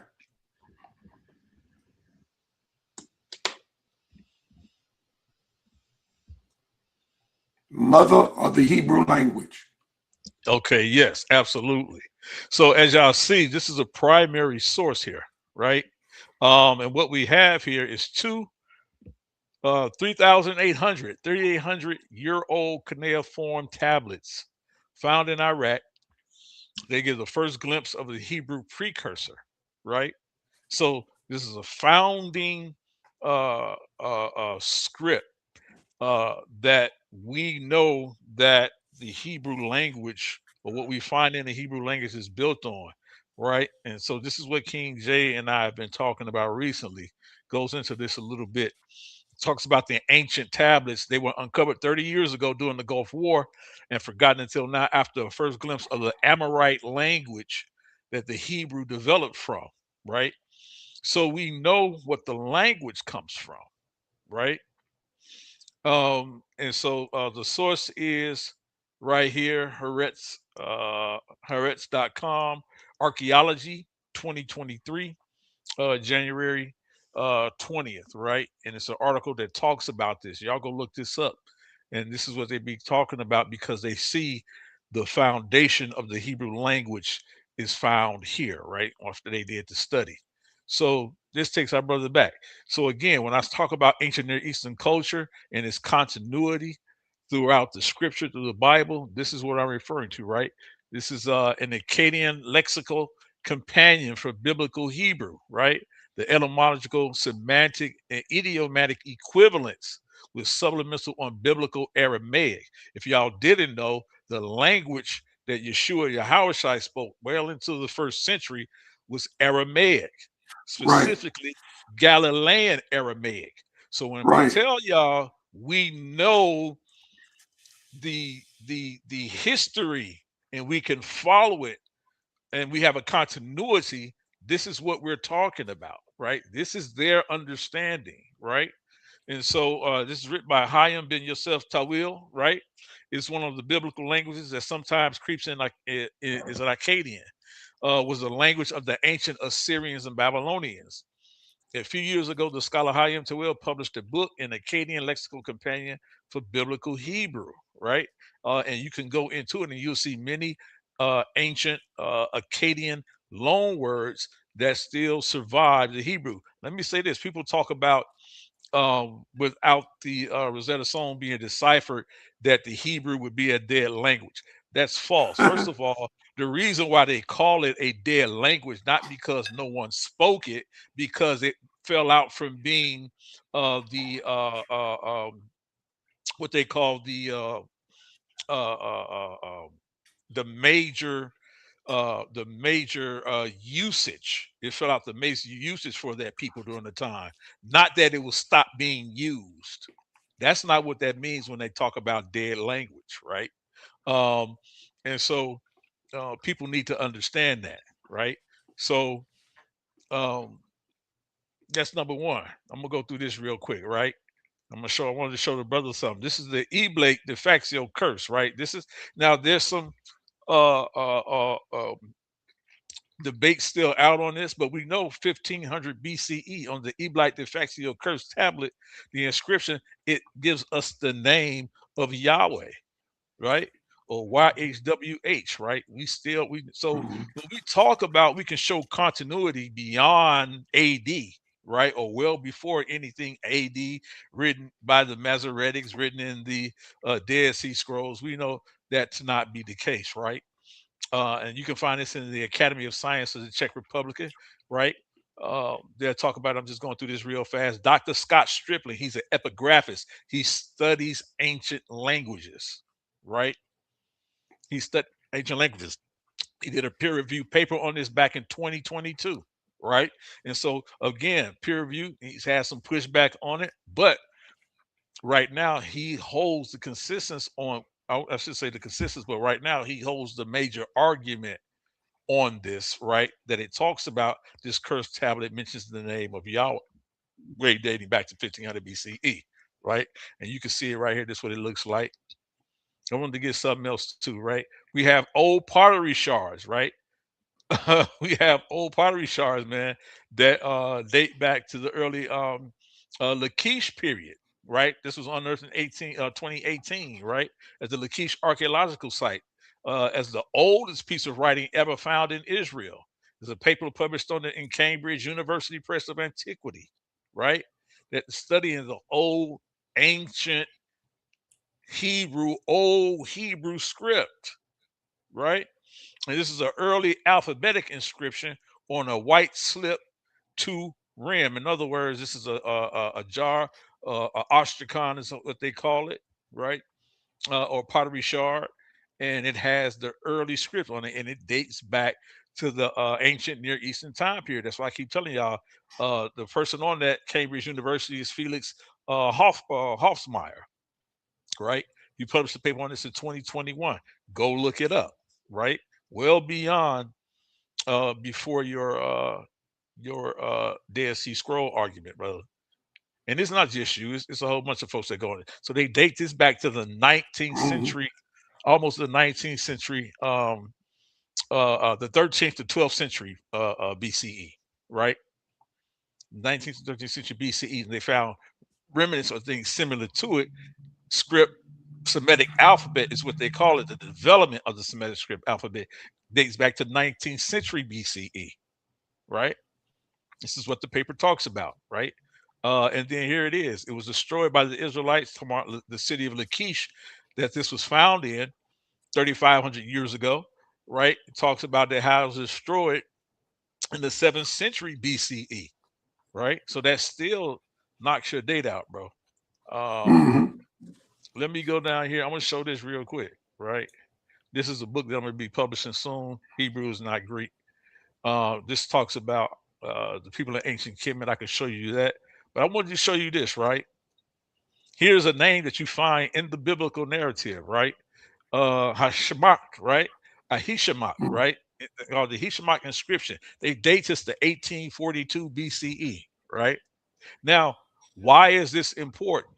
Because this predates the Israelites, right?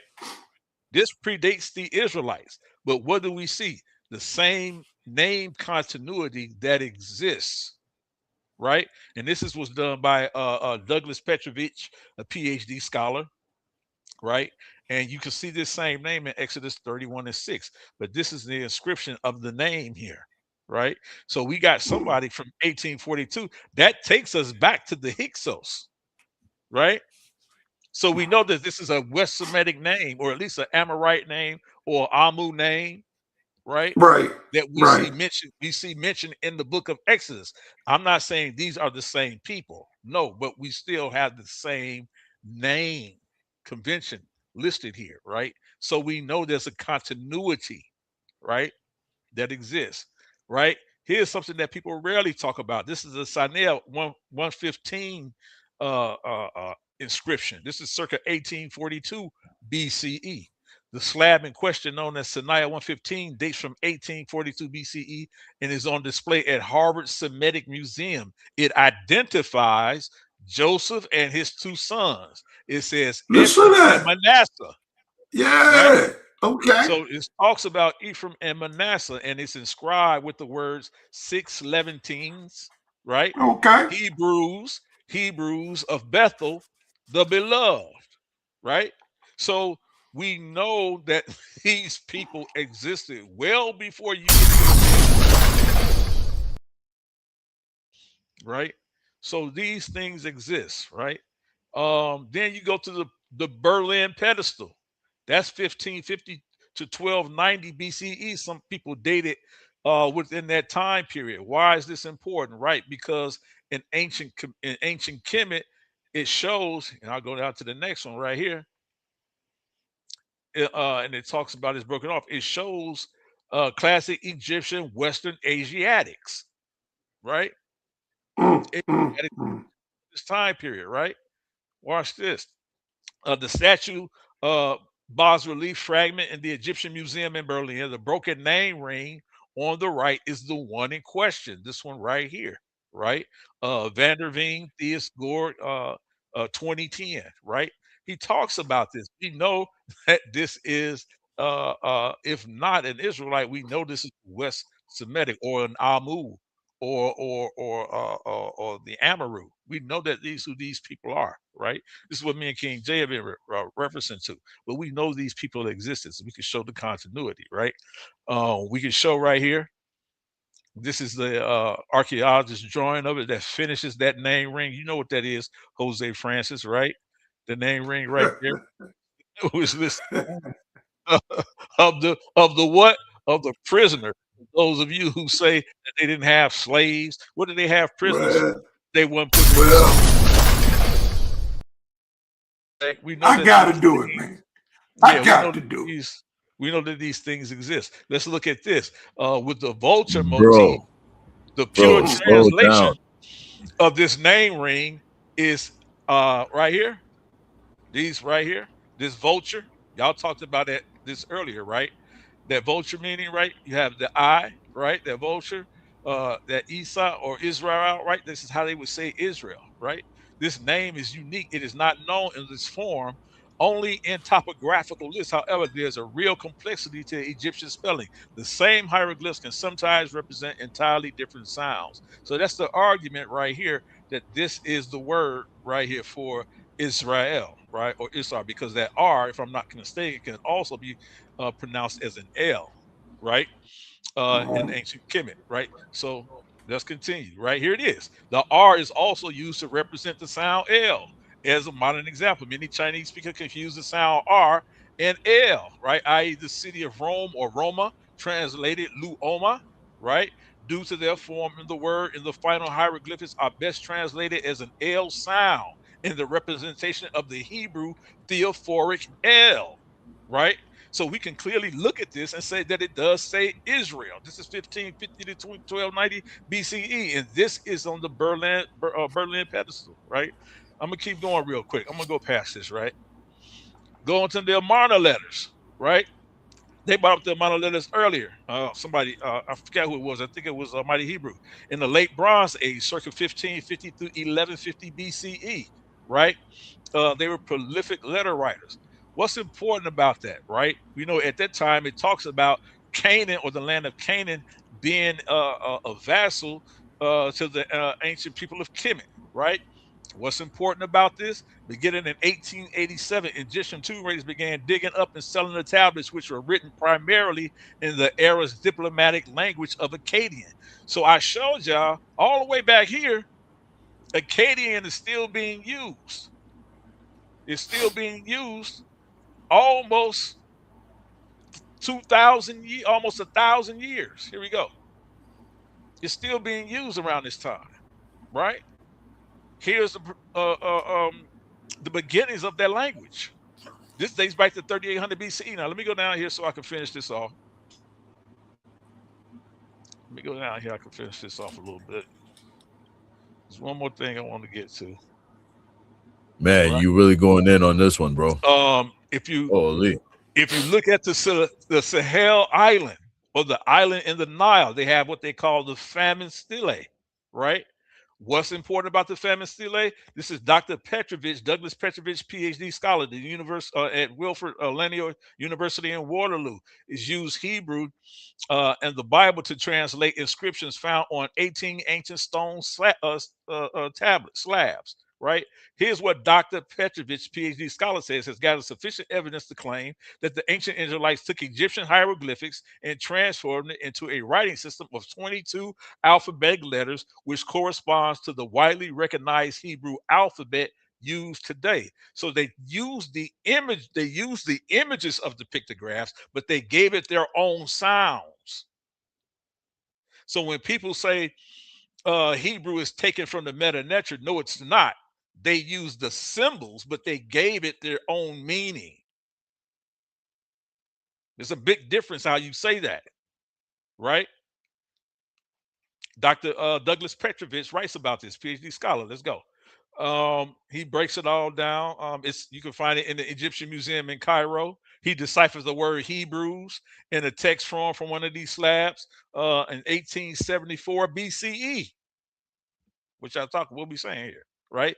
This is what he says. There is a connection between ancient Egyptian texts and preserved alphabets. Douglas Petrovich stated recently while promoting his forthcoming book on the subject, I absolutely was surprised to find a reference to Moses. I wasn't going to even do that to y'all because he resided in Egypt for less than a year at the time of his provoking and of astonishment. That's what it says. That's the inscription, right?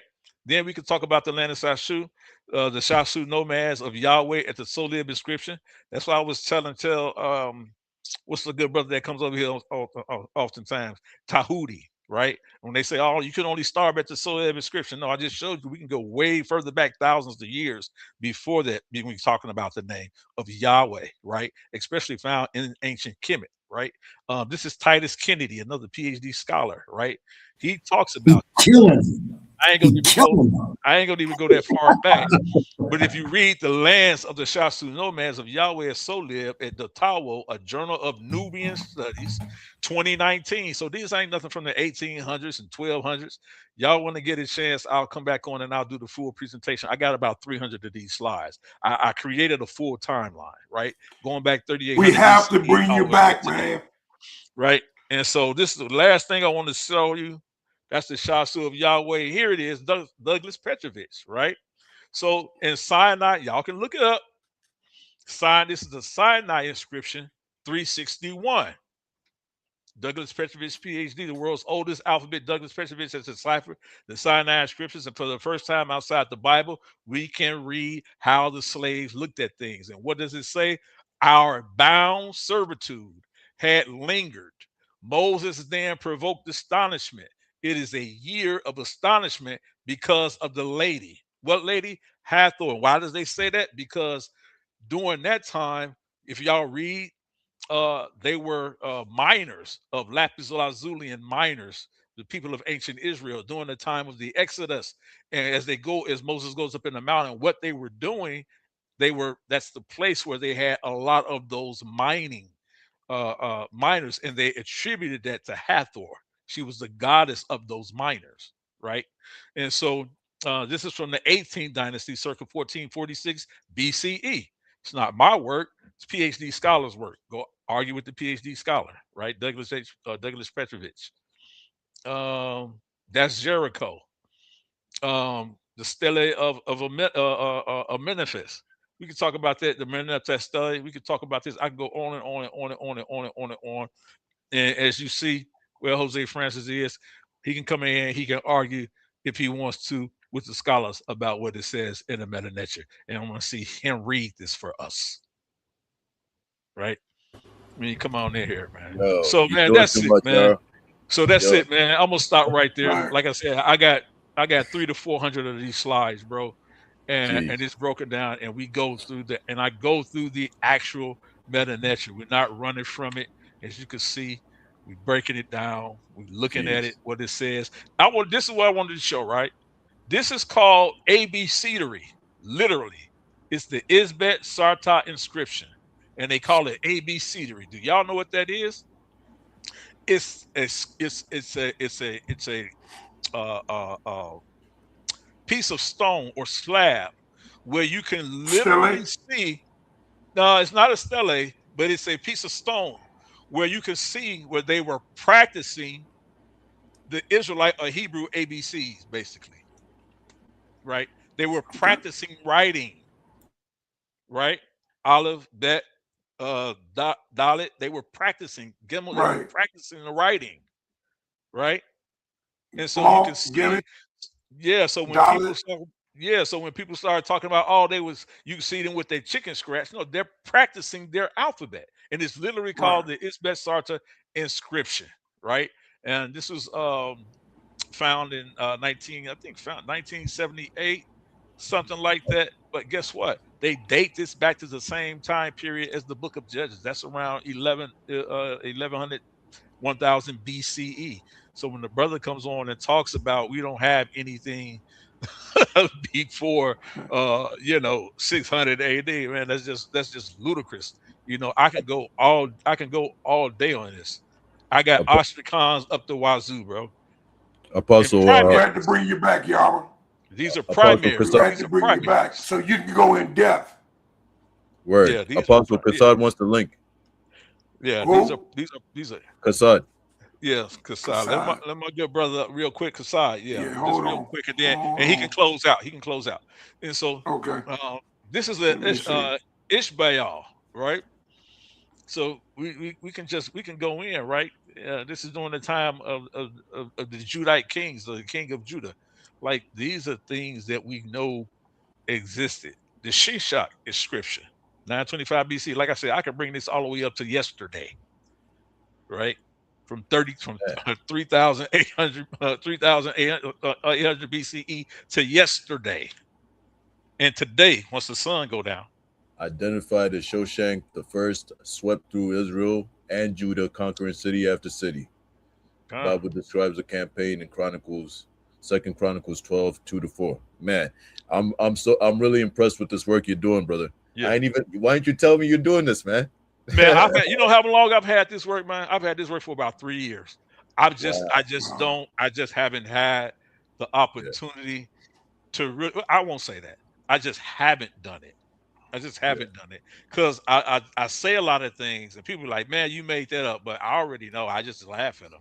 So yeah, I just found that amusing to just let yeah. them hear them say that a lot. So I just laugh at them, man. But I don't never really go into what I have. But like I said, something like convicted me of that when I heard my man say he gonna put all he can out because he wants everybody to 1,000 years from now to believe he was the ancient people of ancient Kemet. Like one of y'all favorite people on here, his people said that. And I'm like, man, Wow. that's craziness. Yeah. You know what I'm saying? But this is a primary. Y'all say you can't prove nobody in the Bible. He's definitely in the scripture. I mean, And, with and this, here he is right here. That's a mhm, this is a primary. This that's ain't no crazy. guessing game. Right? So when y'all say the Bible is not a history book, Straight, well, straight cold facts.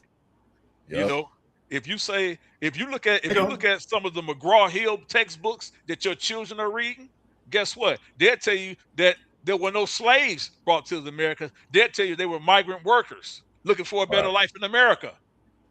Yeah. But you're not putting your kids' books, making them put their history books down, are you? Mm. So when y'all start talking about this stuff, then they want to say, "Oh, the Bible is a comic book." Well, let's talk about that. The difference between Spider-Man and Superman is that we know Bob Kane created Superman. We know Stan Lee created Spider-Man, right? We know that. We know that they tell us that Yeah. these were fictional characters that they made up. Tell me one writer in the Bible that said they made up a fictional character. Tell None. me one people that said these people weren't real. One writer in the Bible that says that these people weren't real, that they made them up. No, they just So keep it's a false confirming that they were. equivalency. Yeah, it's a false equivalency when they come up and say that the Bible is a comic book. Man, come on, bro, what you talking about? Yeah. You can't even make the comparison, Yep. right? Yep. So like they like when I meet like we tell them all the time, they don't really want the work. They just And they just want to throw eggs at the Bible, but they don't really want the work when you because they present it can't like handle this, the Right. evidence is overwhelming, man. When you present it like this, like they can't deny it, man. it. Yeah, You man. know? It's so is the Kasai hit the panel yet? Yeah, he's right here. Yeah, he's Kassad, Go there. ahead. So Go ahead. I'm Speak. trying to get him. Oh, okay. Go ahead, Okay. Kassad. Come on, man. Unmute yourself. Con, Kassad, you y'all hear came me? up here late, Yeah, I man. can We hear getting you. ready to shut it down. Yeah, I But can. go You got ahead, the man. last You got word. the last word.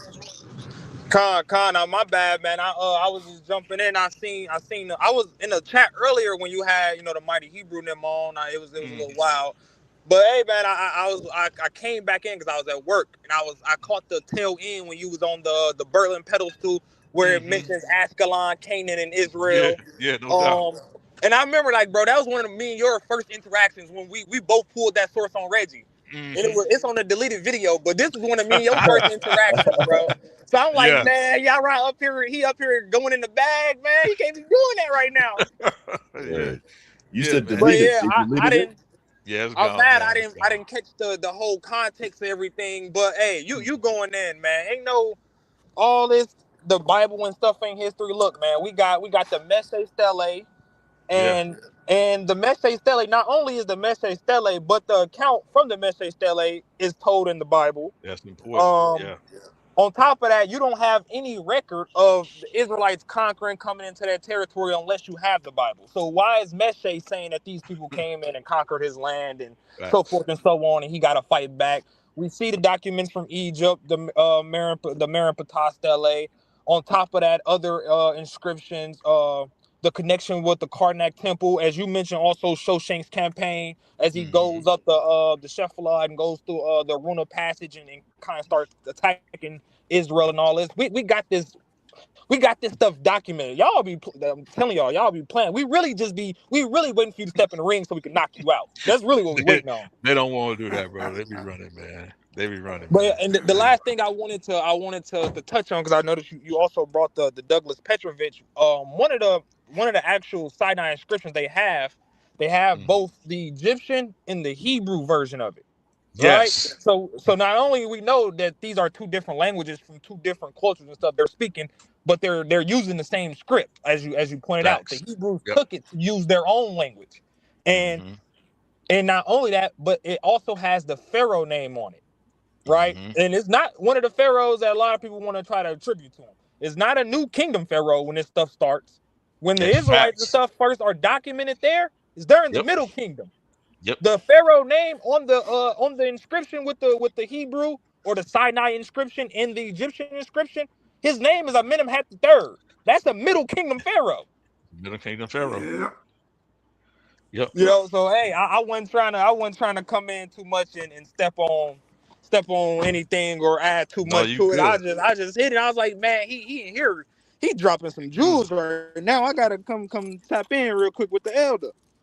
Yeah, you good, bro. You got the last word. So that's good. That's what's up, man. So I appreciate y'all, man. Y'all get those tickets, man. July 11th, man. Jabari, Professor Jabari versus Dr. Reggie. I still call him Dr. Reggie. It's all good. And Yeah. That's hey, gonna man, be July 11th, man. that's gonna be a good topic, Yeah, Elder man. Yarab, because Yeah, I'm on the side of Reggie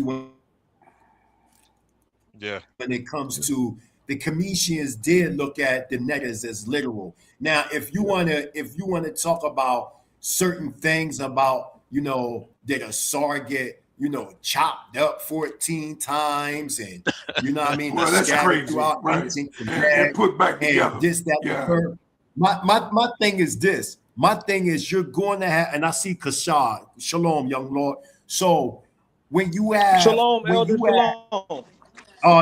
you missed it, man. I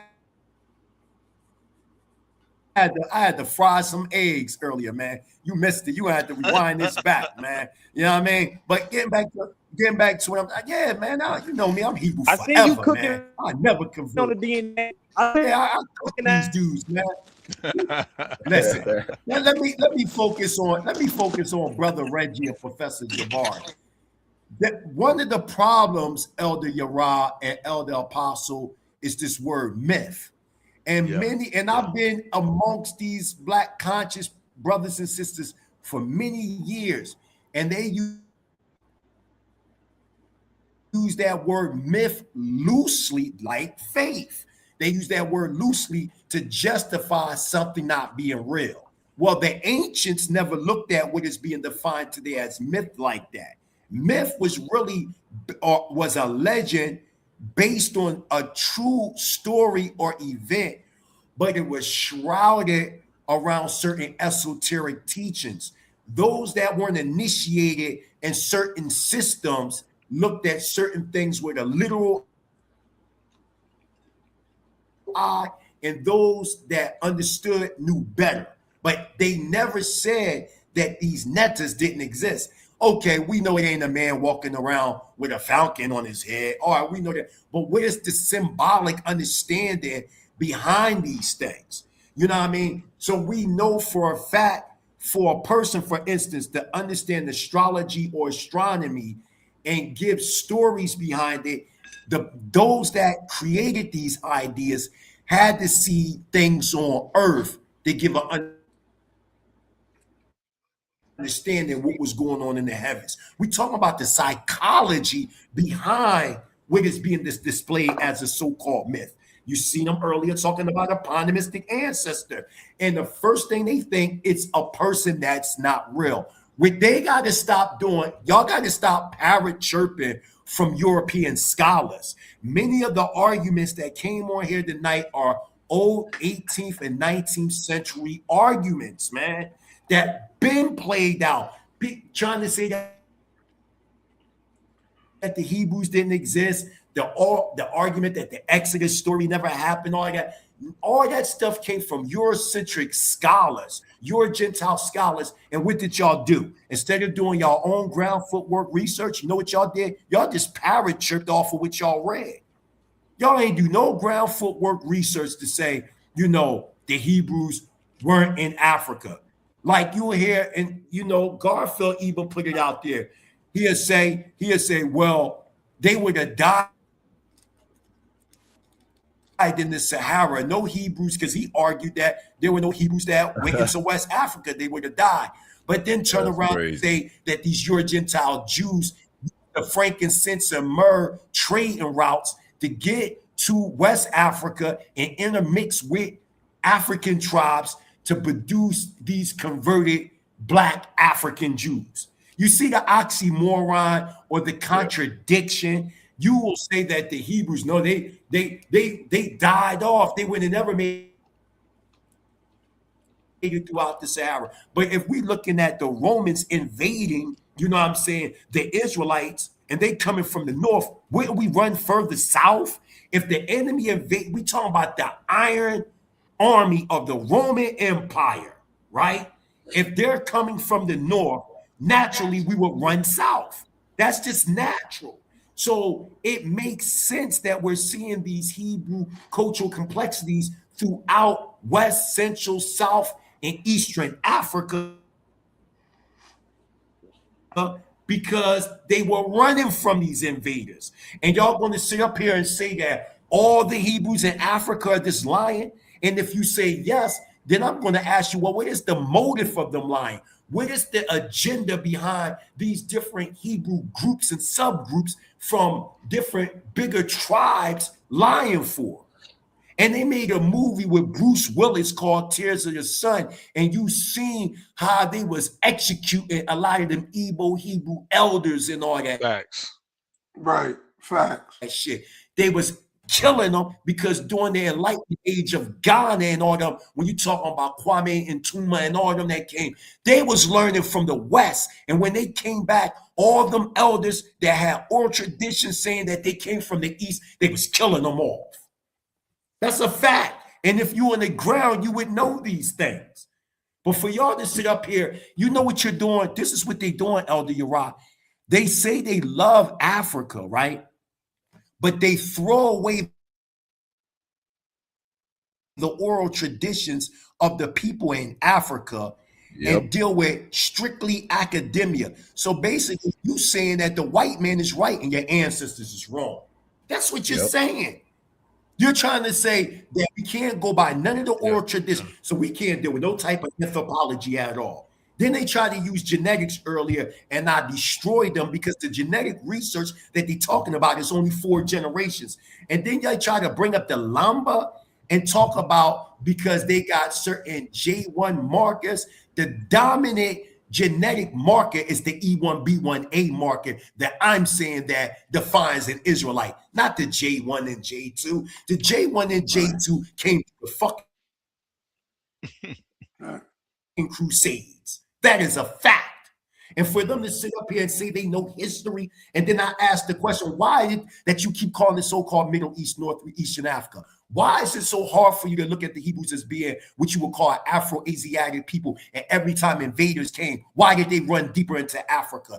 If they were different from in skin complexion from the people in Africa, why were they always running into Africa? Why wouldn't they go to lands that were familiar to them in Europe? Because they weren't from Europe. Facts. You want to say that Kemet is, you know, the mother pearl of Africa, and you want to make Kemet an African people. Why you don't want to make the Israelites? And y'all clearly tried to say in y'all arguments in the past that Israel was a colony of Kemet. That's what y'all say. You mean to tell me that Joseph wasn't recognized by his own brother? Why was Joseph confused for a Cometian if they were a different ethnic people, man? In the sense of skin color.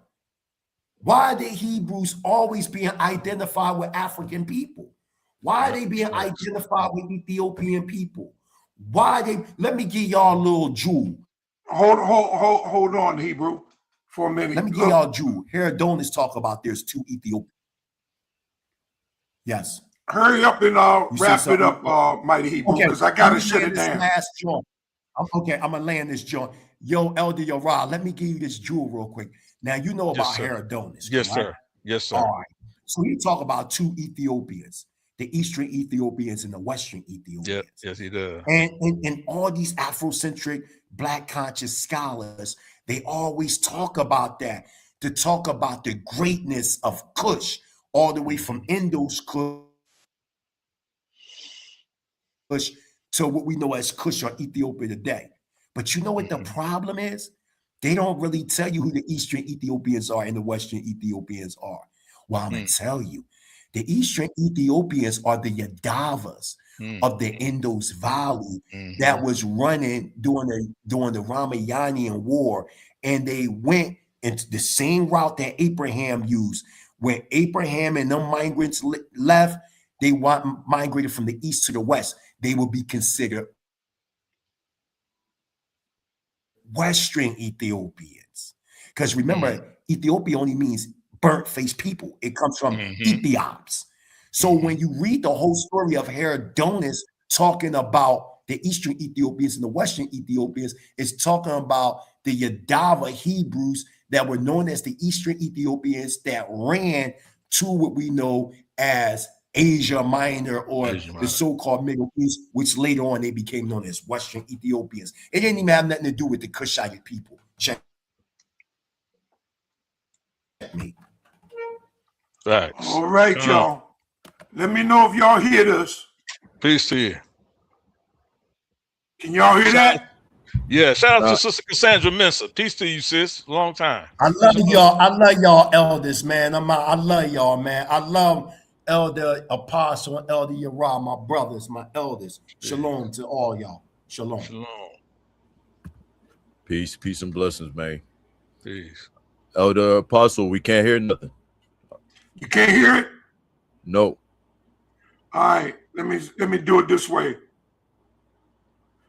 Let me do it this way. Let me start it over. I thought y'all might hear it, but I wasn't sure. So let me come in here and do this here.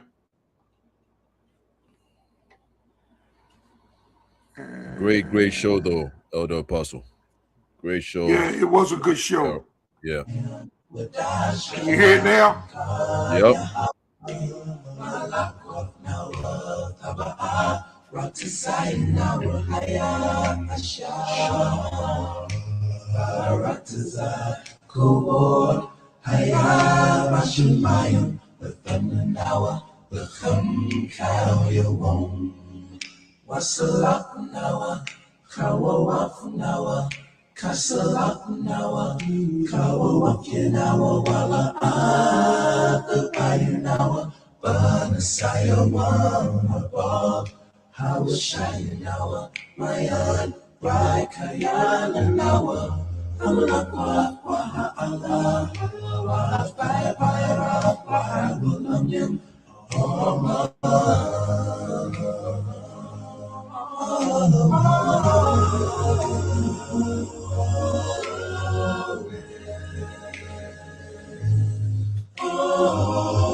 Thank you.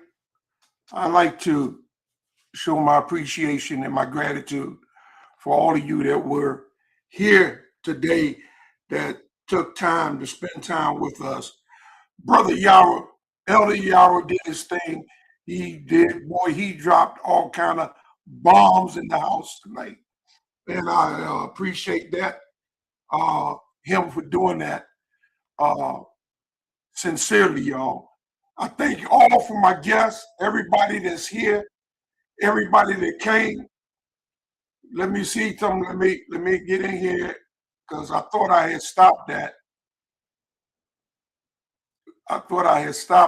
And it wasn't stopped. But hey, we here now and show my appreciation for each and everybody. Remember the debate. I almost said remember the fight, but it's spiritual, so it's a debate. It's a fight, and get your ticket for House of Consciousness Coliseum. We thank you. Big ups to Sanetta, Nepal, all the hosts of the family of HOK. Remember, show appreciations by thumbing up the videos, donate, show your appreciation for all that we do, for the information that we bring. I'm only trying to rush through it because I've gone too long. But I thank you for staying with us today. Appreciate you. Hallelujah. Hallelujah.